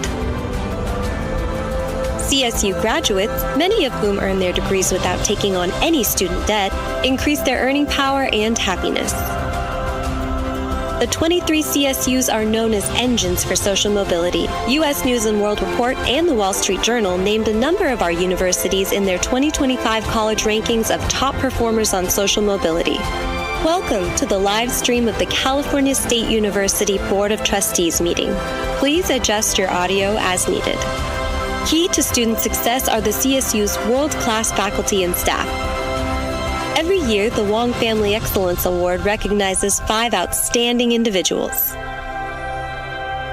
The awards are given out to 4 faculty members and 1 staff member selected from nominees submitted by each university. Welcome to the live stream of the California State University Board of Trustees meeting. Please adjust your audio as needed. These individuals are applauded for advancing the CSU mission through excellence in teaching, scholarship, and service. Each honoree receives $20,000 from the awards established in 1998 by CSU Trustee Emeritus Stanley T. Wong. Congratulations to all. Welcome to the live stream of the California State University Board of Trustees meeting. Please adjust your audio as needed.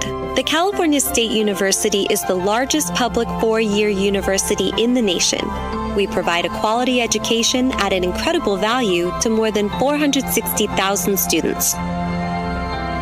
Our students can select from over 4,000 degree programs, allowing them to pursue their passions or explore fields they'd never even considered. Welcome to the live stream of the California State University Board of Trustees meeting. Please adjust your audio as needed. CSU graduates, many of whom earn their degrees without taking on any student debt, increase their earning power and happiness. The 23 CSUs are known as engines for social mobility. U.S. News & World Report and the Wall Street Journal named a number of our universities in their 2025 college rankings of top performers on social mobility. Welcome to the live stream of the California State University Board of Trustees meeting. Please adjust your audio as needed. Key to student success are the CSU's world-class faculty and staff. Every year, the Wong Family Excellence Award recognizes 5 outstanding individuals. The awards are given out to 4 faculty members and 1 staff member selected from nominees submitted by each university. Welcome to the live stream of the California State University Board of Trustees meeting. Please adjust your audio as needed. These individuals are applauded for advancing the CSU mission through excellence in teaching, scholarship, and service. Each honoree receives $20,000 from the awards established in 1998 by CSU Trustee Emeritus Stanley T. Wong. Congratulations to all. Welcome to the live stream of the California State University Board of Trustees meeting. Please adjust your audio as needed. The California State University is the largest public four-year university in the nation. We provide a quality education at an incredible value to more than 460,000 students. Our students can select from over 4,000 degree programs, allowing them to pursue their passions or explore fields they'd never even considered. Welcome to the live stream of the California State University Board of Trustees meeting. Please adjust your audio as needed. CSU graduates, many of whom earn their degrees without taking on any student debt, increase their earning power and happiness. The 23 CSUs are known as engines for social mobility. U.S. News & World Report and the Wall Street Journal named a number of our universities in their 2025 college rankings of top performers on social mobility. Welcome to the live stream of the California State University Board of Trustees meeting. Please adjust your audio as needed. Key to student success are the CSU's world-class faculty and staff. Every year, the Wong Family Excellence Award recognizes 5 outstanding individuals. The awards are given out to 4 faculty members and 1 staff member selected from nominees submitted by each university. Welcome to the live stream of the California State University Board of Trustees meeting. Please adjust your audio as needed. These individuals are applauded for advancing the CSU mission through excellence in teaching, scholarship, and service. Each honoree receives $20,000 from the awards established in 1998 by CSU trustee emeritus Stanley T. Wong. Congratulations to all. Welcome to the live stream of the California State University Board of Trustees meeting. Please adjust your audio as needed. The California State University is the largest public 4-year university in the nation. We provide a quality education at an incredible value to more than 460,000 students. Our students can select from over 4,000 degree programs, allowing them to pursue their passions or explore fields they'd never even considered. Welcome to the live stream of the California State University Board of Trustees meeting. Please adjust your audio as needed. CSU graduates, many of whom earn their degrees without taking on any student debt, increase their earning power and happiness. The 23 CSUs are known as engines for social mobility. U.S. News & World Report and the Wall Street Journal named a number of our universities in their 2025 college rankings of top performers on social mobility. Welcome to the live stream of the California State University Board of Trustees meeting. Please adjust your audio as needed. Key to student success are the CSU's world-class faculty and staff. Every year, the Wong Family Excellence Award recognizes 5 outstanding individuals. The awards are given out to 4 faculty members and 1 staff member selected from nominees submitted by each university. Welcome to the live stream of the California State University Board of Trustees meeting. Please adjust your audio as needed. These individuals are applauded for advancing the CSU mission through excellence in teaching, scholarship, and service. Each honoree receives $20,000 from the awards established in 1998 by CSU trustee emeritus Stanley T. Wong. Congratulations to all. Welcome to the live stream of the California State University Board of Trustees meeting. Please adjust your audio as needed. The California State University is the largest public 4-year university in the nation. We provide a quality education at an incredible value to more than 460,000 students. Our students can select from over 4,000 degree programs, allowing them to pursue their passions or explore fields they'd never even considered. Welcome to the live stream of the California State University Board of Trustees meeting. Please adjust your audio as needed. CSU graduates, many of whom earn their degrees without taking on any student debt, increase their earning power and happiness. The 23 CSUs are known as engines for social mobility. U.S. News & World Report and the Wall Street Journal named a number of our universities in their 2025 college rankings of top performers on social mobility. Welcome to the live stream of the California State University Board of Trustees meeting. Please adjust your audio as needed. Key to student success are the CSU's world-class faculty and staff. Every year, the Wong Family Excellence Award recognizes 5 outstanding individuals.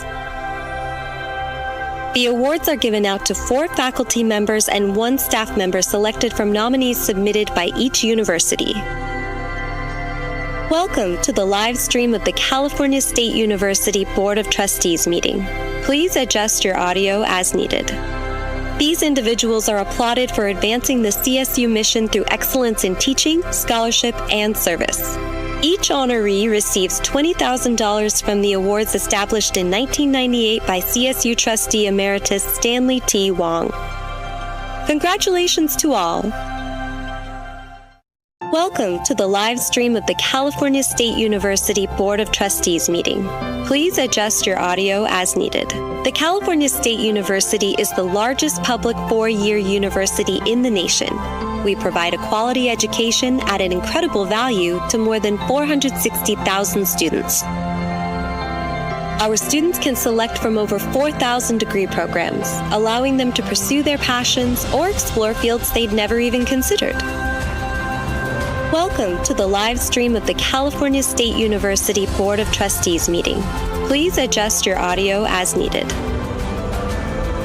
CSU graduates, many of whom earn their degrees without taking on any student debt, increase their earning power and happiness.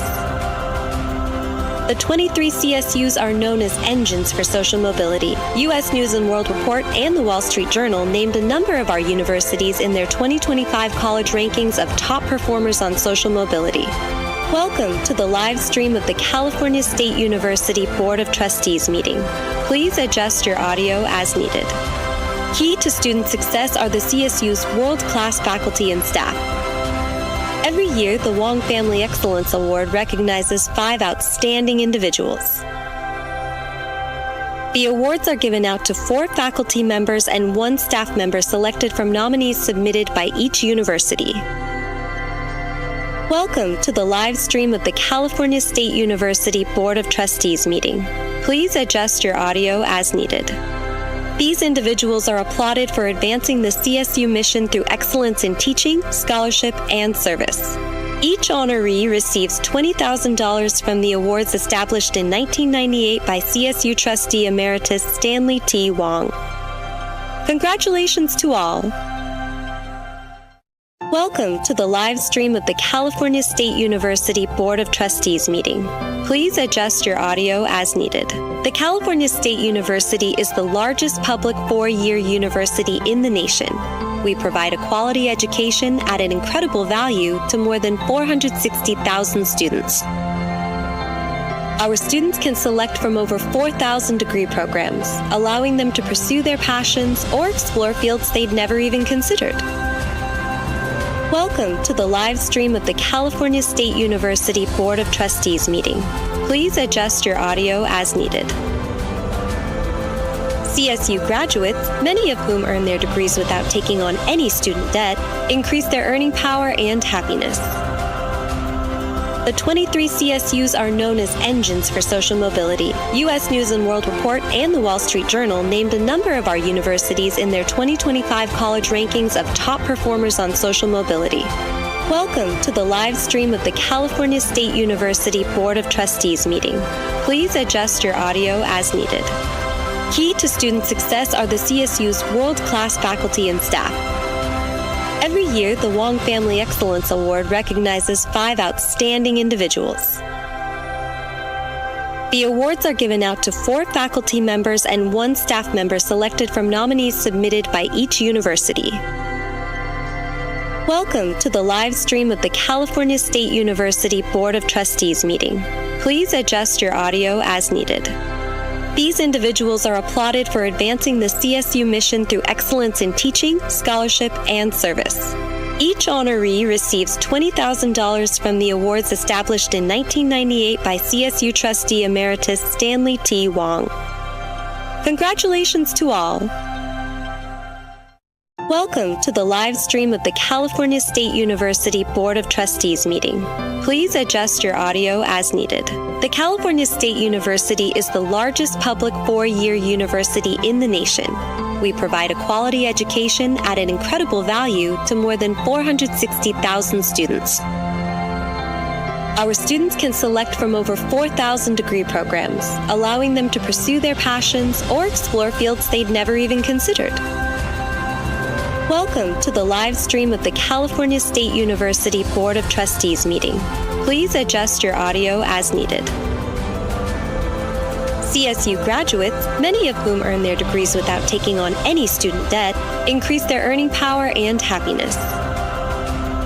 The 23 CSUs are known as engines for social mobility. U.S. News & World Report and the Wall Street Journal named a number of our universities in their 2025 college rankings of top performers on social mobility.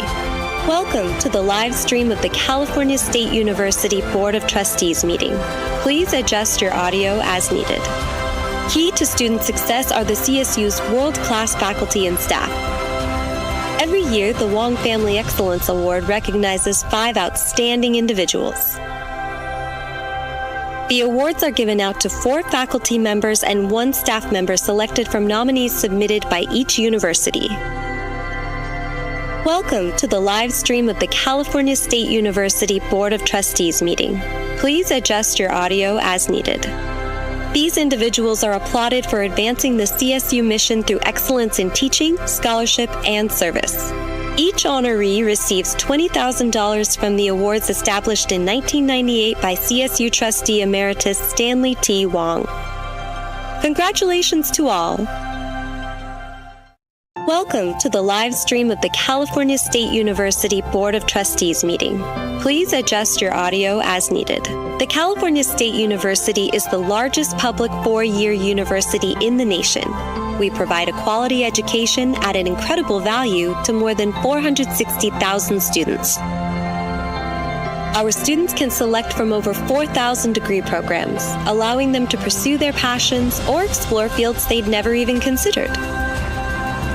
Welcome to the live stream of the California State University Board of Trustees meeting. Please adjust your audio as needed. CSU graduates, many of whom earn their degrees without taking on any student debt, increase their earning power and happiness. The 23 CSUs are known as engines for social mobility. U.S. News & World Report and the Wall Street Journal named a number of our universities in their 2025 college rankings of top performers on social mobility. Welcome to the live stream of the California State University Board of Trustees meeting. Please adjust your audio as needed. Key to student success are the CSU's world-class faculty and staff. Every year, the Wong Family Excellence Award recognizes 5 outstanding individuals. The awards are given out to 4 faculty members and 1 staff member selected from... We'll come back to order. So we're going to make a non-material change in the order in light of guests that we have here. We're going to start with the Joint Committee on Educational Policy and Finance. Vice Chair Arambula, will you please convene the Joint Committee on Educational Policy and Finance? Of course. Thank you, Chair Clark. Will the joint meeting of the Committees on Educational Policy and Finance please come to order? The first item on today's agenda is the approval of the minutes from the November 2024 meeting. Is there any objection to the approval of the minutes? Hearing and seeing none, the consent agenda is approved. The committee has one item on today's discussion agenda that Chancellor Garcia referenced in her report to the full board earlier today. Item number 2 is an information item on the CSU's artificial intelligence strategy. This item will be presented by Steve Relier, Executive Vice Chancellor and Chief Financial Officer, Nathan Evans, Deputy Vice Chancellor and Chief Academic Officer, and Ed Clark, Chief Information Officer. And we're joined by 2 esteemed colleagues from outside of the CSU, but strong partners, Amy Tong, the Secretary of Government Operations Agency, and Secretary Stuart Knox, Secretary of California Labor and Workforce Development Agency. Steve, take it away. Okay, thank you, Trustee Arambula. So as part of our efforts to leverage the systemness of these 23 universities and prepare our students for the future world of work, today we'd like to share information about exciting opportunities for the CSU in the area of artificial intelligence. The goals for this presentation are to, first of all, talk about a system-wide AI strategy that equips our students, our faculty, our staff, and our 23 universities to lead the state in leveraging emerging AI technologies. And as part of that strategy, promote equitable access to state-of-the-art AI tools, create key partnerships, and incentivize change throughout the system. And finally, to build support for system-wide AI initiatives and partnerships that will be initiated in the current calendar year. So we'll start with a recap of the work of the CSU Generative AI Committee, then share a little context about the current state of AI technology.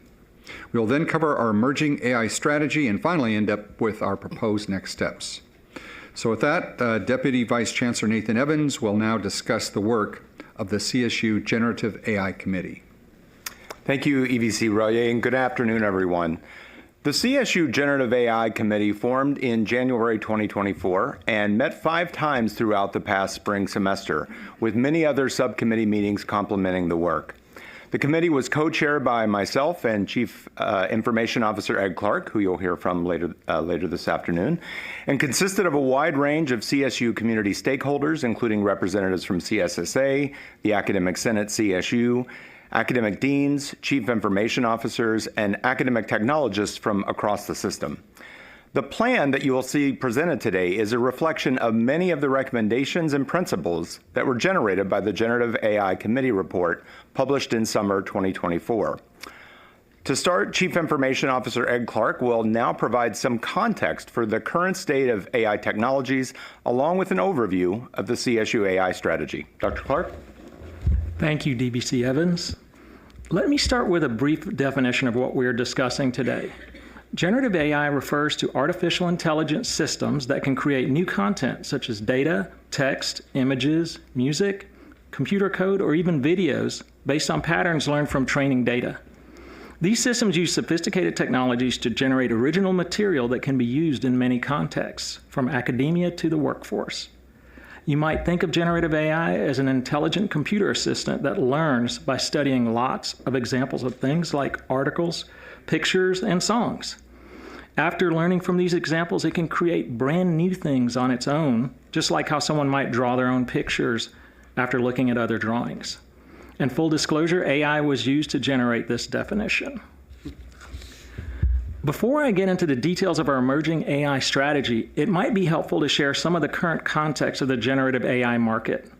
I liken it to the early internet.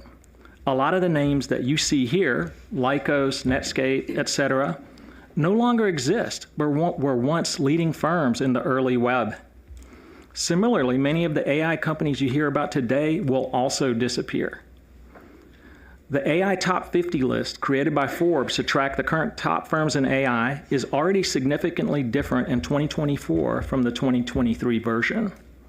That difference reflects the pace of change we are seeing in the AI market today. That's why this slide from Gartner Incorporated talks about what they call the 2 AI races. There's the vendor race, which is characterized by an unsustainable rate of rapid changes, additions, and removals from the market. Gartner says that this race is causing many organizations and their CEOs to panic about not keeping up.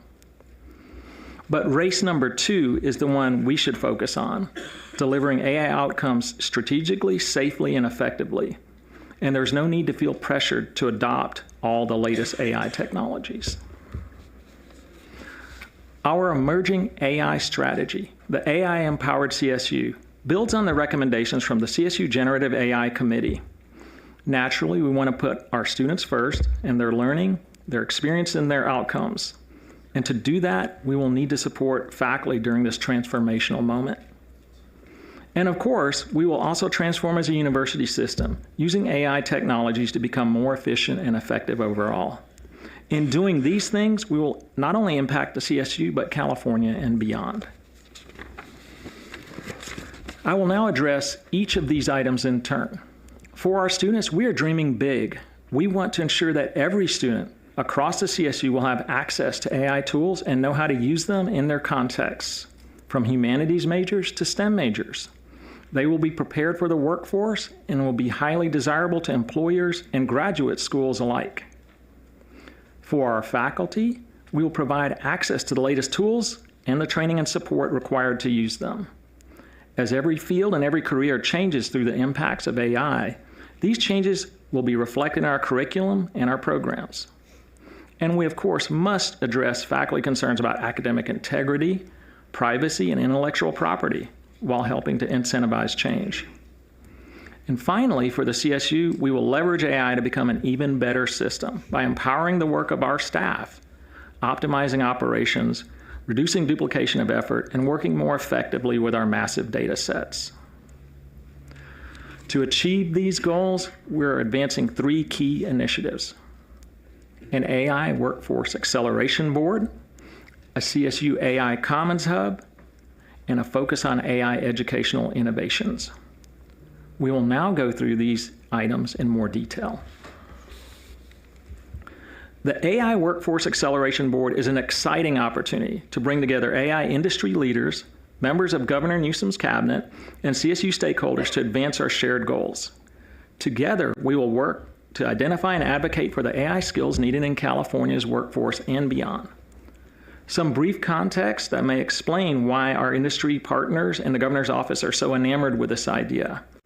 While over 30 of the top 50 AI firms in the world are based in California, over 50% of the AI workforce in the United States is international.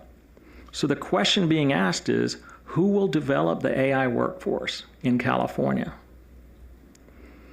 In addition to advocating for specific AI skills, this board will host a series of AI challenges for all CSU students to apply their skills, addressing a wide range of problems that could range from affordable housing to climate change.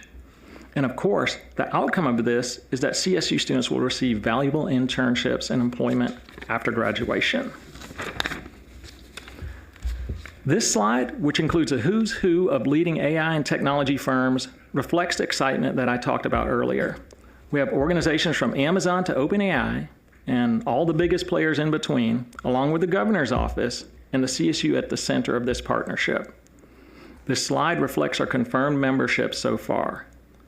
One thing I'd like to share is that so many of these folks were drawn to this board because, in the words of Mary Strain, AI and machine learning leader at AWS, the CSU has undertaken an initiative that is unique across higher education by including a wide range of industry partners to drive innovation coupled with a focus on the responsible use of AI. This could serve as a model for other university systems across the United States.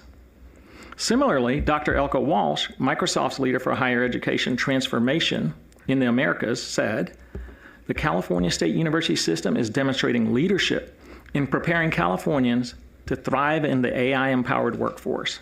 The scale of this effort is an example of the art of the possible when universities, industry, and government work together."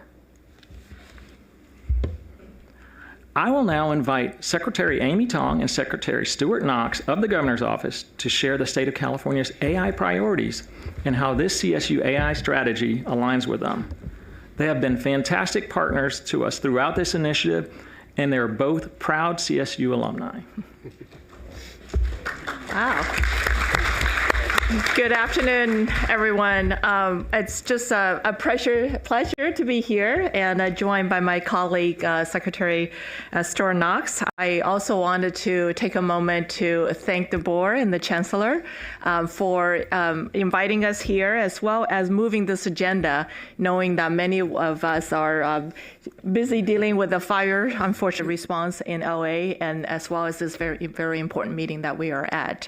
I also want to acknowledge there's a few other colleagues from the cabinet, including Director Joe Steffenschott and his colleague, as well as my colleague, and of course, Michael Waifa from the Governor's Office, as all of us are joining the board meeting today and presenting this topic, because this is a very important partnership and we treasure this partnership very, very much. Just a little bit of an overview of what is the state overall strategy in AI. I will probably present most of that, and then I'm going to hand it off to my colleague here, Secretary Knox, to talk about the workforce development, and I'll circle back. Stemming from that workforce development, what are some of the goals that the administration is looking forward to in partnership with CSU and the industry? The governor have issued an executive order back in October October of 2023. I have to double check the year because we're 25 right now. Is that correct? 2023. It's been fast running ever since that executive order was issued, and it's really put a stake in the ground in making sure that the California is continue to take its leadership, especially working with those 35 of the 50 top AI companies who happen to be headquartered in state of California. And that executive order really give us several tasks to focusing on. One, while we wanted to maintain our leadership in the evolution of AI, we also want to be very careful and mindful in how do we adopt AI. And that mindfulness or that measured approach, how we use it, really is involving around the people who's going to be using AI, who's going to be applying AI, who's going to be learning AI, who's going to be managing AI. So with that people-centered approach, the implementation of the executive order issued by the governor is focusing how state of California not only to explore potential use cases, we call them the proof of concept, which I'll go into a little bit more detail on those are, but more importantly, how do we bring the workforce along with conducting those proof of concept? And in addition to that, of course, we're continuing to partnering with our community-based organization, industry, and academia play a huge role in making sure that this is not only the state of California doing these proof of concept on our own, but how do we engage our community, academia in general and at large so that we can have a constant feedback loop in terms of how these services are being provided and what are the recipients' feedback on receiving those services. In addition to that, we also have engaged the cybersecurity team, which we are very, very mindful what the potential harmfulness that the AI could bring if we don't utilize that technology carefully. So while we are exploring the beneficial use of AI, we're also taking a very, very careful approach to making sure that we have a good analysis and understanding potential harm it could bring by AI. So in the implementation, 16 months, 18 months later, the state of California have very much closing the first round of a proof of concept with 5 specific scenarios. 2 of them are surrounding transportations. And one of those 2 are specifically around the LA area. As we have, Olympic coming up in a few years, I believe World Cup is coming up next year. The Department of Transportation is working closely with our innovators from the industry to making sure that if there is a way of utilizing AI to perhaps better streamline or better design or better alleviate the traffic congestion. The other example related to the traffic that we have applied AI to is improve the road safety. California has an unfortunate trend of 12 people being killed on the roadway these days, and these are what we call the vulnerable road user. These are not the folks who are driving the car, but these are the pedestrian, the bicyclist, the motorcyclist, and due to the various reasons, that fatality rate is not something that we are proud of. So we are using AI as to find ways to see whether through better lighting, better design, better traffic management, how do we improve the safety on the road. 2 other scenarios is related to health and human services. One of them is language access. Given how diverse California is, we want to make sure that the services that the state provides is not solely on the translation, but what can you do to make sure that is language access that in the most meaningful way to support the diverse residents of California. We also have a scenario testing out how do we improve the site inspection of many of the medical facilities so that the medical facility can stay open while the inspection and all of those compliance and check that typically take a matter of months. We're trying to see if we can streamline the effort down to a matter of weeks and days. Last but not least, from a taxpayer perspective, and this is more so to the sales and use tax, that the state of California have put AI assistance into our call center to support the taxpayers who's calling in on the typical assistant that typically have to wait, especially during a peak time, and probably too long for our customer service standard. But we're trying to apply AI assistant to the call agent, by no means replacing their work, but enhance their work, which much better assessment of tools and information so they can better service our taxpayers. So those are the 5. We are wrapping up at the end of this month with decision to go, whether or any of those are going to more of a production mode. In addition to this round 1 of 5 proof of concept, we have also started 3 more that actually involves Secretary Knox and Director Steffenshaw and continue to look for ways how California can streamline our delivery of service and improve our customer service to the residents. With that, I'll probably hand it to Secretary Knox, as we mentioned that at the center of the strategy and testing out AI, we really put our workforce in the center of consideration. Yeah, thank you, Amy. I appreciate it. Secretary Tong, we all know each other so well. We keep first name basis usually. I'm Stuart Knox, the Secretary of Labor. We really are what we're really looking for is working with employers. And Amy's brought a whole slew of employers, as the universities will do for us as well. But the main focus that I have is, one, working with the employers to be able to speed up the skill base of our workforce for the future. And we'll need the teachers to do that with us, our faculty.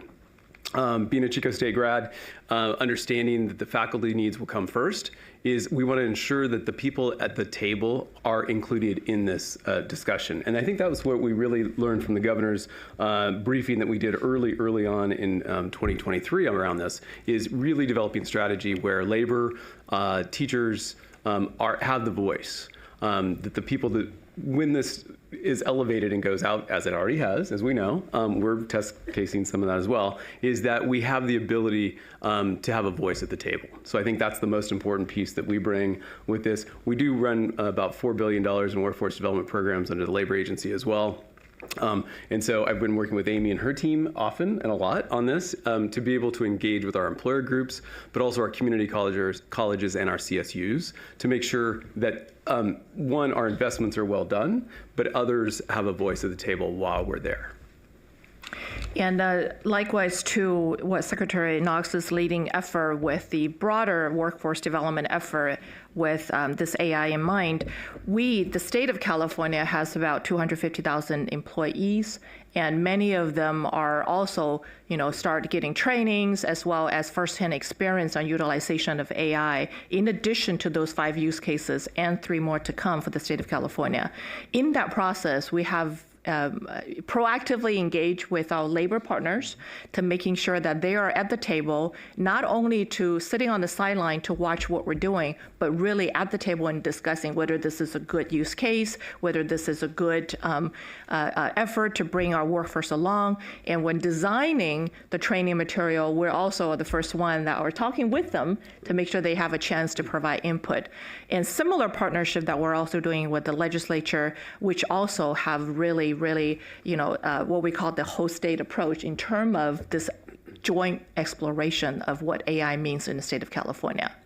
And that segues into the most important point of our slide presentation, is this partnership with academia and the industry.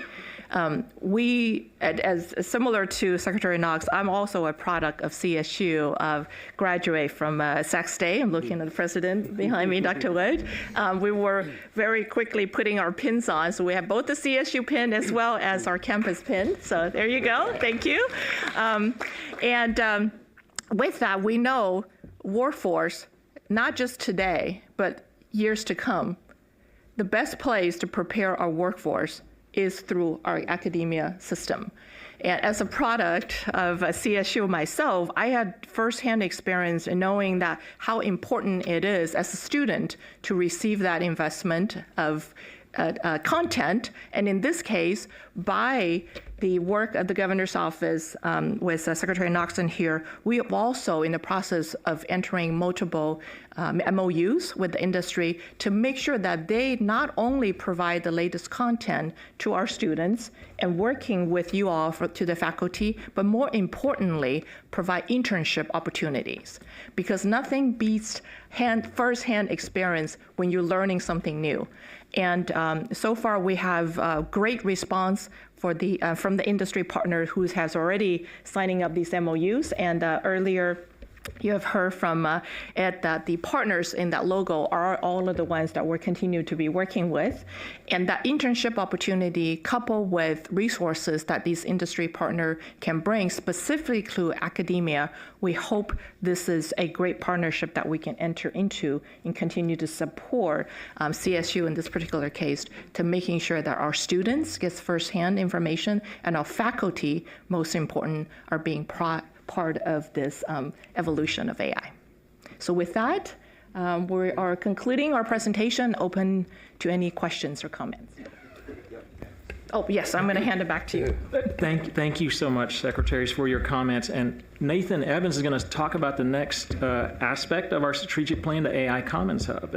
Absolutely. Thank you, Dr. Clark. And thank you again, Secretaries Tong and Knox, for your comments and providing a preview of the collaborative space and the use cases that will be possible with our new AI Workforce Acceleration Board, which is the first element of this three-part strategy. The second part, which I'd like to share, is what we're calling the CSU AI Commons Hub, and it's intended to create equitable access to AI tools. We're already seeing a widening gap, a new digital divide among our own institutions in what AI tools and resources they're exploring and what they're able to offer their students, faculty, and staff. We cannot afford to leave students or faculty at some of our institutions behind during this time of dramatic change. So the AI Commons Hub will host AI tools, models, and training resources from each of the industry partners we've discussed, including a groundbreaking partnership with OpenAI. We'll also host custom GPTs, AI scripts, and solutions developed by our university technology teams. And all of these things will be available to the entire CSU community at no personal cost.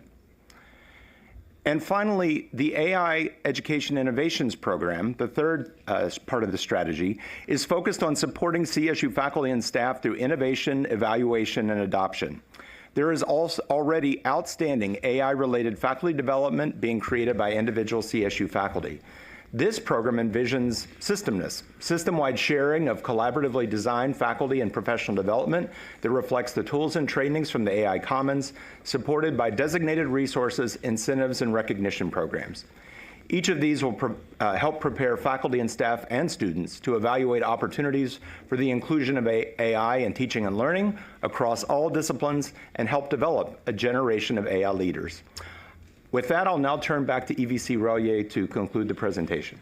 Okay, thanks, Nathan, and thank you to Ed and to Secretaries Tong and Knox, and thank you, Director Steffenshoff, for your support of this important partnership. I also want to thank all of the students, faculty, and staff who served on this generative AI committee for CSU, as well as Governor Newsom and the industry leaders for their support and their vision. So in summary, our CSU strategy is really driven by three strong convictions. First, that today's and tomorrow's workforce will be transformed rapidly and permanently by this technology, and our students must be prepared for this. Second, we need to provide the tools, the training, and the support to our faculty to help us meet this transformational moment. And finally, it's crucial that we provide equitable access to these AI tools and resources, as Nathan described, across the entire system. We can't expect, in this case, we cannot expect our universities to just fend for themselves when it comes to investing in these important tools for our students, faculty, and staff.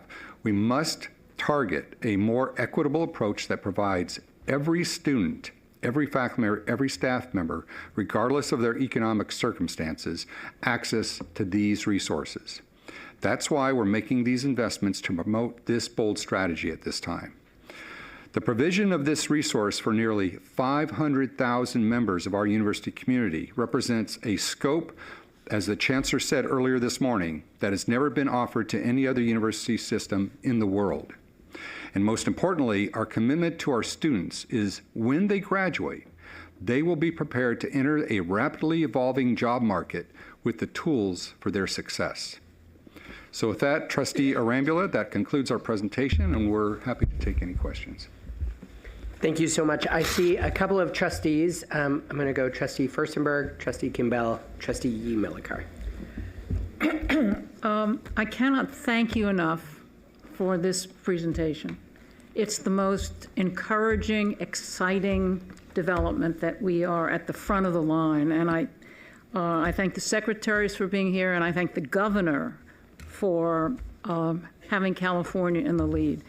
I want to just look at this slide, because before lunch, what we were dealing with was what is the identity and the reputation of the CSU. We have 24 different images up there. That is something that we are going to work on. And ironically, maybe AI is a tool that can help us in that. But this was a wonderful example of leadership at the state level and at the system level, and it's thrilling. So thank you all. Trustee Kimbell. So I echo Trustee Furstenberg. This has been a great presentation. It's very exciting. I'm just wondering, I know, well, the whole industry is so young and it moves so fast, but there's been a lot of union pushback, to AI. I'm wondering and hoping that as we go forward, and I think you've alluded to it, we will be working with faculty and employees and making them part of whatever it is that ends up happening. So I just wanted to put that out there and wonder if there's been any pushback here that we haven't heard about yet. Well, maybe I can start, and then either, the co-chairs of our Generative AI Committee, which worked for, I think, nearly a year on developing the recommendations that yielded what you're seeing today. That group was co-chaired by Nathan Evans and Ed Clark. And that group had CSSA as part of the leadership of that group, the Academic Senate, provosts, CIOs, other major stakeholders from the CSU. And we're going to use the kernel of that group to be a governance and advisory board to the chancellor on things like what Trustee Kimbell, you just mentioned, things like, policy and issues and security and, how do we work with this in a way that is productive and does least harm? So we're very conscious of that, and I think this is one of the reasons we want to lead in this area as opposed to just allow it to happen, because it's going to happen whether we want it to or not, right? So I don't know if Nathan or Ed, you wanted to add anything to that? Yeah, just building on your comments, this turbulent time in the early AI age, it really speaks to the fact that we do want to engage the whole CSU community in helping us design our future and participating it together. So I think it's exactly what we plan to do. Nathan. So glad to hear that. Yeah. Trustee Yee Millikar. Thank you, Trustee Arambula, and thanks to our Chancellor's Office staff and the State Department leaders for their amazing presentation. Very informative, very exciting, and it was especially important to hear about this innovative partnership because it really stresses the foresight in preparing for the integration of AI technologies across academic, operational, research domains. It also reflects your commitment in working with us to leverage AI to enhance educational and workforce technologies that's so important to our state moving forward. And the ethical considerations and the data privacy that you mentioned are also critical components that we need to be mindful for not only our students, but our faculty and staff. So my question is simply this, and that is, what is the timeline for implementing this AI strategy and working with the state, and how will progress be evaluated? Because I know my board colleagues know I'm all about the data, and I'm all about, what the outcomes are going to be. But I ask because just yesterday, when we returned from the dinner, I was reading a lot of articles, and one of the articles had to do with China's AI platform and how it's already affecting the American market. So I'm just putting it out there. Ed, you want to talk about? Yeah. So yes, absolutely. And the DeepSeek, that Chinese tool, is a perfect example of how this market is going to continue to be disrupted. And so that's a good example of that. But the timeline, the majority of our AI strategy, we're planning to implement it over this year, this calendar year, with huge progress even over the next 3 months. So that is the timeline. We are working with experts we're actually looking at contracting with firms to look at developing those metrics for success and evaluating what is the impact in to our students, our faculty, and our staff. So that's a part of the plan as well. Yep. I have a comment, a question, and a comment. I'm going to go in that order. Steve, you ended us, and I've heard a few of you name that whether we want this to be true or not, the workforce is transforming underneath us. That to be ready to enter into that workforce, our students need a set of tools, and those students and our faculty need training to use these tools in new ways. And that, consistent with our commitment, we need equitable access for all of our students, all of our faculty, and all of our staff. I think is an underpinning of where we are today. My first comment is just, I appreciate the governor starting us on this journey back in 2023. I appreciate that we didn't just do something that month, that we actually took time, because with how fast moving this is, it can feel very scary, like we're missing a moment. And I think we've spent intentional time bringing together a coalition of students, of faculty, of staff, of Chancellor's Office folks to really get a better sense of this, and that we're moving forward intentionally. So I think you've named the right things. I think we've moved forward intentionally. So that's my first comment. There's more. My question is, I just wanted to make sure I heard this right. We are offering a set of tools, AI-empowered tools, to all of our faculty, to all of our staff, to all of our students, free of charge. Is that right? That is correct. Starting when? Starting immediately. I think the contract was signed about a week ago, roughly, and so it's going to roll out over the matter of weeks now, just getting this to the campuses. I mean, it is really exciting, and again, this is a scope of which no one has done yet. I just wanted to ask that question because I wasn't sure if all of my board colleagues had caught that the AI Commons Hub is up and running today, and anyone associated with the CSU, I shouldn't say that. I don't think alumni who are associated with the CSU, 4 million strong, have this. I'm sorry, Larry. But any current student, faculty, staff has the ability to go access. Trustees. Yes, trustees. And trustees? I don't know. Jose, I'm asking for a friend. I'm afraid we forgot in the contract to put trustees, okay. So we might have to do that in the next contract. But Nathan, do you want to expand on this? Yeah, I just, so thank you, Trustee Arambula, for asking for that clarification and creating some space. So the tool set, yes, as EVC Raye alluded to, the contract has just been signed for that, now working through the logistics of how that can be rolled out. Several campuses, as I alluded to in my comments, we're already going down that road, so we'll work with them in sort of phasing in and for other campuses. And so that's a tool set, as you alluded to, for all students, faculty, and staff, almost 500,000 strong, that will have access. We're also working with research institutions that have supercomputing power that we may not have on our campuses to also create a more developmental space for faculty, staff, and students, also for the more creative, innovative, cutting edge, in addition to sort of the base tool that you or I might use each day. And so that's another piece that's on a parallel track.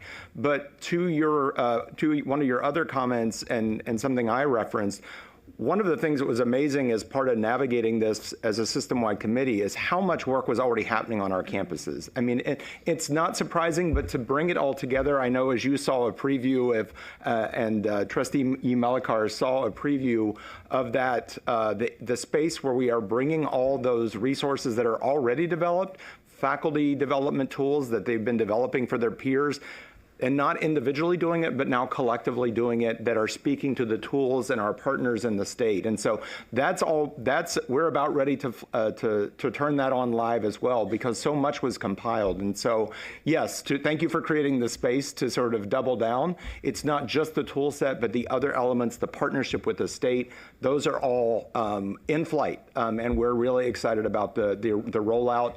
We'll be doing some more public announcements of this in the next few days as well. I said a comment, a question, a comment. So I have one more comment, and then I have Trustee Lopez and Trustee Rodriguez. And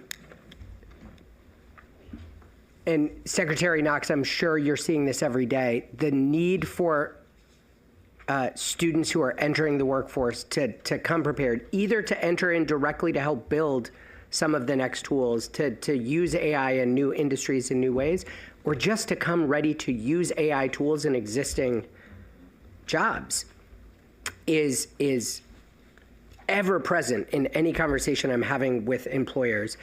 So as we move forward with our new success metrics, and as we see that one of the things we're really going to pay attention to is graduation for sure, but also ensuring that you're in the workforce and earning a strong wage, this is a critical thing that we're giving to our students. And I'd add, so many of our AI tools, one concern that some folks have shared is that some of our AI tools are not built by a representative population, and thus they don't always respond in ways that we would want them to respond. And so, my goodness, do we have a representative student population that if we are training them to enter into these spaces, we're going to just continue to ensure that our AI tools are even better for all communities. So I'm just very excited about the work, very appreciative to everyone who's taken the time to get us here, and excited to see where we go from here. Yes. Vice Chair, I want to take the opportunity to probably jump on the bandwagon what you just said earlier about the need to have involvement from our diverse population, especially so well represented here by the CSU system, to be part of this AI revolution. What I mean by that is, and earlier I know Trustee Eva mentioned about being the data, right? You all know, aside from the algorithm that is being built behind, for this AI, really a lot of it is feeding off the data, information that is available out there. And the more we could engage everyone through this training, and what I do by training is it's you can compare it to more of a digital literacy type of training. In this case, it's an AI literacy training, that this is not a technology conversation. This is a societal change conversation. And that's why, even though I was a former State Chief Information Officer, I'm really here partnering with the Labor Secretary, focusing on workforce development. Because whether you're a computer engineering, that you're going to be building AI, or you're going to be a prompt engineer who is going to be using AI, every single one of us should realize the opportunities now to play part of how do we shape how AI is going to influence our society moving forward. And that is really a workforce conversation. And that's why we're so pleased to have this partnership and recognition from the academia system. Trustee Lopez and then Trustee Rodriguez. Well, I mean, this is so exciting and terrific. I just want to add that. And I just, just in a sense, also jumping off from the last two comments about the power of AI and the tools and the ability to learn from what's out there. We also have an ability, I think, to learn from what we know and our data. We're such a large system. The higher ed universe and the higher ed world is framed on the basis of information of institutions that aren't who we are. Yes. You know, I mean, you know, they really don't have the kind of diversity, the kind of values, the kind of drive and students and faculty that we have. So I hope we really think about how to really also use this to transform and educate how higher ed, how the AI world and what data it uses and how we teach it about a different higher ed, the CSU vision of higher ed, if you will. So I think that's really terribly important. And I'm really pleased that we're doing this from a system-wide approach. Mm-hmm. I'm looking at this now from an institutional perspective. The fact that we're going at this system-wide, that we know that we can't just let our more endowed universities have the tools and those that are struggle along. I think that's terrific. And I also want to just add that it's a recognition of the partnership that we have with the state. I mean, you are now recognizing our importance to a key initiative, particularly forward-looking, how important we are. And then I can't help myself but say, then remember that. You can't let your partners, you know, go down the tubes, if you will. You know, you need strong partners. So just, I'm not looking at you, Joe, I'm looking over here. But seriously, I think this is just a terrific opportunity in many ways. Thank you. Trustee Rodriguez. Thank you, Trustee Arambula. Just wanted to add to the excitement and saying we are doing what we need to do for the modern learner. And I just can't thank you enough for your partnership and for all of the work of everyone who had participated in this. You know, talk about having future-ready graduates. My question is, in my other life, I work with recent grads too. Young people who are recent grads. They may have had their first opportunity in the workforce, but they're thinking, okay, how do I get into the AI workforce? So I'm wondering, why are we not potentially including alum in the AI Commons Hub? If that could be an opportunity for them to be able to get, you know, those types of resources too, or if they have access to that, especially if they're recent grads. That's just a question off my top mind of why alum are not included. Thank you for that question.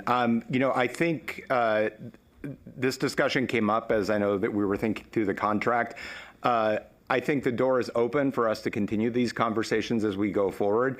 The scope of even $500,000 and approaching a technology partner initially at the, and one of the things we didn't talk in detail about, but this is a significant savings as a system to any system comparatively in terms of what they may be contracting with, or if our institutions tried to approach this individually. So we didn't really touch on that, but that was the initial starting point. I think the door is open to continue. But what I will share is through our PACE, our professional and continuing education, we see more and more curriculum rolling out that way that might be just a single experience, really just an introduction. And even some of the training and development that's been created by our campus communities is completely virtual and free of charge. So our campuses are sharing amongst themselves, putting on this on the new AI educational innovation space that will be open to the public, not just CSU. And some of those small training modules are already available and will be as well.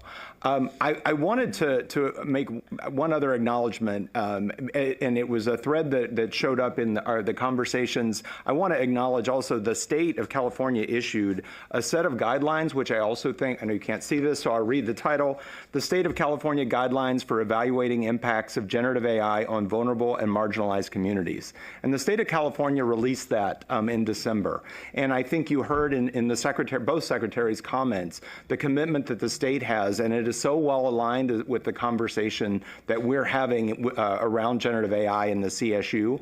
But I also want to acknowledge our faculty, and particularly the Academic Senate, who issued a resolution in 2019 about the need to really be thinking about the role of AI. Now, that was shortly thereafter interrupted by the pandemic, and but since then have been wonderful partners in this dialogue, and I think really will be another leading space. You heard Chair Boyd say she will be a part of that AI workforce board. So we're excited to be collaborating because we all share that commitment, as you said, Trustee Lopez, to the communities and the students that we serve.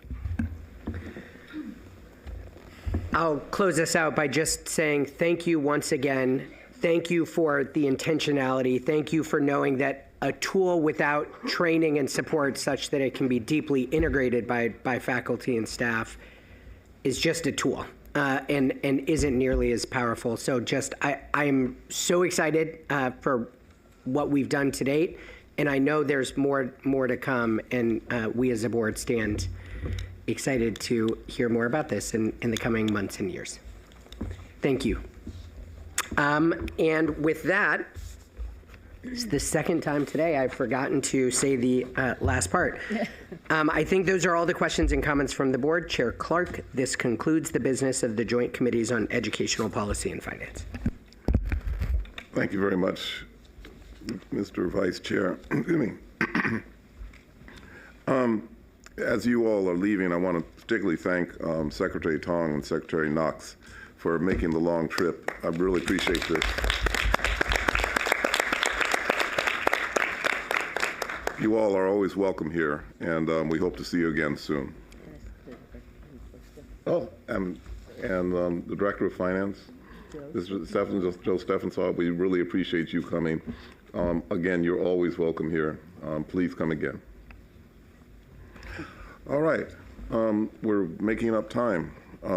Trustee Furstenberg, would you please convene the Committee on Organization and Rules? Yes, sir.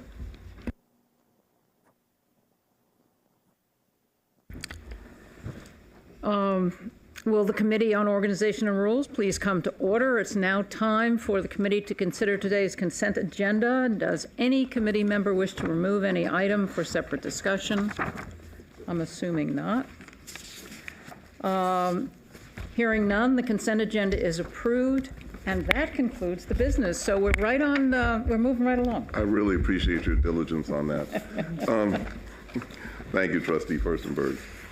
Before we proceed to the Committee on Audit, I'd like to acknowledge and thank Trustee Kimbell. She'll be stepping away from the board next month. She's been on the board for almost 11 years. I know I speak for my fellow trustees, current and former, who deeply appreciate and value the indelible contributions you have made to the work of this board during your tenure. I'm just going to say this as a setup for some more we're going to talk about next month, but you have been a real rock to this board, for this board, and we greatly appreciate you. We want you to know that.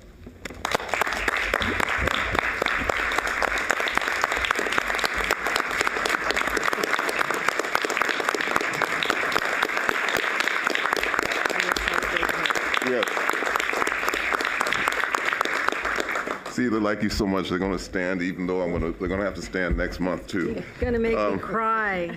No, we're going to be formally celebrating your extraordinary service at a future meeting. But for now, Trustee Kimbell, would you please convene the Committee on Audit? Thank you, Chair Clark. Will the Committee on Audit please come to order? It is now time for the committee to consider today's consent agenda. Does any committee wish to remove an item for separate discussion? Hearing none, the consent agenda is approved. Chair Clark, this concludes the business of the Committee on Audit. As always, expertly done. And with that, Trustee Furstenberg, would you please convene the Committee on Institutional Advancement? With pleasure. Will the Committee on Institutional Advancement please come to order? And let's consider the consent agenda, which consists of the minutes from the November 2024 meeting. Are there any objections? to the approval of the minutes. The committee has 2 items on today's discussion agenda. Item 2 is a facility naming request from San Diego State University seeking approval for the naming of the Duran Sciences Building. The action item will be presented by Greg Sachs, Vice Chancellor, External Relations and Communications, and Adela de la Torre, President of San Diego State. Thank you so much, Trustee Please. Furstenberg. This item will consider naming the proposed science building located on the main campus of San Diego State University as the Duran Science Building. The schematics and financing for this new building will be presented for the board's consideration tomorrow by the Joint Committee on Finance and Campus Planning, Buildings, and Grounds. This naming request recognizes the $20 million lead cash gift by Jessica Sorowitz to support capital construction of a 79,700 square foot science building. If approved, this building will include state-of-the-art wet labs, research space, computer labs, instructional labs, faculty offices, and collaborative space for faculty, students, and industry partners, and of course, the community. My colleagues in business and finance will share more about this cutting-edge facility during tomorrow's presentation. I now turn it over to President De La Torre to share more about the donor and this transformational impact of her gift to San Diego State. President De La Torre. Thank you, Greg, and members of the Board of Trustees. It is a true honor to present to you today the remarkable contributions of Jessica Sarowitz. Jessica is a proud Latinx woman, the daughter of immigrants, and a passionate advocate for leadership, philanthropy, and access to education. She's a devoted supporter of San Diego State University and serves as a board member for the Campanile Foundation. This gift marks her 6th and most generous donation to SDSU, underscoring her deep commitment to our university's mission and the communities we have the privilege of serving. In 2023, Jessica gave a transformative gift of $2.5 million that established an endowment to support guardian scholars, students who are current or former foster youth, wards of the court, under legal guardianship, or unaccompanied homeless youth. This gift will help these students transition to, through and beyond their academic journey at SDSU, providing them with the critical support they need to thrive. In recognition of this gift, we named the new Jessica P. Sorowitz Center for Guardian Scholars. Jessica's support spans multiple areas, including the Inclusive Excellence Fellowship Fund, the Student Affairs and Campus Diversity Cultural Center's Excellent Fund, athletics, and now STEM initiatives. The proposed naming of the Duran Sciences Building recognizes a $20 million cash gift made by Jessica Sarowitz that will support capital construction and will serve as a lead gift for the construction of a new sciences building designed to foster collaboration among SDSU faculty, students, industry, and the community. Jessica's support of a new state-of-the-art sciences building represents a key step in San Diego State University's STEM Forward initiative. This will further solidify San Diego State University's position as a STEM leader in the region, starting with the construction of the new Duran Sciences Building, which will ignite new opportunities for STEM research and instruction. San Diego State has a fundamental responsibility to prepare the next generation of leaders and innovators. This is written into our mission, our institutional values, and our strategic plan.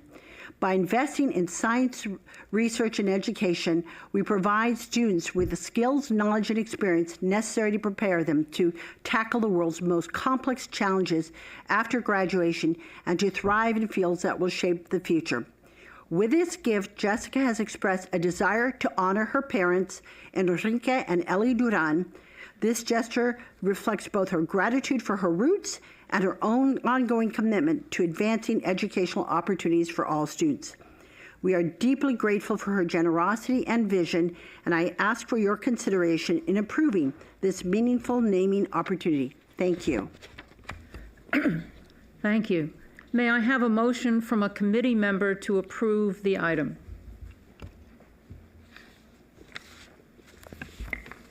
So moved. Second. Thank you. We have a motion and a second. Any discussion from any board member? It appears there are no further questions or comments. There has been a motion and a second to approve the item. All those in favor, say aye. This will need to be a roll call vote. So, excuse me, we'll have a roll call vote. Thank you. Trustee Gilbert Lori. Yes. Trustee Furstenberg. Yes. Trustee Ghilarducci. Trustee Guajardo. Trustee Molina Mancia. Yes. Trustee Rodriguez. Yes. Trustee Vargas. Yes. Chair Clark. Yes. Chancellor Garcia. Yes. C. The motion passes. Thank you.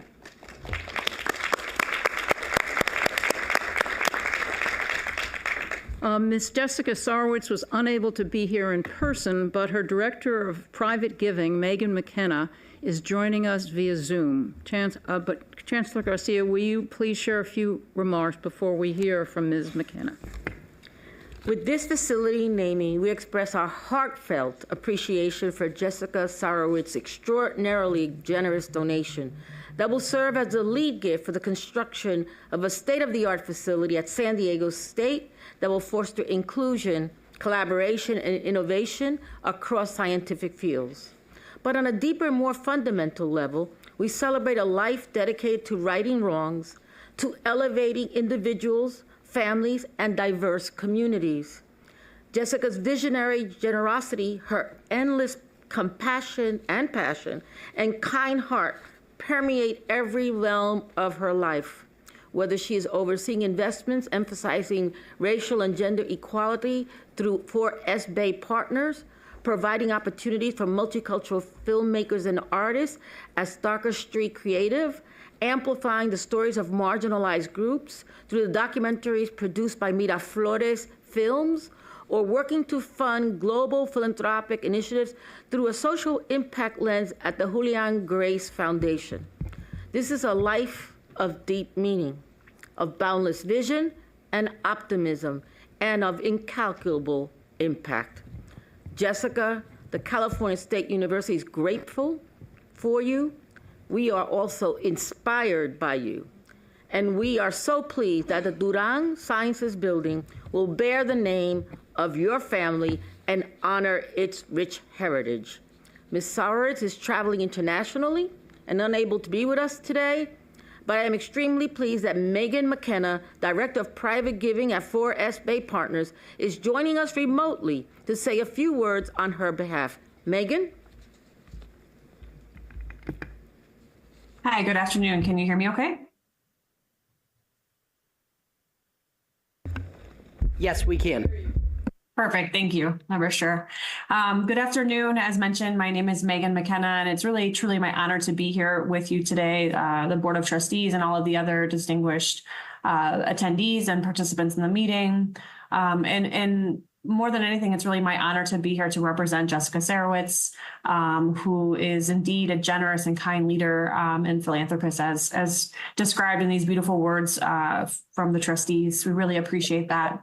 As mentioned, Jessica is unable to join today because she is traveling, and so I'm here on her behalf just to highlight and really emphasize her deep gratitude and honor that is bestowed on her and her family by the Board of Trustees approving this naming, which, as mentioned, is actually in the honor of her parents, who came to this country with nothing from the country of Honduras and Central America, and built a life. And I think probably one of their greatest accomplishments is the woman that they raised, their only child, Jessica, who has really become just an immense leader in the business community, in the philanthropic community, and I think in our community in San Diego and in Los Angeles and also in Chicago, where we're also, we have offices and are based. It is truly an honor for Jessica to be associated, affiliated with, and a supporter of San Diego State University. Her values very clearly align closely with those of CSU and SDSU, particularly in your commitment to supporting diverse student populations and expanding opportunities for those students who study in STEM fields. But also we know that the different sciences courses and classes that are offered in this new building will be classes and courses that are important to all students because of the coursework that all students have to complete. She sends her great appreciation to SDSU and CSU leadership, particularly President Adela de la Torre, who is dedicated, obvious to us, she is so dedicated to advancing diverse student populations and fostering opportunities for students pursuing STEM fields, which we know in this world is more important than ever. Jessica will continue her commitment through this donation, obviously, and all her ongoing activities through the Campanile Foundation in support of SDSU, to really making sure that resources and support are given to first-generation diverse students. And through her work, through her commitment, aims to demonstrate that these values can inspire other donors, especially with similar background, but really anybody to contribute to the important work that's being done at SDSU. And so we are so honored, so pleased to be a part of this project. We are grateful to the leadership of President de la Torre, and also wanted to give our greatest appreciation to the VP of Development, Adrienne Vargas, and also Jen Stanley for their stewardship, for their support, and all of the help that they've given to us as we've navigated this process. We look forward to continue to working with the leadership at the university, and we are looking forward to having a beautiful building that is state-of-the-art for the students at SDSU. So thank you, and Jessica sends her gratitude and deep regards for all of the vision and leadership that the Board of Trustees has for the university. Thank you. Thank you.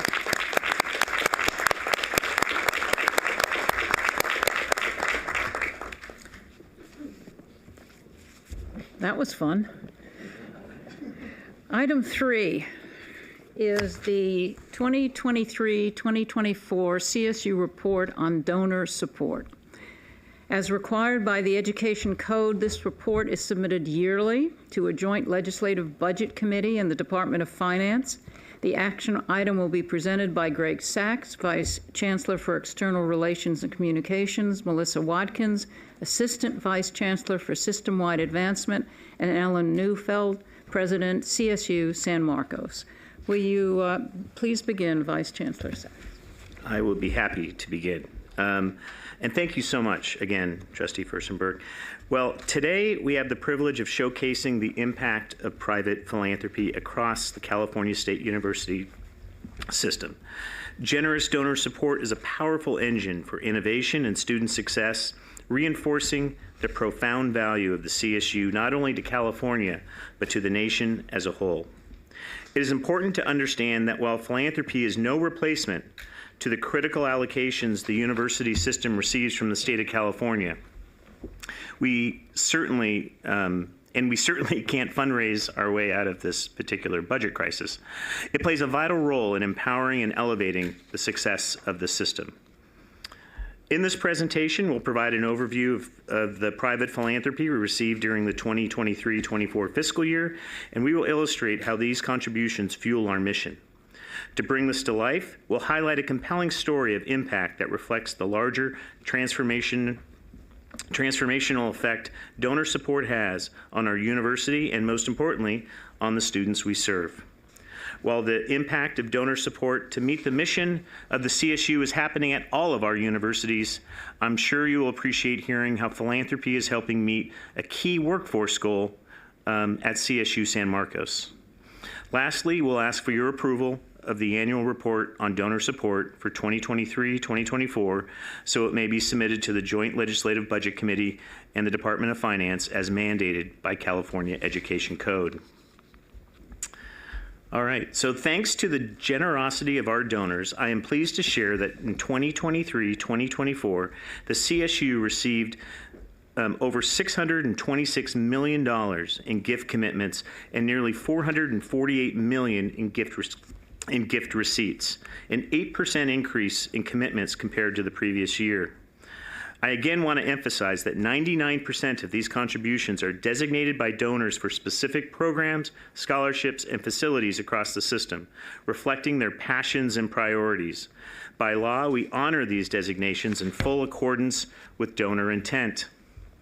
This means that right around 1%, approximately $4.7 million of that generous amount is unrestricted and available to campus leadership to address the university's most pressing needs. This percentage of unrestricted gifts continues a trend we have seen for decades. Donors don't want to give generally to a campus, but instead to a program or activity that matches their interest. This donor-centric approach is playing a strong role in the philanthropic support and the philanthropic success of our universities. Our upward movement with philanthropy is really remarkable, especially considering that advancement only became a CSU priority in the early 1990s. The Board of Trustees bolstered this work by forming the Committee on Institutional Advancement, setting expectations for campus leadership, and establishing a division at the Chancellor's Office to support the philanthropic work of the universities. Since then, our universities have made significant strides. Advancement programs are regularly securing gifts of all types, annual, corporate, foundation, capital, and estate, and have expanded alumni and constituent relations as well as communications to complement fundraising efforts. Nearly every campus has conducted a comprehensive campaign, surpassing its goals and enhancing its regional and national profile. Advancement leaders and teams throughout the CSU regularly collaborate, sharing best practices to foster growth across the system. This progress highlights the innovation and dedication of our presidents and their teams, whose efforts have driven this really very impressive and remarkable success. Building on the good work of the past fiscal year, this chart shows the CSU fundraising trajectory over the last 5 years. When reviewing both gift commitments and receipts, this demonstrates the CSU's resilience and growth amid evolving political and economic circumstances. Another point of note is that fiscal year 23-24 last year ranks as the third highest year on record for philanthropic contributions. This achievement underscores the unwavering support of our donors and the great work our presidents have done with their teams. In total, the CSU campuses have raised over $3 billion in philanthropic support over the last 5 years, demonstrating the profound impact of private giving on student success and institutional advancement. I'm also excited to share that 18 of our universities increased their gift commitments from the previous year. This accomplishment signifies the positive trend and underscores the CSU's growing support base. Moreover, it demonstrates the effectiveness of our university's efforts to cultivate strong relationship with its valued partners. I now have the pleasure of passing it along to Assistant Vice Chancellor Melissa Watkins to share more highlights from the report and to introduce a story of impact that reflects the profound power of donor support. Melissa? Thank you, Vice Chancellor Sachs. The graph on the screen illustrates how the donor-designated gifts for current programs at our universities were allocated. These contributions drive progress and promote student success across key areas, including faculty support and academic enrichment, which strengthen academic programs and enable creative, high-impact learning experiences for our students. Student scholarships, which often make higher education attainable and empower students to achieve their academic and career ambitions. Athletics, providing student athletes with competitive opportunities that foster leadership, teamwork, professional growth, and support their success both on and off the field. Academic research, addressing critical challenges and advancing solutions for California and the nation while offering students cutting-edge research opportunities. Student affairs and student life programming, building a sense of belonging, cultivating community, and supporting students in reaching their academic and personal potential. Additional university priorities. This 36% of the pie reflects the diverse passions of our donors, all of which contribute to dynamic programs and outcomes for student success. These investments demonstrate the generosity of our donors and their dedication to advancing excellence at the CSU.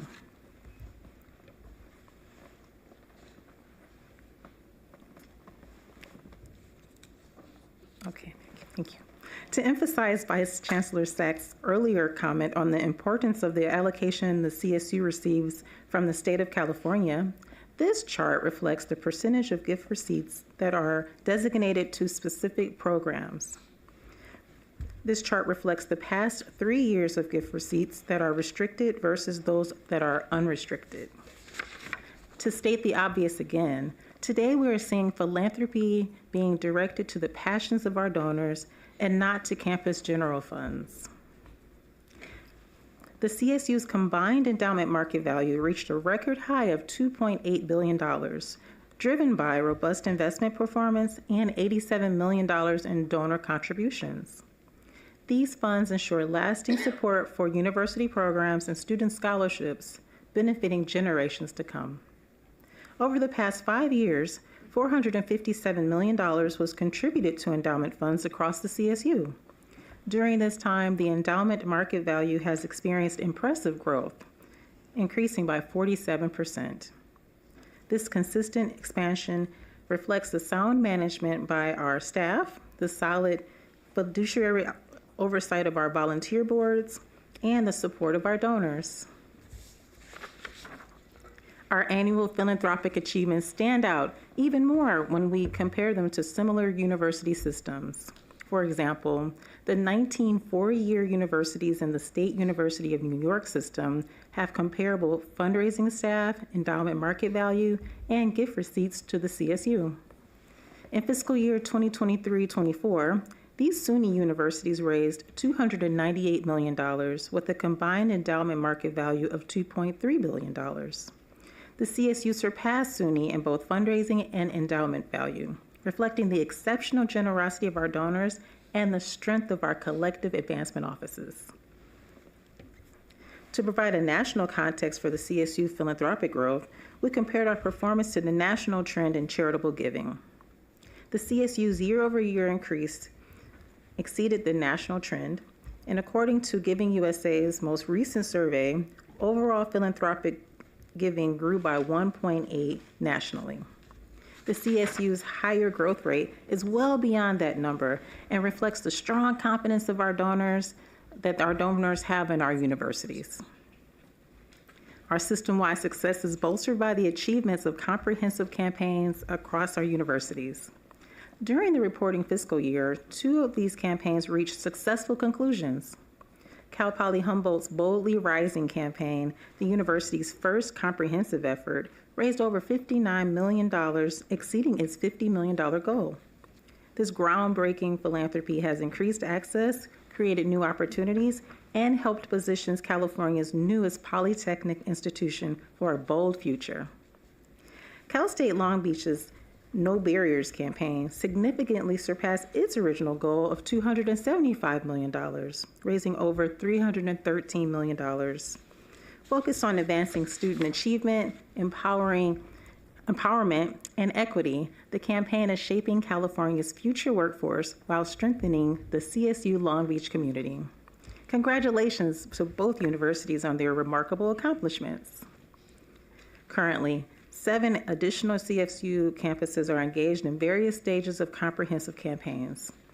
5 of these campaigns are blended efforts, combining traditional private philanthropy with public funding sources to maximize impact and secure support that breaks new ground.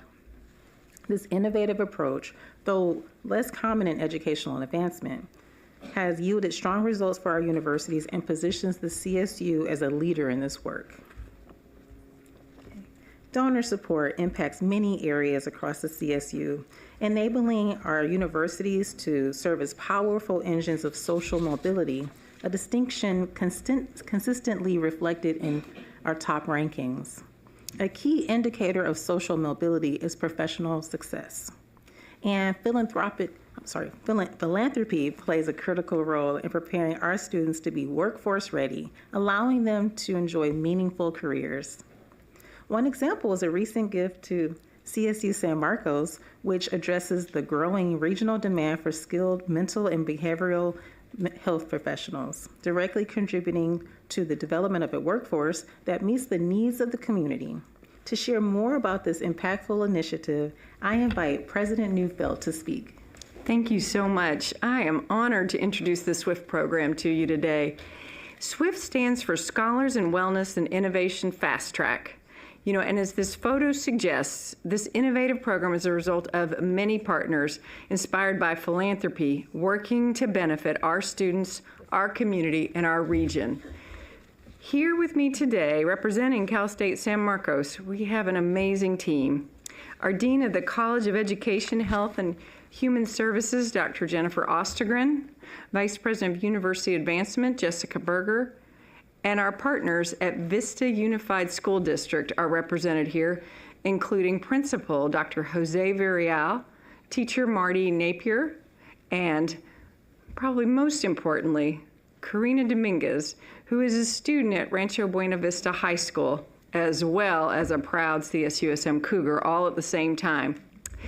But before we go any further, we have a video that will describe this program to you. Today's mental health crisis is negatively impacting children and youth in California.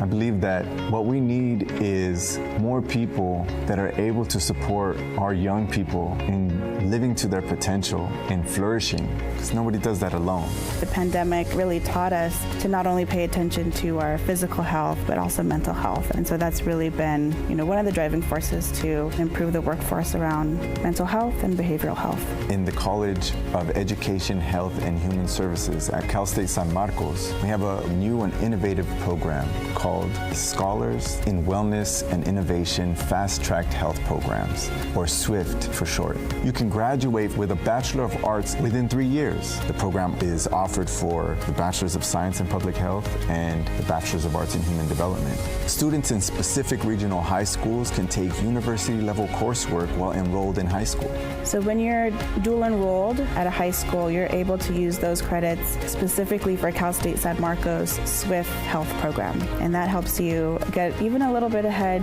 in the accelerated program. SWIFT Health Programs offers additional experience outside the classroom, such as paid internships in the summers that count towards their degree. Also, we have committed faculty to help them and specialized advisors to help guide and support students as they complete their degree, such as guest speakers from experts in the discipline and regional employers. Both our master's and undergrad program are cohort-based, which I've noticed is really great for the students because they find support within their peers when it comes to classes, understanding their instructors. That helps with the stress of just being in school. We know that's stressful anyways, and then you add the acceleration part to it. The cohort model really helps in that sense. So that's another advantage. Our students are able to get the experience in our Human Development Counseling Services program that will help them to be able to apply for wellness coach certification and enter the workforce right after graduation. For public health specifically, you're eligible to take the Certified Health Education Specialist exam, and that really does open up a lot of doors for positions in government, in hospitals, universities, even business and schools. It really is, addressing the workforce need, and you're able to get in the workforce, very quickly, and not just have the skills of the degree, but also the certifications behind it. I'm so excited about this program, and I know that we have an enriching future ahead of us for our future generations of behavioral health care professionals who are caring, who engage in serving others with an open heart, with love, and with skill. And that's who we see walking down these hallways.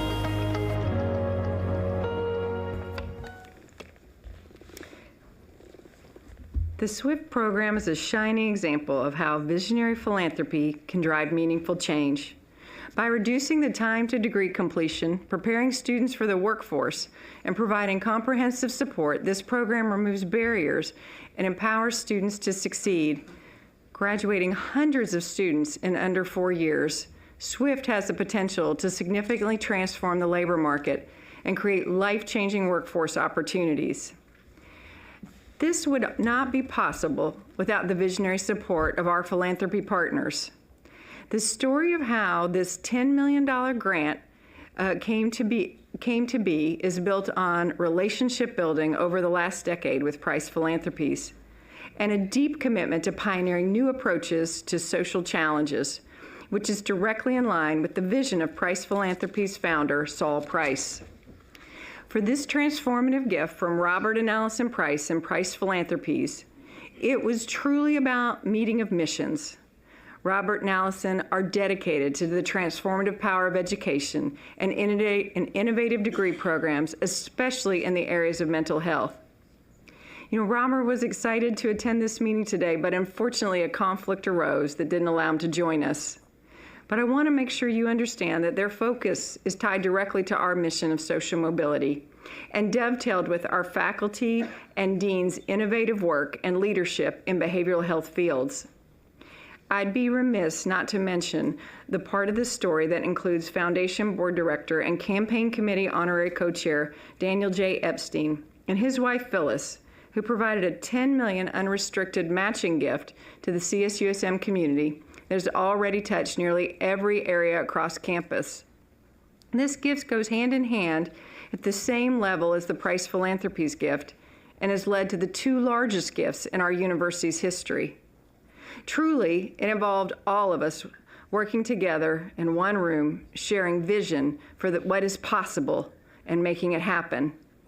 The collective impact of these partnerships from Price Philanthropies and the Epstein family has not only shaped the trajectory of CSUSM, but also reinforced our belief in what is possible through philanthropy to create lasting change. We're deeply grateful to their generosity and leadership, which inspires us to continue pushing boundaries and reimagining the future of our students, our region, and beyond. The funds go directly to student scholarships, provide stipends for internships over the summer, and pay for certificate programs to increase students' earning potential upon graduation. From curriculum to materials and staffing, philanthropy has made this innovative program possible. But you really need to hear another perspective, and to really understand the impact of this program, I am so pleased to introduce a student, Karina Dominguez, a senior in our first SWIFT cohort at Rancho Buena Vista High School. I'm going to turn it over to you, Karina. Thank you, President Neufeld. Good afternoon. My name is Karina Dominguez, and I'm a senior at Rancho Buena Vista High School. I'm also a part of the first cohort of the SWIFT Dual Enrollment Program at Cal State San Marcos, made possible by Prince Philanthropies. Growing up, life wasn't always easy. I was raised by my mom as a single parent, and my father has not been in my life since I was 3 years old. For a while, I struggled with a lot of resentment and sadness towards him and my situation. I didn't always know how to move forward, but during my freshman year, I made a choice. I didn't want my past to define me and who I am as a person. I wanted to become someone both my mom and I could be proud of. My older sister paved the way as the first person in our family to go to college at CSUSM, earning her doctorate. And I knew I wanted to be the second person in my family to pursue a higher education. That mindset led me to discover my passion. I have an autoimmune blood disorder, and after many hospital visits, I realized I wanted to help others facing similar challenges. I wanted to be a rheumatologist, and SWIFT is helping me get there.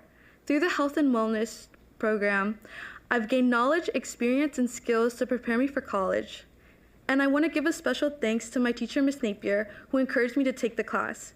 My professor, Dr. Hall, is really good at explaining things, and this class helps me think about the world in a different way. I even wrote my first college-level research paper, which helped me see how health and wellness is shaped by the choices we make every single day. This program has given me a head start, not just with college credits, but with confidence. At first, I thought college-level coursework would be intimidating. But once I got started, I realized I can do this and I've got this. And I know there are so many other students who just need an opportunity like this to realize the same thing. And to the donors who make programs like SWIFT possible, thank you. I'm on the path to attending CSUSM and then medical school in the future. And I hope more students, especially those who struggle or may doubt themselves, get the same chance to discover their potential. And thank you so much for this opportunity to share the impact of this program with you.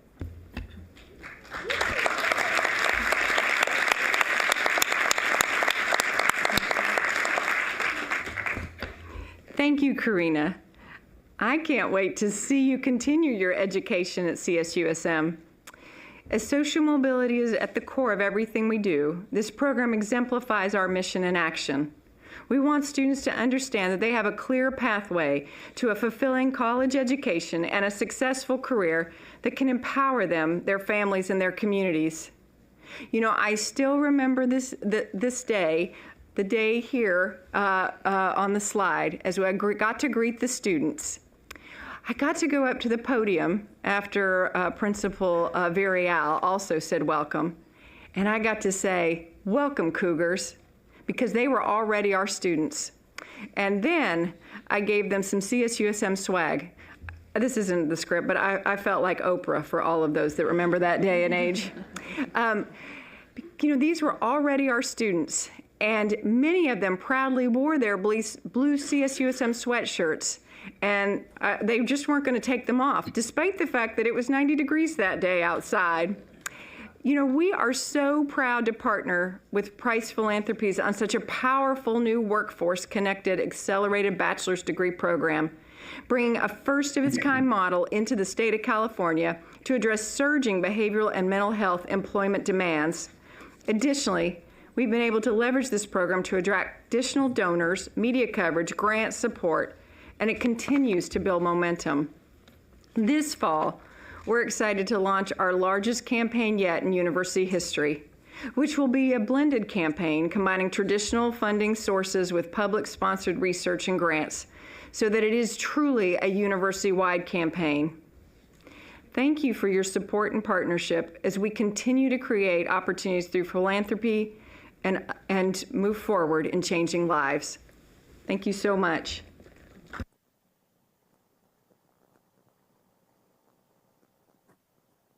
Thank you so much, President Neufeld and Karina, for joining us today and sharing this important work.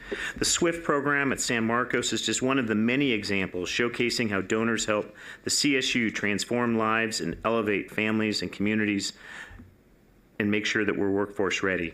As shared previously, philanthropy will never take the place of critical state support, but instead provides the margin of excellence to support our mission. As we enter 2025, the CSU is positioned for another strong philanthropic year. Trustee Furstenberg, that concludes our presentation, and we're all ready to take any questions that might be asked. Thank you. No, thank you. Before we take any questions or comments, and I do have some, so don't move, the 2023-2024 CSU report on donor support is an action item before the Committee on Institutional Advancement. May I have a motion from a committee member to approve the item? So moved. Second? Second. Okay. Thank you. Karina, thank you for putting a face and a voice to a story. Your story is a beautiful one, and I think you should go home and tell your mother that she's done a great job. And you should tell your sister that she is a role model, and clearly you are going to follow in her footsteps.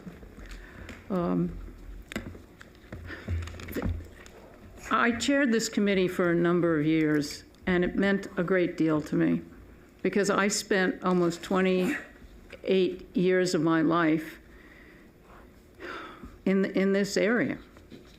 I was like the 23 men and women sitting up there who thought about how do I raise funds to do things that I really want to do. And clearly, your report and this document show what a fantastic job you are doing. So we thank you.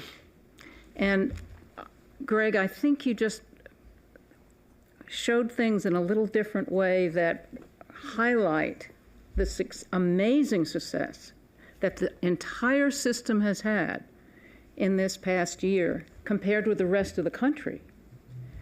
And I'd like to make a prediction. You said that $3 billion have been raised over 5 years, I believe. Okay, I want to predict that, how many years will I give you? It's going to be $1 billion a year very soon, because this system is meeting the needs of its students, and the communities that support each institution recognize that, and that's because of your leadership. So I thank you. Now I'll let other trustees say something. Jack McGrory. Thank you. I just want to say to Greg, I mean, you've really made some improvements, and I think we're really moving the advancement program far along. But I think we've just scratched the surface, as Jean just said. I think $1 billion is an incredibly reasonable goal to get to in, I'd say, 3 years. But I won't put the pressure on you, Greg. But I also want to personally thank the Epsteins and the Prices. They're really good friends of mine in San Diego. I asked them why they were doing this, and they said, well, one, we love Ellen, and we plan to invest even more money with them, and trust me, they have it. So I think this is just the beginning of a really good relationship with CSU San Marcos and Ellen in particular. But the second thing is, they are tough charities to deal with. They expect results and metrics, and they only invest in what they consider to be innovative programs. And I think getting a BA in 3 years and putting a whole bunch of students through that exercise is incredibly important. There is a lot of duplication in higher ed, higher education, and I think this is a goal that is really important for us, that we can get students through these programs in 3 years is remarkable. And I know President De La Torre is doing the same thing at San Diego State. We've worked out a 3-3 program where you do 3 years undergraduate and 3 years of law school, and you cut 1 year out. And it makes us more attractive to students, and they see the innovation that's going on. And I think it's just really important that, it also sells what we're doing to very innovative philanthropists. And so congratulations to President Neufeld and San Marcos. This is really, really an important step forward. Thank you, Jack. Wenda?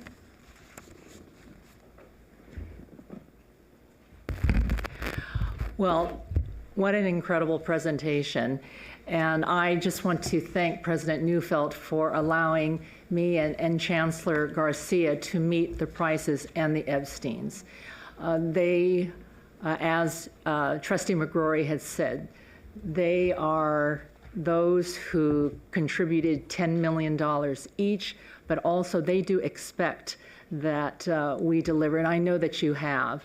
And to have Karina Dominguez here, as Trustee Furstenberg said, it's so wonderful to have you here to be the voice of just tens of thousands of other students that you represent, and thank you for the work that you do. And to Vice Chancellor Sachs, I mean, you have been here for a short period of time, and also we have just seen the beginnings of, I hope, the trajectory of philanthropy for the CSU.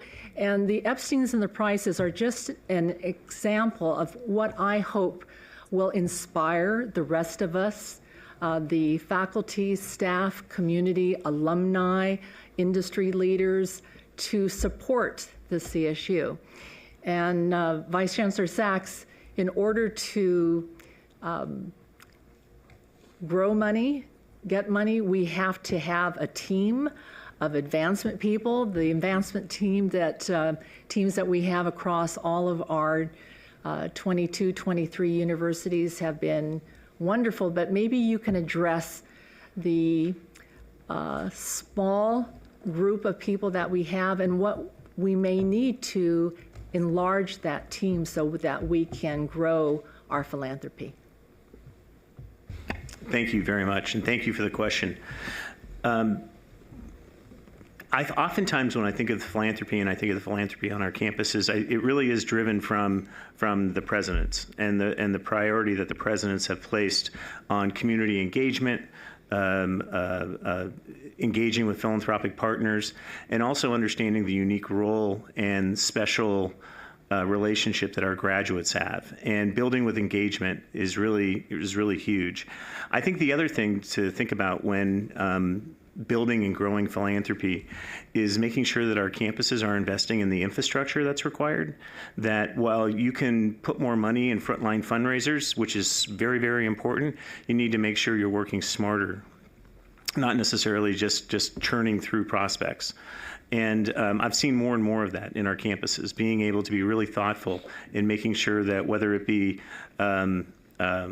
databases, moves management, things along those lines that actually help be able to grow our pipelines is really, really important. And I think also the other thing I've seen is that our campuses are investing in training. And that's one thing that we're trying to make sure we do more and more of from a system level is help not only with training to help make sure that our development teams have the expertise to be able to engage donors with all sorts of different giving options, but also to make sure that we're thinking about what we can do to assist. Some of our campuses don't have planned giving officers, for example. What can we do at the central office to be able to provide planned giving support? Some of our campuses don't have a deep bench as it relates to that infrastructure. What can we do to help be able to provide that? And also think about synergies between campuses. So these are some of the conversations we're having with some of our advancement leaders. And actually San Marcos and Jessica Berger from San Marcos has been helping lead that effort. Thank you.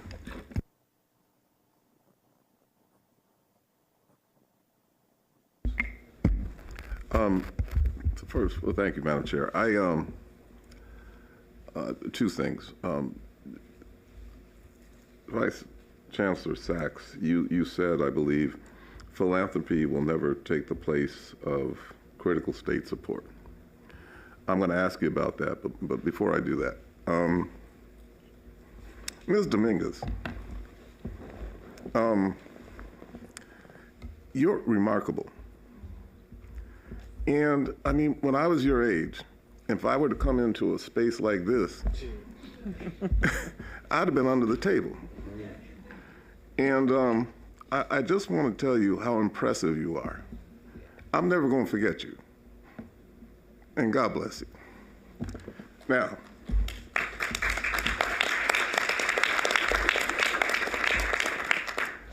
I got to get some better allergy medicine. This process messes me up.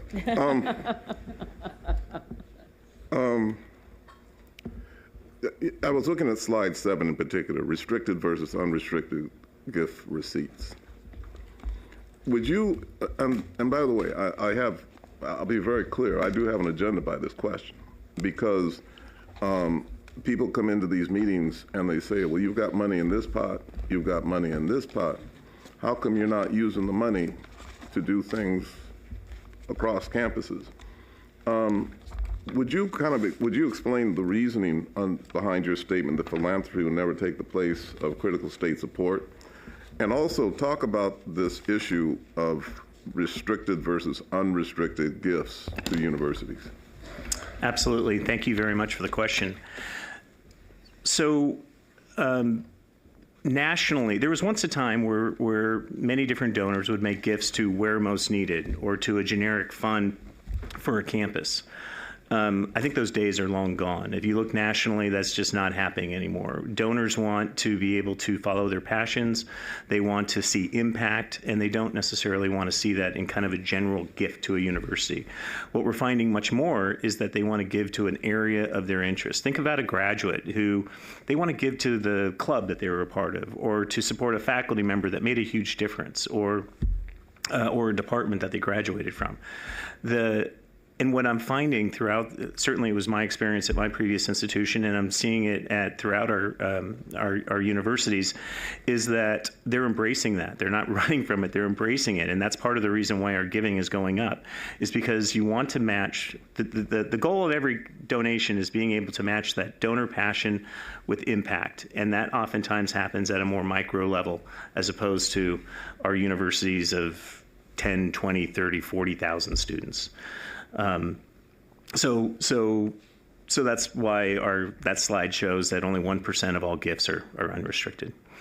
The second thing related to unrestricted versus restricted is that we have an obligation, we have a legal requirement to follow donor intent. So if a donor makes a gift to X department or whatever the case may be, And if it's a scholarship or a fellowship or a professorship or whatever the case may be, we're required to do what the donor says. And so I know our universities and our presidents and our advancement teams take that obligation very, very seriously. Folks are giving us their money. We need to make sure we're being good stewards of it.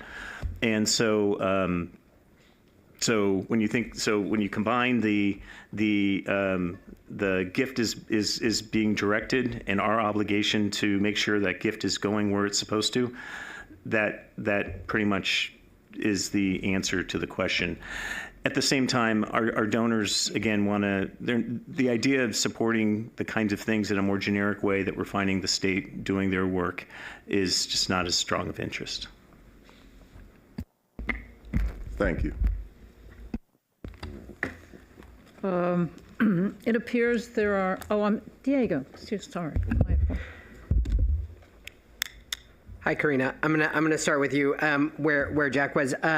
When Trustee Furstenberg started with your mom should be so proud, your sister should be so proud, I think what you heard Chair Clark saying is you should be really proud that you're also that model for kids from your high school and for the next generation coming up, and I hope for yourself too. So we are all really proud of you. I hope that the team has heard that this work is really hard, and so to the presidents who are leading this work, thank you. And we are so excited for more of this because we know the impact this is having. Greg, I know you've heard that. On the unrestricted, I think the other interesting thing is we're raising 626, we raised 626, or we had that in commitments, but that's not equally split across our 23 campuses. And so unrestricted is to the program, but it's also to a place. And I think as a board, the other reason this can't replace state funding is where folks are most intent on giving is where they often live, and where those with these kinds of means live is not equally split across our state and attached to our 23. And so another reason we want everyone to keep driving, but I know it's harder to raise some of these sums in some places than it is in others. The last comment I wanted to make was very similarly, just so everyone's got the same shared understanding. We had annual giving that we have, and then we had an endowment that we heard has grown now to $2.8 billion. That's a really big number. My understanding of endowments, though, is that maybe can I just pose this as a question rather than me trying to explain it and seeing if I get it wrong? What are the restrictions on those endowment funds? Is that something in tough times we could just go tap into to spend on anything we wanted? No. The same restrictions that we talked about for a current use gift is the same as the restrictions that might come with an endowment gift. Again, if you give an annual scholarship, that we must give that annual scholarship. If you endow a scholarship, we must endow the scholarship and again follow donor intent. So to your point, the dollars given must be given to where the donors pledge. And so we cannot tap that for just whatever we may have a need for. I'm not. Okay, thank you. That's really helpful. It seems like.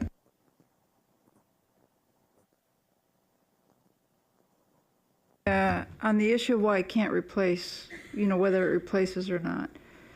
First of all, think of the small proportion this is of our budget. I mean, it will never be able to raise enough. But more important, a lot of this is what's known as soft money. At some point, you have to figure out how to keep this going when the money runs out. So philanthropy doesn't keep these things in perpetuity. Endowments might. If they're endowed and you can raise, think of it another way. We have an endowment from the state. Our appropriation, however many billions is, if it were philanthropy, 5% of many, many, many billions of dollars. If that's confusing or not. But the point is, philanthropy as it exists today can never match that. I'm so sorry. I'm going to say one more thing that's directly in line with this. So 620, I was doing very simple math. It's like right here, you can see it. 626 million, which is a gigantic sum of money, divided by 450,000 students or so, is $1,400 per student. That is not replacing state funding. The endowment of $2.8 billion, which is really big, which I think by requirement we would spend 4 to 5% of that in any given year, is then leading to about $250 to $300 per student per year. And so these just, even at those gigantic numbers of 626 million, which is not easy to raise each year in, year out, even if we got that to $1 billion a year, we're still nowhere touching the amount that we would need to replace, to supplant. Add to that this is not equitably given across our 23 campuses, and certainly this can't replace. I just want to thank Vice Chair Rambula for making that very clear, that these dollars are not, it doesn't spread equally to the schools. I think that's really important to remember. And then I want to just, this is more of a comment, I just want to connect the dots a little bit. I'm still thinking through President Isera's testimony from a couple of hours ago. I would actually love a copy of that of that speech, because I'm thinking through, you have universities, and I've spoken to a lot of them, private universities with endowments, exclusive universities that don't serve the students we have in terms of the diversity and the representation. And so connecting the dots between how we increase our identity and reputation and meet the students where they're at, and try to really, I agree with Trustee McGorry. I think we're just scratching the surface of this. And this is, I guess, my message to the president, as somebody who has a very, very tiny foundation that I have to raise money every year to meet my budget. You have totally my empathy and my support. And as trustees, I would really love to figure out how else can we be helpful as you do this work, right? Our students deserve more. They need more investment. And I think I would love to really figure out, maybe this is the question, Vice Chancellor Sachs, is what can we be learning about what good looks like at these specific campuses? I'm curious, you know, some campuses have more advancement teams than others. So how can our systemness help us do this better, right? And what can we learn from the tactics of each of our presidents, so that system-wide we can actually say, oh, we're working towards equitability across the campuses? Thank you very much for that question. And one thing that I have seen among our advancement leaders is actually a really great willingness to share best practices. They get together regularly. They're talking about strategies that work, whether it be board relations or major gift strategies or other things along those lines. And so from a systemness perspective, there's tremendous best practice sharing. And I think that's helped a lot. I think it's also, we frequently will get our advancement leaders together by like institutions that have like resources, with the idea of being able to make sure that some of those same best practices that are happening aren't apples to oranges, that they're working from the same playbook. And so, and then the last thing I want to mention again, though, is again thinking about, and this is something that we, Melissa and I and others, have been spending a lot of time talking about, is what can we do to help? What can we as a central office do to assist? Again, there's some campuses that are not robust as far as their fundraiser development officer base. What can we do to help provide supplemental support for planned giving, corporate giving, other types of things where there might be specialized skill sets needed, and that we can maybe provide from a central office. And then again, making sure that all of our campuses do have support on the back end also, so that they're not spinning their wheels and they're using best practices as it relates to pipeline development and things along those lines. The last thing I'll say, though, related to trustees, is that we actually did send a survey to all of you, inviting you to be able to help us be able to think through other philanthropic partners that we can then be able to work with our campuses on. And many, many thanks, especially to Trustee Gilbert-Laurie, as well as Trustee Furstenberg, in being able to help really push that along.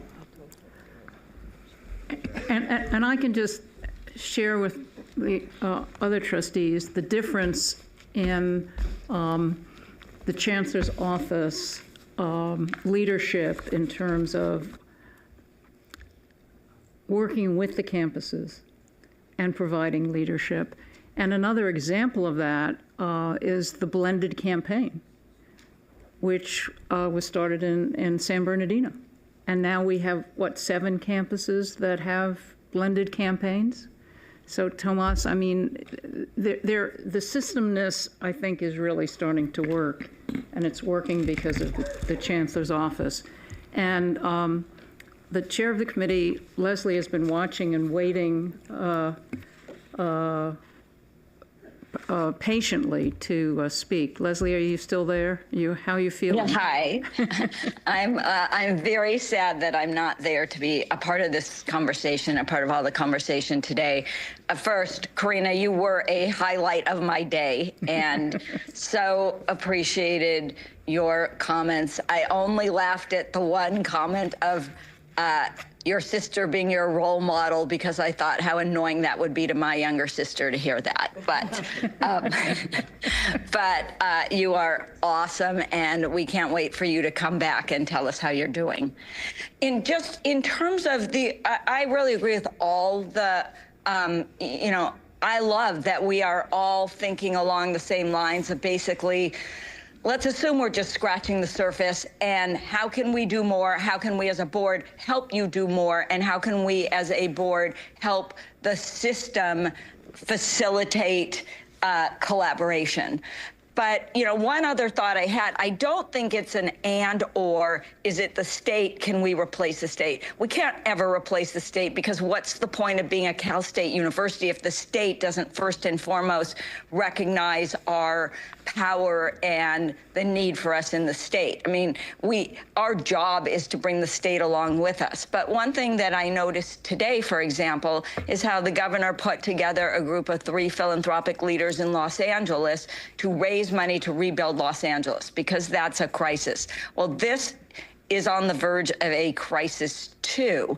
And I'm thinking maybe the governor can work with us in highlighting some of those civic leaders who don't have to be on our board of trustees, but could also work with us to raise money from, we can leverage us with the governor and be a stronger philanthropy endeavor too. So that's just occurring to me as I'm reading what's going on in Los Angeles. And I look forward to working with Vice Chancellor Sachs and the Chancellor and all of you to really get beneath the surface. Well, thank you so much. And Jack McRory, your hand is up again. Yep, just one last comment. Sure.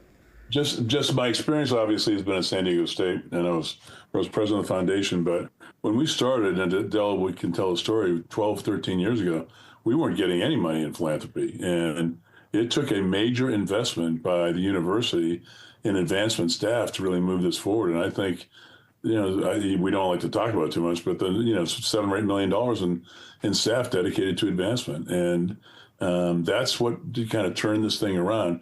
If we ever talk about philanthropy replacing state funds, we're going nowhere. I mean, nobody that I know is interested in helping the state legislature out with philanthropy.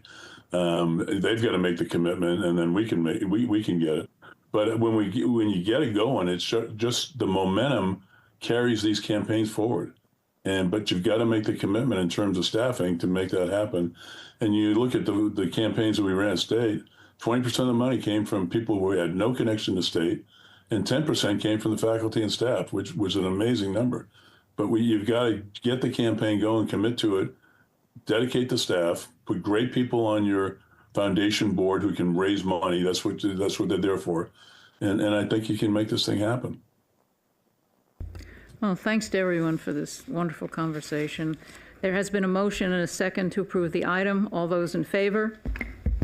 Aye. There should be a roll call vote. Oh, roll sorry, call. I did it again, sorry. Sorry. Trustee Gilbert Lori. Yes. Trustee Furstenberg. Yes. Trustee Ghilarducci. Yes. Trustee Guajardo. Trustee Molina Mancio. Trustee Rodriguez. Yes. Trustee Vargas. Yes. Chair Clark. Chancellor Yes. Garcia. Yes. The motion passes. Thank you, and that concludes the business of the Committee on Institutional Advancement. Thank you. Thank you, Trustee Furstenberg. Well, we're back on time. We're going to take a break now, and we're going to return at 3:55 so that we can start promptly at 4 o'clock to proceed with the Wong Family Excellence Award presentation. The awards established in 1998 by CSU trustee emeritus Stanley T. Wong. Congratulations to all. Welcome to the live stream of the California State University Board of Trustees meeting. Please adjust your audio as needed. The California State University is the largest public four-year university in the nation. We provide a quality education at an incredible value to more than 460,000 students. Our students can select from over 4,000 degree programs, allowing them to pursue their passions or explore fields they'd never even considered. Welcome to the live stream of the California State University Board of Trustees meeting. Please adjust your audio as needed. CSU graduates, many of whom earn their degrees without taking on any student debt, increase their earning power and happiness. The 23 CSUs are known as engines for social mobility. U.S. News & World Report and the Wall Street Journal named a number of our universities in their 2025 college rankings of top performers on social mobility. Welcome to the live stream of the California State University Board of Trustees meeting. Please adjust your audio as needed. Key to student success are the CSU's world-class faculty and staff. Every year, the Wong Family Excellence Award recognizes 5 outstanding individuals. The awards are given out to 4 faculty members and 1 staff member selected from nominees submitted by each university. Welcome to the live stream of the California State University Board of Trustees meeting. Please adjust your audio as needed. These individuals are applauded for advancing the CSU mission through excellence in teaching, scholarship, and service. Each honoree receives $20,000 from the awards established in 1998 by CSU trustee emeritus Stanley T. Wong. Congratulations to all. Welcome to the live stream of the California State University Board of Trustees meeting. Please adjust your audio as needed. The California State University is the largest public four-year university in the nation. We provide a quality education at an incredible value to more than 460,000 students. Our students can select from over 4,000 degree programs, allowing them to pursue their passions or explore fields they'd never even considered. Welcome to the live stream of the California State University Board of Trustees meeting. Please adjust your audio as needed. CSU graduates, many of whom earn their degrees without taking on any student debt, increase their earning power and happiness.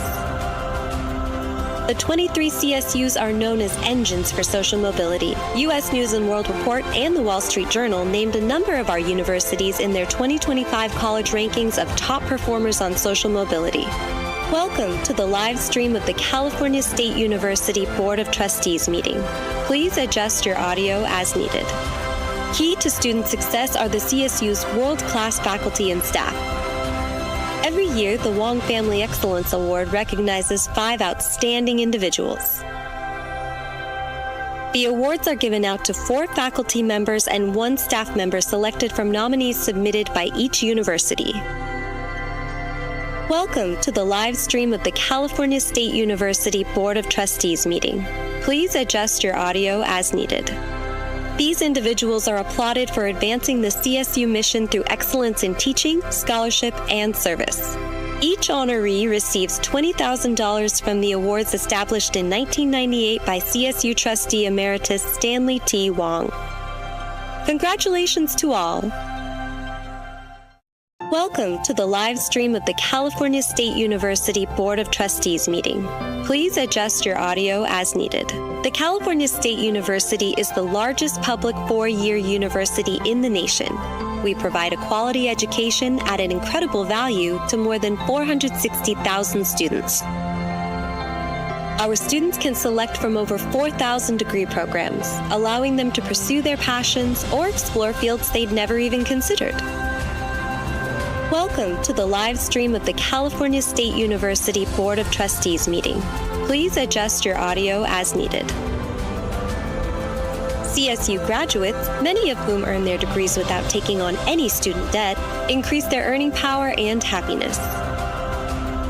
The 23 CSUs are known as engines for social mobility. U.S. News & World Report and the Wall Street Journal named a number of our universities in their 2025 college rankings of top performers on social mobility. Welcome to the live stream of the California State University Board of Trustees meeting. Please adjust your audio as needed.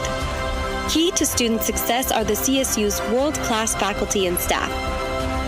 Every year, the Wong Family Excellence Award recognizes 5 outstanding individuals.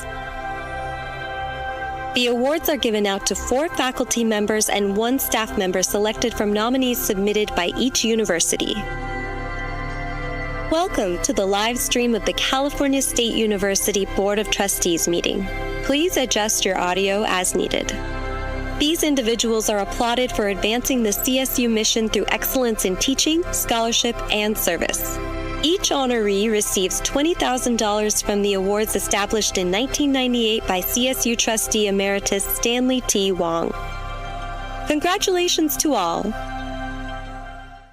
Welcome to the live stream of the California State University Board of Trustees meeting. Please adjust your audio as needed. The California State University is the largest public four-year university in the nation. We provide a quality education at an incredible value to more than 460,000 students. Our students can select from over 4,000 degree programs, allowing them to pursue their passions or explore fields they'd never even considered. Welcome to the live stream of the California State University Board of Trustees meeting. Please adjust your audio as needed. CSU graduates, many of whom earn their degrees without taking on any student debt, increase their earning power and happiness. The 23 CSUs are known as engines for social mobility. U.S. News & World Report and the Wall Street Journal named a number of our universities in their 2025 college rankings of top performers on social mobility. Welcome to the live stream of the California State University Board of Trustees meeting. Please adjust your audio as needed. Key to student success are the CSU's world-class faculty and staff. Every year, the Wong Family Excellence Award recognizes 5 outstanding individuals. The awards are given out to 4 faculty members and 1 staff member selected from nominees submitted by each university. Welcome to the live stream of the California State University Board of Trustees meeting. Please adjust your audio as needed. These individuals are applauded for advancing the CSU mission through excellence in teaching, scholarship, and service. Each honoree receives $20,000 from the awards established in 1998 by CSU trustee emeritus Stanley T. Wong. Congratulations to all. Welcome to the live stream of the California State University Board of Trustees meeting. Please adjust your audio as needed. The California State University is the largest public four-year university in the nation. We provide a quality education at an incredible value to more than 460,000 students. Our students can select from over 4,000 degree programs, allowing them to pursue their passions or explore fields they'd never even considered. Welcome to the live stream of the California State University Board of Trustees meeting. Please adjust your audio as needed. CSU graduates, many of whom earn their degrees without taking on any student debt, increase their earning power and happiness. The 23 CSUs are known as engines for social mobility. U.S. News & World Report and the Wall Street Journal named a number of our universities in their 2025 college rankings of top performers on social mobility. Welcome to the live stream of the California State University Board of Trustees meeting. Please adjust your audio as needed. Key to student success are the CSU's world-class faculty and staff. Every year, the Wong Family Excellence Award recognizes 5 outstanding individuals. The awards are given out to 4 faculty members and 1 staff member selected from nominees submitted by each university. Welcome to the live stream of the California State University Board of Trustees meeting. Please adjust your audio as needed. These individuals are applauded for advancing the CSU mission through excellence in teaching, scholarship, and service. Each honoree receives $20,000 from the awards established in 1998 by CSU trustee emeritus Stanley T. Wong. Congratulations to all. Welcome to the live stream of the California State University Board of Trustees meeting. Please adjust your audio as needed. The California State University is the largest public 4-year university in the nation. We provide a quality education at an incredible value to more than 460,000 students. Our students can select from over 4,000 degree programs, allowing them to pursue their passions or explore fields they'd never even considered. Welcome to the live stream of the California State University Board of Trustees meeting. Please adjust your audio as needed. CSU graduates, many of whom earn their degrees without taking on any student debt, increase their earning power and happiness. The 23 CSUs are known as engines for social mobility. U.S. News & World Report and the Wall Street Journal named a number of our universities in their 2025 college rankings of top performers on social mobility. Welcome to the live stream of the California State University Board of Trustees meeting. Please adjust your audio as needed. Key to student success are the CSU's world-class faculty and staff. Every year, the Wong Family Excellence Award recognizes 5 outstanding individuals. The awards are given out to 4 faculty members and 1 staff member selected from nominees submitted by each university. Welcome to the live stream of the California State University Board of Trustees meeting. Please adjust your audio as needed. These individuals are applauded for advancing the CSU mission through excellence in teaching, scholarship, and service. Each honoree receives $20,000 from the awards established in 1998 by CSU trustee emeritus Stanley T. Wong. Congratulations to all. Welcome to the live stream of the California State University Board of Trustees meeting. Please adjust your audio as needed. The California State University is the largest public 4-year university in the nation. We provide a quality education at an incredible value to more than 460,000 students. Our students can select from over 4,000 degree programs, allowing them to pursue their passions or explore fields they'd never even considered. Welcome to the live stream of the California State University Board of Trustees meeting. Please adjust your audio as needed. CSU graduates, many of whom earn their degrees without taking on any student debt, increase their earning power and happiness. The 23 CSUs are known as engines for social mobility. U.S. News & World Report and the Wall Street Journal named a number of our universities in their 2025 college rankings of top performers on social mobility. Welcome to the live stream of the California State University Board of Trustees meeting. Please adjust your audio as needed. Key to student success are the CSU's world-class faculty and staff. Every year, the Wong Family Excellence Award recognizes 5 outstanding individuals. The awards are given out to 4 faculty members and 1 staff member selected from nominees submitted by each university. Welcome to the live stream of the California State University Board of Trustees meeting. Please adjust your audio as needed. These individuals are applauded for advancing the CSU mission through excellence in teaching, scholarship, and service. Each honoree receives $20,000 from the awards established in 1998 by CSU trustee emeritus Stanley T. Wong. Congratulations to all. Welcome to the live stream of the California State University Board of Trustees meeting. Please adjust your audio as needed. The California State University is the largest public four-year university in the nation. We provide a quality education at an incredible value to more than 460,000 students. Our students can select from over 4,000 degree programs, allowing them to pursue their passions or explore fields they'd never even considered. Welcome to the live stream of the California State University Board of Trustees meeting. Please adjust your audio as needed. CSU graduates, many of whom earn their degrees without taking on any student debt, increase their earning power and happiness. The 23 CSUs are known as engines for social mobility. U.S. News & World Report and the Wall Street Journal named a number of our universities in their 2025 college rankings of top performers on social mobility. Welcome to the live stream of the California State University Board of Trustees meeting. Please adjust your audio as needed.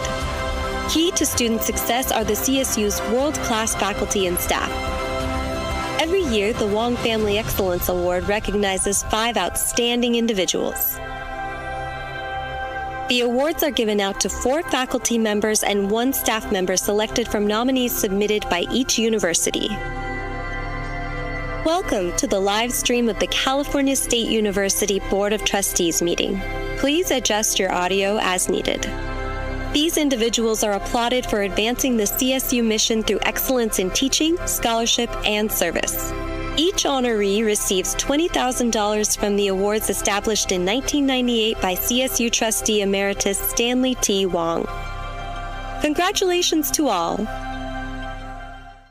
Welcome to the live stream of the California State University Board of Trustees meeting. Please adjust your audio as needed. The California State University is the largest public four-year university in the nation. We provide a quality education at an incredible value to more than 460,000 students. Our students can select from over 4,000 degree programs, allowing them to pursue their passions or explore fields they'd never even considered. Welcome to the live stream of the California State University Board of Trustees meeting. Please adjust your audio as needed. CSU graduates, many of whom earn their degrees without taking on any student debt, increase their earning power and happiness. The 23 CSUs are known as engines for social mobility. U.S. News & World Report and the Wall Street Journal named a number of our universities in their 2025 college rankings of top performers on social mobility. Welcome to the live stream of the California State University Board of Trustees meeting.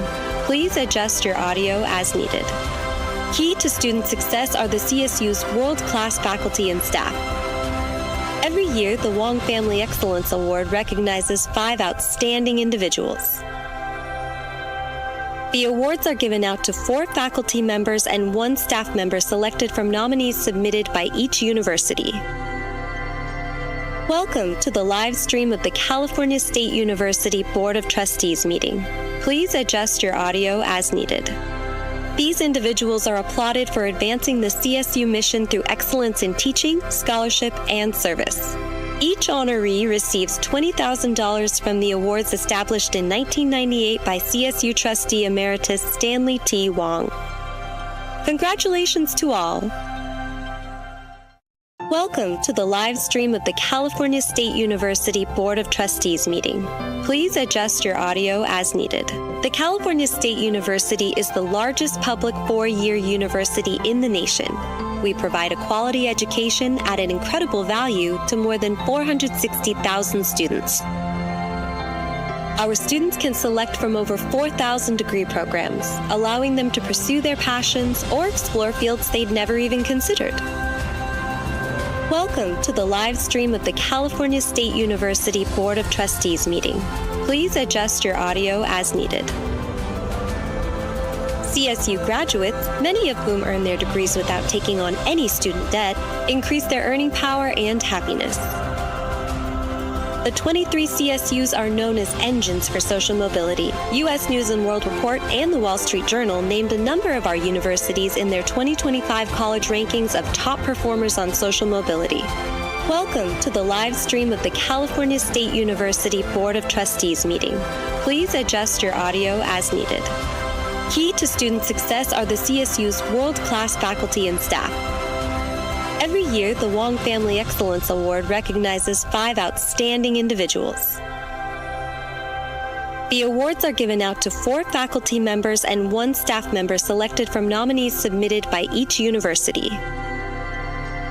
Welcome to the live stream of the California State University Board of Trustees meeting. Please adjust your audio as needed. These individuals are applauded for advancing the CSU mission through excellence in teaching, scholarship, and service. Each honoree receives $20,000 from the awards established in 1998 by CSU trustee emeritus Stanley T. Wong. Congratulations to all. Welcome to the live stream of the California State University Board of Trustees meeting. Please adjust your audio as needed. The California State University is the largest public 4-year university in the nation. We provide a quality education at an incredible value to more than 460,000 students. Our students can select from over 4,000 degree programs, allowing them to pursue their passions or explore fields they'd never even considered. Welcome to the live stream of the California State University Board of Trustees meeting. Please adjust your audio as needed. CSU graduates, many of whom earn their degrees without taking on any student debt, increase their earning power and happiness. The 23 CSUs are known as engines for social mobility. U.S. News & World Report and the Wall Street Journal named a number of our universities in their 2025 college rankings of top performers on social mobility. Welcome to the live stream of the California State University Board of Trustees meeting. Please adjust your audio as needed. Key to student success are the CSU's world-class faculty and staff. Every year, the Wong Family Excellence Award recognizes 5 outstanding individuals. The awards are given out to 4 faculty members and 1 staff member selected from nominees submitted by each university. Welcome to the live stream of the California State University Board of Trustees meeting. Please adjust your audio as needed. These individuals are applauded for advancing the CSU mission through excellence in teaching, scholarship, and service. Each honoree receives $20,000 from the awards established in 1998 by CSU trustee emeritus Stanley T. Wong. Congratulations to all. Welcome to the live stream of the California State University Board of Trustees meeting. Please adjust your audio as needed. The California State University is the largest public 4-year university in the nation. We provide a quality education at an incredible value to more than 460,000 students. Our students can select from over 4,000 The California State University Board of Trustees is back in session. Vice Chair Arambula, would you please convene the Joint Committee on Institutional Advancement and Educational Policy? Happily so. Thank you, Chair Clark. Will the Joint Committees on Institutional Advancement and Educational Policy please come to order? The first item on today's agenda is the approval of the minutes from the January 2024 joint meeting. Is there any objection to the approval of those minutes? Hearing none, the minutes are approved. Item 2 is an information item to recognize the outstanding recipients of the 2025 Wong Family Excellence Award. This item will be presented by Chair Clark and Chancellor Garcia. Chair Clark, please begin. Thank you very much, Trustee Arambula. Ladies and gentlemen, each year, it's our pleasure to honor a select number of the CSU's world-class faculty and staff with the presentation of the Wong Family Excellence Awards. This recognition is made possible by the vision and generosity of Trustee Emeritus Stanley T. Wong, whose continued talent, is to shine a spotlight on the innovation, commitment, and hard work that are the hallmarks of the CSU community. Trustee Emeritus Wong was named to the CSU Board of Trustees in 1994, and he quickly demonstrated the acumen and insight that had led him to become a highly successful Silicon Valley entrepreneur. He directed his passion and influence to forging cross-cultural programs while tirelessly advocating for higher education in California. As one of his many initiatives, he established the Wong Family Excellence Awards in 1998 with a generous $1 million gift. In 2017, Trustee Emeritus Wong and his family endowed the program with an additional $2.5 million gift, ensuring that the CSU would be able to recognize outstanding faculty and staff for generations to come. The Wong's contribution to the program to date total $3.8 million.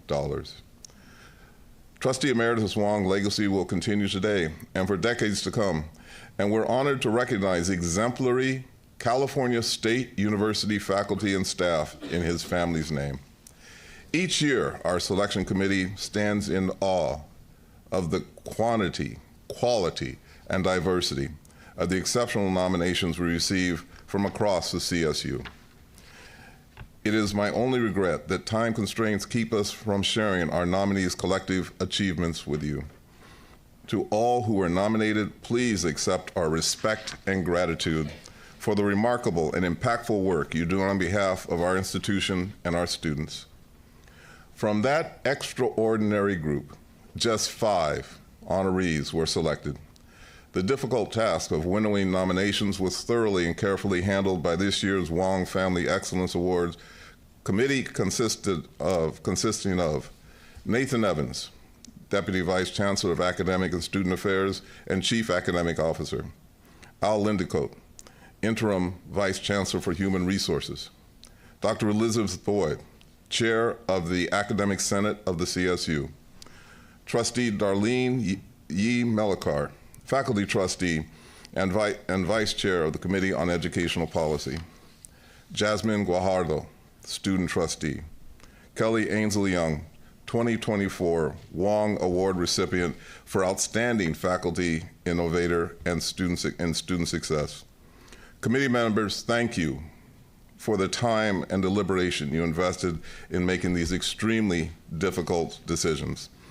And now, ladies and gentlemen, Chancellor Millie Garcia, I invite you to present the deserving recipients.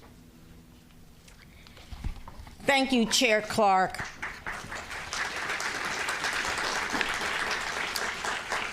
On behalf of the entire CSU community, I join Chair Clark and the Board of Trustees in expressing our deep appreciation to Trustee Emeritus Wong and his family. I know that Stanley and his wife, Franny, continue to extend their heartiest congratulations and sincere admiration and respect to our honorees, past and present.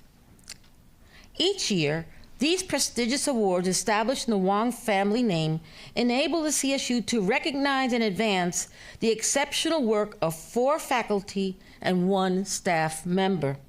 In addition to the recognition they so richly deserve, each of today's recipients will receive a $20,000 award. These honorees wonderfully exemplify the CSU core values of inclusive excellence and student success. And in doing so, they have brought distinction to their departments, their campuses, and our university system. Now, without further delay, let me introduce our awardees. Our first honoree is Dr. Gisela Bickler of Cal State San Bernardino, who is the recipient of the Outstanding Faculty Scholarship Award.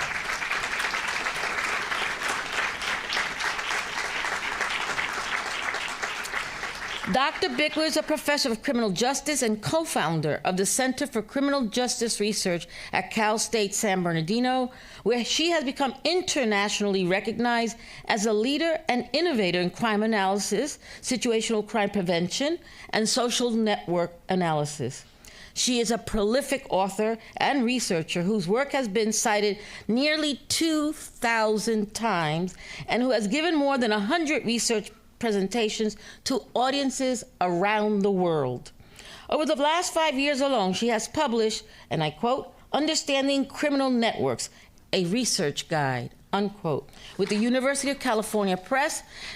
She also has more than a dozen peer-reviewed journal articles and 3 book chapters.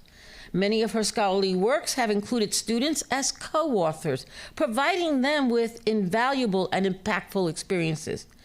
Dr. Bickler has also secured more than $4.5 million in external funding for her university's research endeavors, with nearly $2 million coming from the National Science Foundation, the National Institute of Justice, and the U.S. Department of Justice. She currently serves as principal investigator on a 4-year, nearly $1 million grant from the National Science Foundation. In the classroom, Dr. Bickler is a dynamic and widely sought-after teacher whose connections with her students last long after graduation. In fact, some of her alumni continue to work with her on research projects. She also serves as a mentor, motivator, and a source of inspiration for new faculty, often including them in her research projects and offering sage career advice. In 2007, Dr. Bickler was instrumental in elevating the intelligence and crime analysis option at San Bernardino into a new Bachelor of Science degree program. That was a mouthful, but that's important. 5 students enrolled the first year, 5. And now the program consistently attracts 70 to 100 students.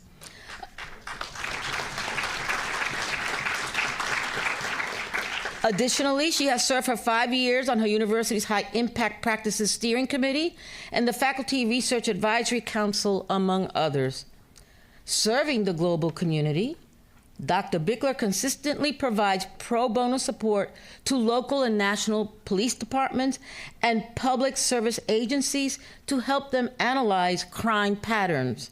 Her extensive research has been harnessed to prevent crime, disrupt unlawful markets, and reduce community crime, particularly in the areas of gang violence, drug trafficking, and illicit small arms and light weapons trafficking.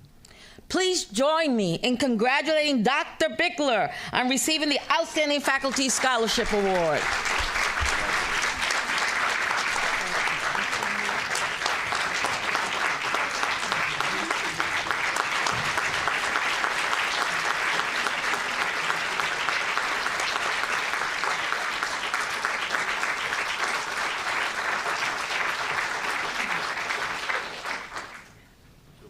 Yeah, I'm going to do that right now. Dr. Bickler, congratulations on your outstanding achievement and for the indelible impact you had on your students, your university, and the field of public safety. Please come to the podium and share good words with us on this very special occasion.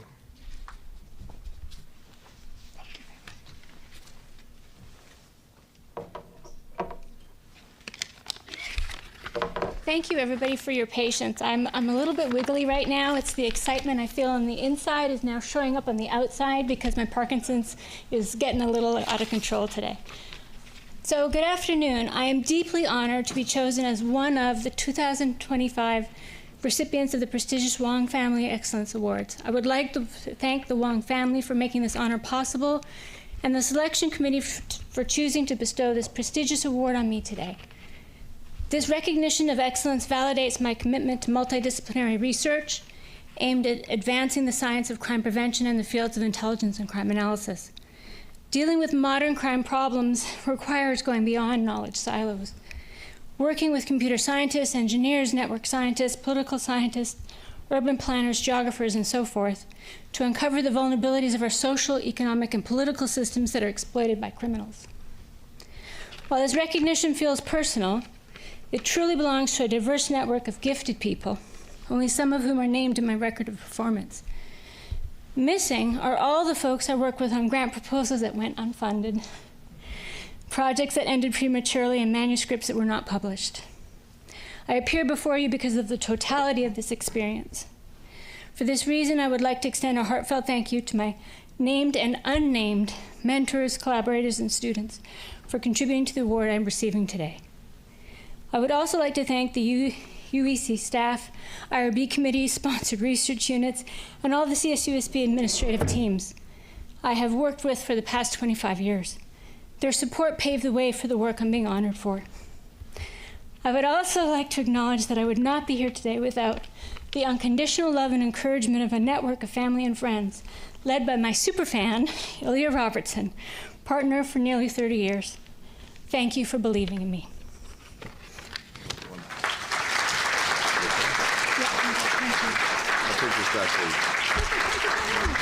Thank you. Congratulations.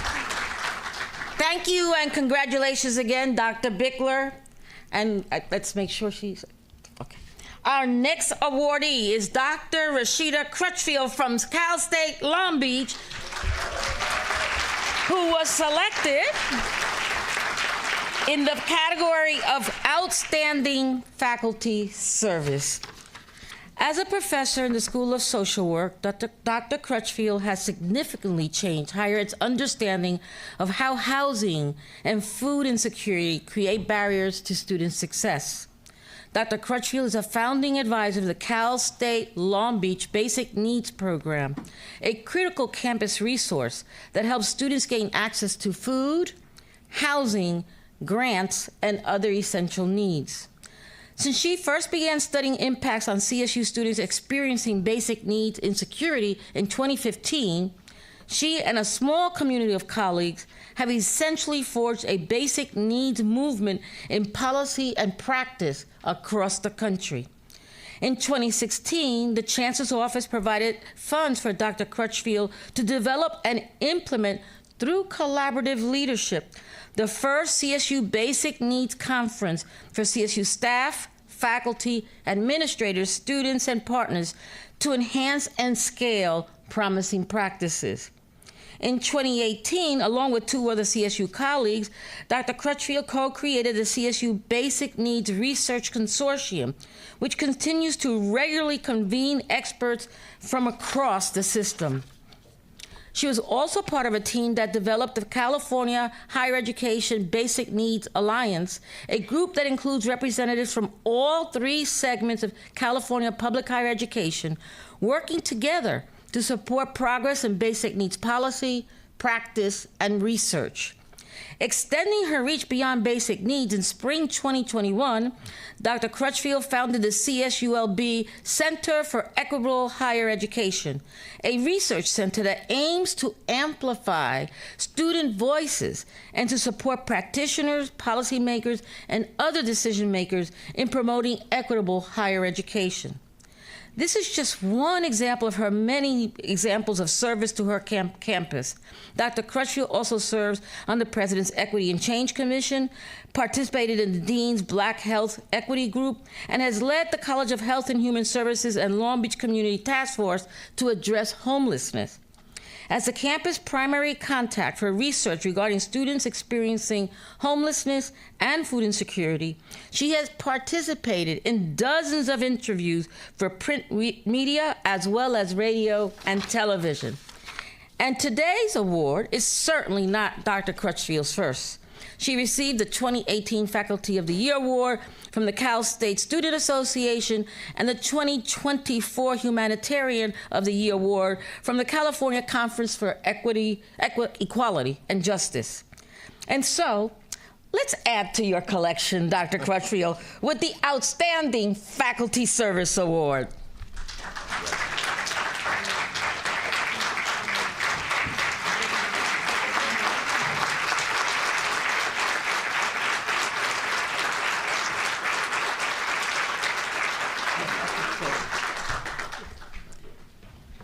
Dr. Crutchfield, over the past decade, you have been a leader in guiding our entire system. You believe in systemness toward a more holistic, supportive approach to student success. Please share a few words with us.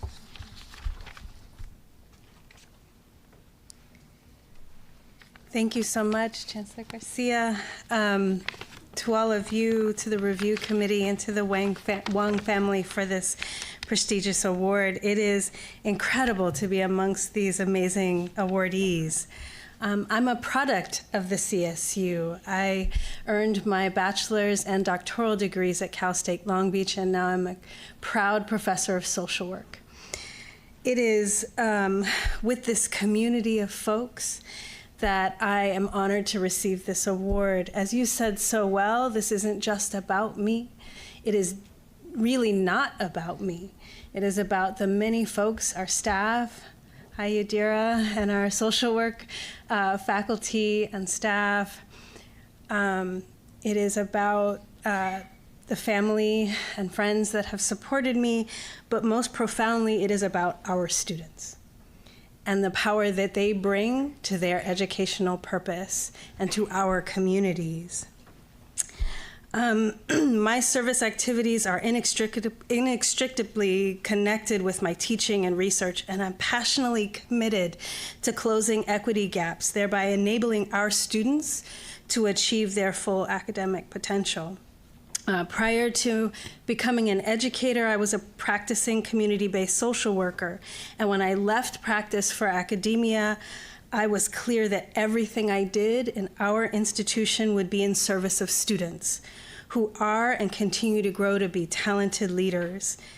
I'm pleased to be the executive director for CEHE, the Center for Equitable Higher Education, which is a research center focused on basic needs.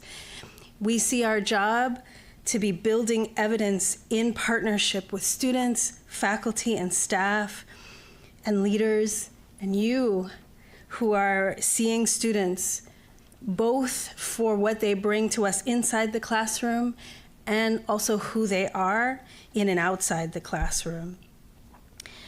With state funds dedicated to these purposes, it's easy to feel as though our work is done. But as we are very clear today, threats to our students and our institutions is real, and we must stay vigilant in our commitment to ensure that students have their basic needs met. My focus on students' basic essential needs like food, housing, and economic well-being has been my passion, and receipt of this award is very much an acknowledgement of the importance of basic essential services and security and the holistic well-being of our students. It spotlights the real strength of our students and the passion that they bring to achieve despite incredible hardships, and our responsibility as educators to support them. Thank you very much. Congratulations. Thank you so much. Thank you, Dr. Crutchfield, for your compassionate and groundbreaking leadership. Our next awardee in the category of Outstanding Faculty Teaching is Dr. Nanda Ganeshon, and he's from Cal State, LA.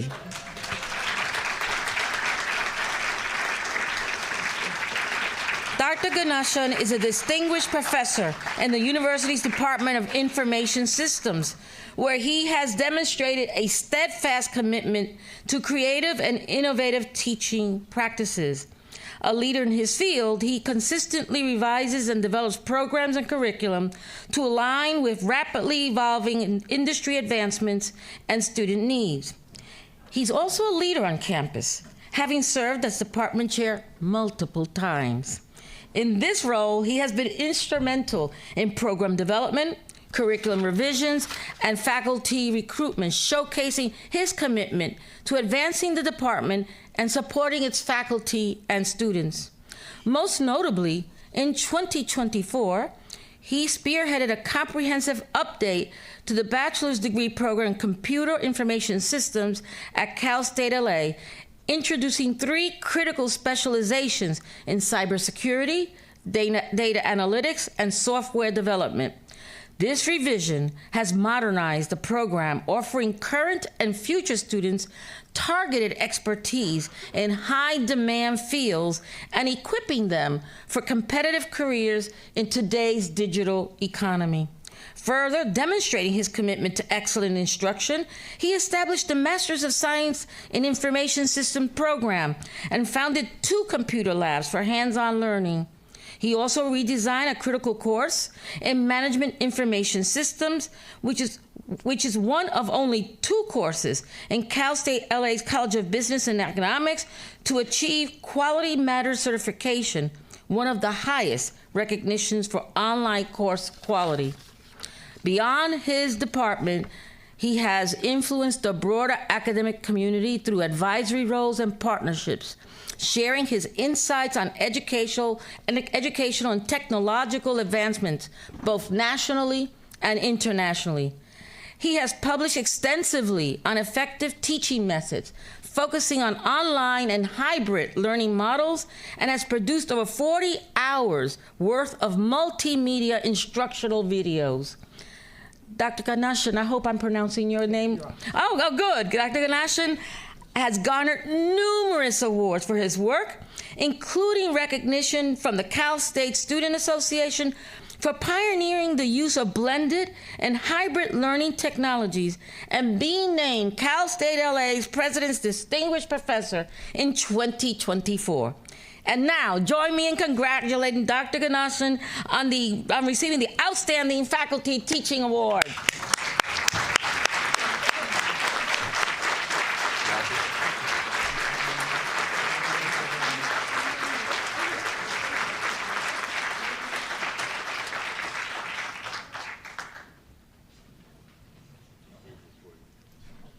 Dr. Ganashan, will you honor us with a few words?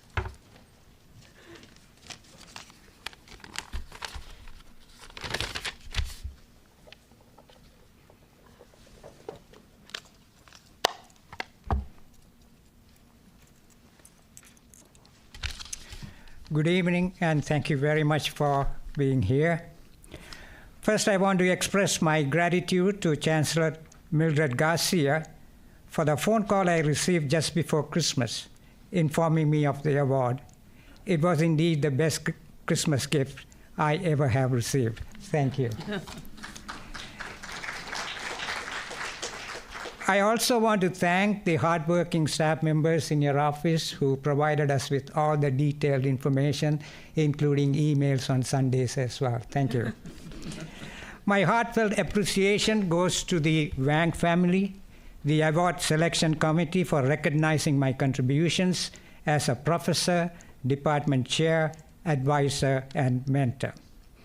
I am particularly thankful to President Johnson Eanes of CSULA for her kind words at a recent campus event acknowledging my contribution.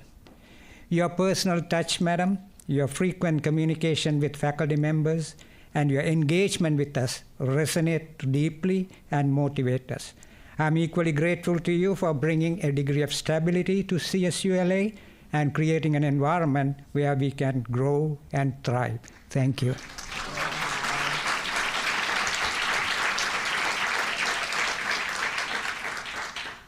She's the one who gave me a hug when I walked in. To my family and friends, thank you for your overwhelming support, acknowledgement, and appreciation of my work. My wife is here. Thank you, thank you, thank you. Having worked in various institutions across 6 different countries, I must say that the CSU system stands out in offering its faculty members the freedom to innovate and the resources to bring their ideas to life. Thank you. This is my observation. I'm grateful for it, and I hope it continues. Just a couple of minutes ago, I heard from Trustee Larry Adamson that you are investing in AI. We cannot wait. Please make it available to us. And I'm going to make a personal plea for you to make Copilot available in the Microsoft Office application without delay. I have already started my syllabus and I'm about to teach it, so please don't put me in an awkward position when I go to the class. Thank you. I would also like to extend my heartfelt gratitude to my colleagues and the administrators at CSULA. Very quickly, I learned that I need to be nice to administrators to get things done. Your unwavering support, collaboration, and dedication have been instrumental in our collective success. It's a privilege to work alongside such talented and passionate individuals. Together, we have created an environment that fosters innovation, learning, and growth. I'm saying this after working in multiple countries. Thank you for being an integral part of my journey. Thank you. As I approach my 40th year of service at CSULA, I was reminded of how long I have been here when a student recently told me that his father recommended him to take my class. The students at CSULA are unique. They reward our efforts with their yearning for learning and gratitude. They are a special type. We are number one in upward mobility. There's a reason for it. Please help us to continue this good work, but providing us with all the resources. As Arnold Schwarzenegger said, I was born in Sri Lanka. I grew in CSULA, and I made in the CSU. I feel incredibly fortunate to have been blessed with a fulfilling career at CSULA that I enjoy and cherish deeply. Thank you so much. Congratulations. Thank you. Thank you, Dr. Ganeshan, for connecting countless students with in-demand and future-focused fields through your exemplary teaching as well as your innovative program development. You are an inspiration. Our final faculty award goes to Dr. Kimberly Stillmaker from Fresno State. She is receiving the Outstanding Innovator in Student Success. In addition to her role as an associate professor of civil engineering at Fresno State, Dr. Stillmaker is director of the Lyles College of Engineering's new Foundation for Success program, which is focused on improving outcomes for all first-year and sophomore students pursuing engineering degrees. She has devoted her efforts to improving student retention rates at a university where more than 70% of the student body comes from groups that have been historically underrepresented in engineering. Dr. Stillmaker works to ensure that students have the tools they need to succeed both as college students and as engineers, while also communicating the benefits of diversity, equity, and inclusion within the engineering profession and beyond. To advance this effort, she has developed and implemented a new first-year course for all engineering majors, focusing on a variety of success strategies for students who have chosen these challenging majors. She has also helped to institute block scheduling, working to ensure that the college's first-year students are enrolled in the classes that give them the greatest chance of success. She has also led the implementation of a pre-engineering major aimed at helping students chart a clear roadmap to graduation and beyond. Her efforts are showing impressive results. The first-year engineering retention rate has increased dramatically, and students are providing overwhelmingly positive feedback in engineering. In service to the region, Dr. Stillmaker coordinates the Central California Engineering Design Competition, engaging first-year engineering students from Fresno State and students from Central California community colleges in a joint competition and culminating group project. And if her plate wasn't already full, Dr. Stillmaker has also pursued external funding to support her work. Among her grant projects, she is a co-principal investigator on an NSF-funded advanced grant that fosters diversity and equity among engineering faculty across the CSU through networking and mentoring. She has been published in multiple outlets, most often with student co-authors, to expand understanding of the importance of diversity and belonging within the engineering fields. For these exemplary efforts, I am pleased to present Dr. Stillmaker with the Outstanding Faculty Innovator Award in Student Success.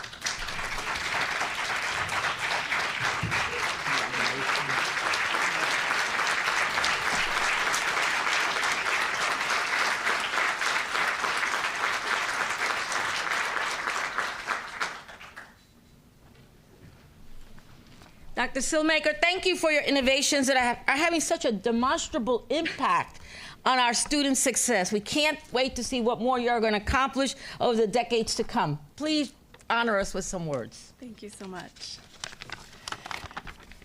It's a tremendous honor to have been selected for this award. I thank the Wong family, the Chancellor's Office, and the Board of Trustees for funding and administering this award, and Dean Nuna and President Jimenez Sandoval for nominating me. Supporting student success is one of the most fulfilling components of my job, and it's extremely validating to see the CSU system place such importance on faculty's contribution to student success. My motivation comes in part from my family's story. My father is an alumni of Fresno State, and he attended as a first-generation college student. And the extraordinary support that he received from his faculty to retain him inspires me today. I was nominated for this award largely because of the work in the Foundations for Success program, which is funded by the Fresno Madera K-16 Collaborative Grant and gift funds from Chevron.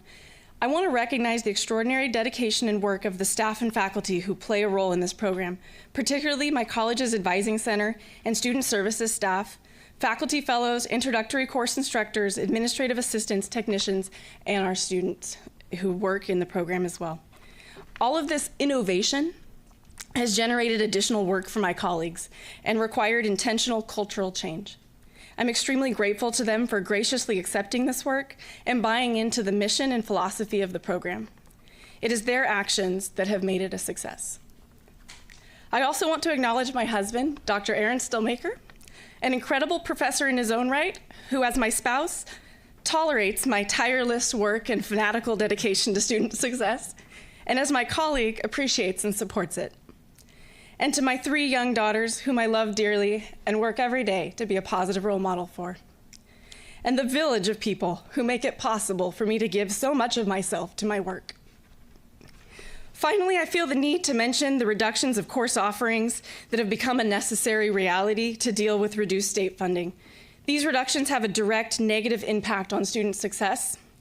When we reach out to students and tell them that they need to add a particular course in order to stay on track towards a timely graduation, and all of the sections of that class are full, we are failing our students. I urge anyone hearing my remarks, especially the Chancellor, the Board of Trustees, and the Presidents, to take urgent and insistent action to advocate to the state legislature to reject the governor's proposed reduction of our base funding. Thank you.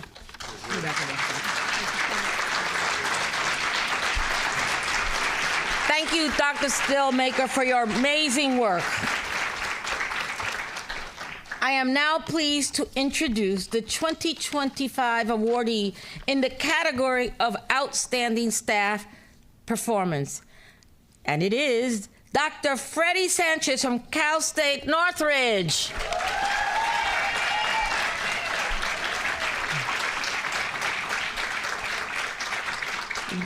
Dr. Sanchez is Assistant Vice President of Student Affairs for Equity and Inclusion at CSUN, where he focuses on advancing holistic student support and success strategies. He is a passionate advocate for equitable access to higher education and a dynamic change maker focused on empowering students from groups that have been historically underserved. He creates authentic opportunities for students from every background, identity, and lived experience so they feel seen, supported, and celebrated. In his previous role as Associate Director of Programs and Inclusion for the University Student Union, he expanded capacities and resources for CSUN students through the Pride Center, Veterans Resource Center, and the Undocumented Student Center. He was a leader in the university's shift from a deficit model to an asset-based framework, and he has pioneered programs that engender belonging, such as the Wisdom Program, which stands for Women Inspired to Succeed and Discover Opportunities Through Mentoring, as well as the HEAL Program, which connects promising students with the tools and resources they need to thrive and achieve their degrees and their dreams. Dr. Sanchez serves as a co-chair of CSUN's Commission on Diversity and Inclusion and has also served as one of 3 campus leaders responsible for CSUN to successfully earn the Seal of Excelencia from Excelencia in Education. He remains passionate about leveraging the SEAL framework to ensure that the university is authentically serving its Latinx students and is creating a model that in turn can benefit all the students. Extending his reach to research in 2021, Dr. Sanchez co-led a research study to explore the feasibility and impact of identity-based resource centers to eliminate equity gaps in alignment with the CSU's Graduation Initiative 2025 goals. Throughout this project, he ensured that the resulting report and recommendations incorporated the ideas, insight, and feedback of the students the centers serve. For his efforts, Dr. Sanchez has received national recognition from NASPA, Student Affairs Administrators in Higher Education, and the Association for College Unions internationally. And today, I am so very pleased to present Dr. Sanchez with the Wong Award for Outstanding Staff Performance.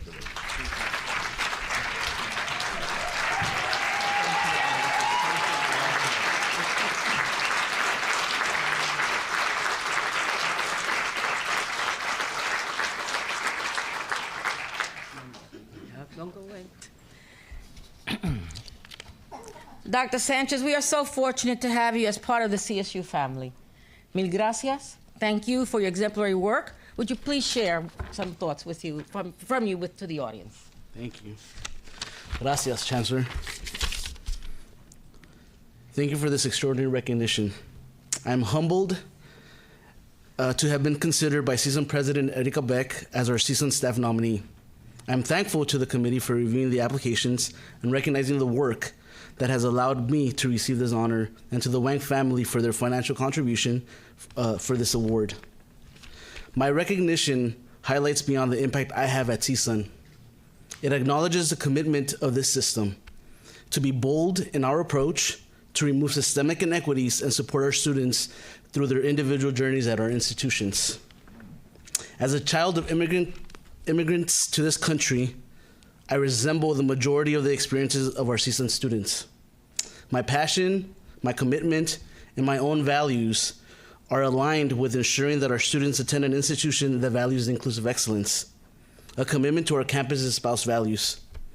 This work is definitely hard, but it fills my soul. I will not be able to do this work without the commitment of our institution.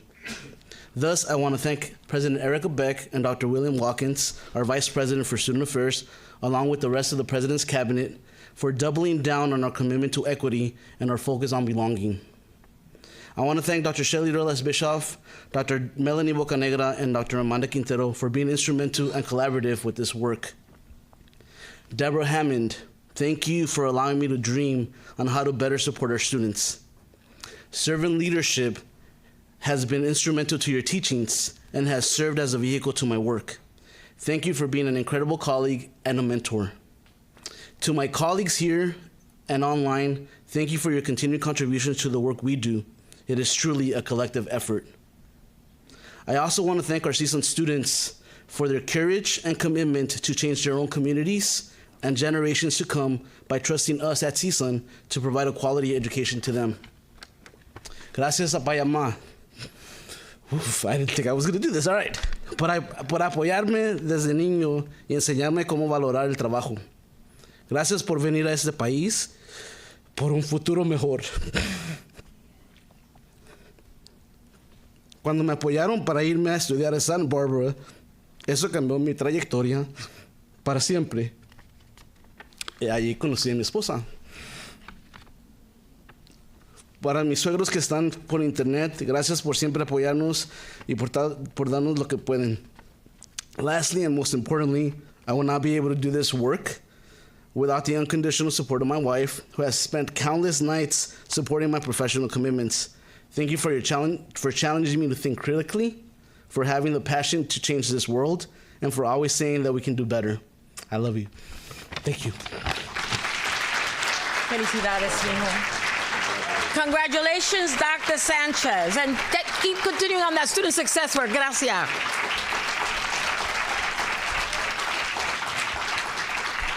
Chair Clark, I think I'm getting that allergy you have when you go up there. I would now like to invite all of this year's recipients to join Chair Clark and me for a group photo.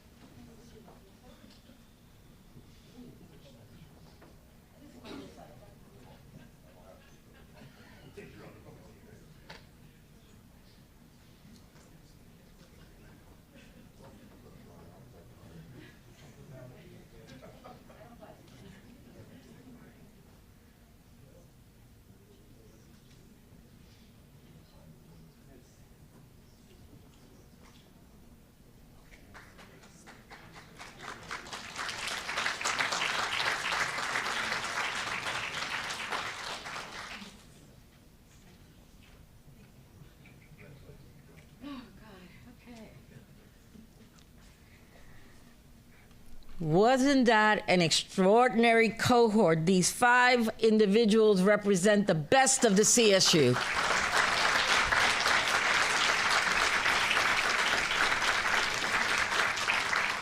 We again congratulate all of you for your outstanding work and the Wong Family Excellence Award recipients for 2025, as well as the many deserving faculty and staff who were nominated.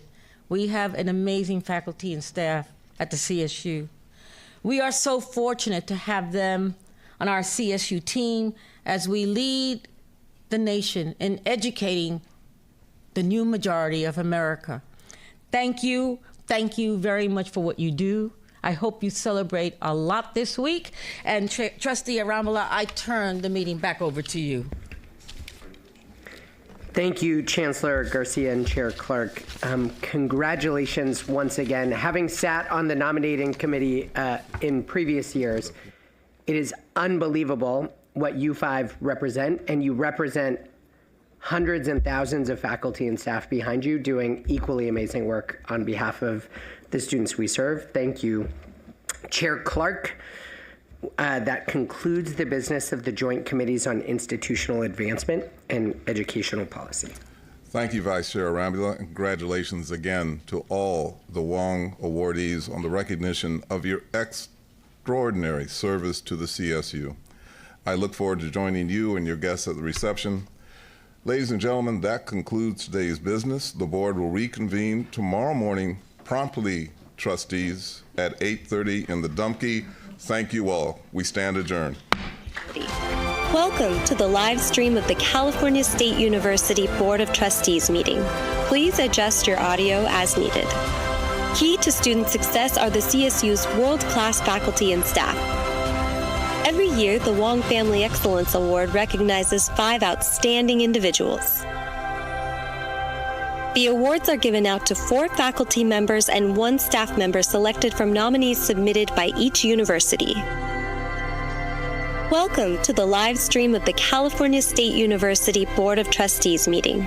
Please adjust your audio as needed. These individuals are applauded for advancing the CSU mission through excellence in teaching, scholarship, and service. Each honoree receives $20,000 from the awards established in 1998 by CSU Trustee Emeritus Stanley T. Wong. Congratulations to all. Welcome to the live stream of the California State University Board of Trustees meeting. Please adjust your audio as needed. The California State University is the largest public 4-year university in the nation. We provide a quality education at an incredible value to more than 460,000 students. Our students can select from over 4,000 degree programs, allowing them to pursue their passions or explore fields they'd never even considered. Welcome to the live stream of the California State University Board of Trustees meeting. Please adjust your audio as needed. CSU graduates, many of whom earn their degrees without taking on any student debt, increase their earning power and happiness. The 23 CSUs are known as engines for social mobility. U.S. News & World Report and the Wall Street Journal named a number of our universities in their 2025 college rankings of top performers on social mobility. Welcome to the live stream of the California State University Board of Trustees meeting. Please adjust your audio as needed. Key to student success are the CSU's world-class faculty and staff. Every year, the Wong Family Excellence Award recognizes 5 outstanding individuals. The awards are given out to 4 faculty members and 1 staff member selected from nominees submitted by each university. Welcome to the live stream of the California State University Board of Trustees meeting. Please adjust your audio as needed. These individuals are applauded for advancing the CSU mission through excellence in teaching, scholarship, and service. Each honoree receives $20,000 from the awards established in 1998 by CSU Trustee Emeritus Stanley T. Wong. Congratulations to all. Welcome to the live stream of the California State University Board of Trustees meeting. Please adjust your audio as needed. The California State University is the largest public 4-year university in the nation. we provide a quality education at an incredible value to more than 460,000 students.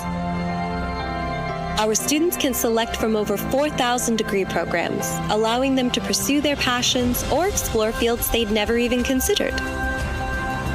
Welcome to the live stream of the California State University Board of Trustees meeting. Please adjust your audio as needed. CSU graduates, many of whom earn their degrees without taking on any student debt, increase their earning power and happiness. The 23 CSUs are known as engines for social mobility. U.S. News & World Report and the Wall Street Journal named a number of our universities in their 2025 college rankings of top performers on social mobility. Welcome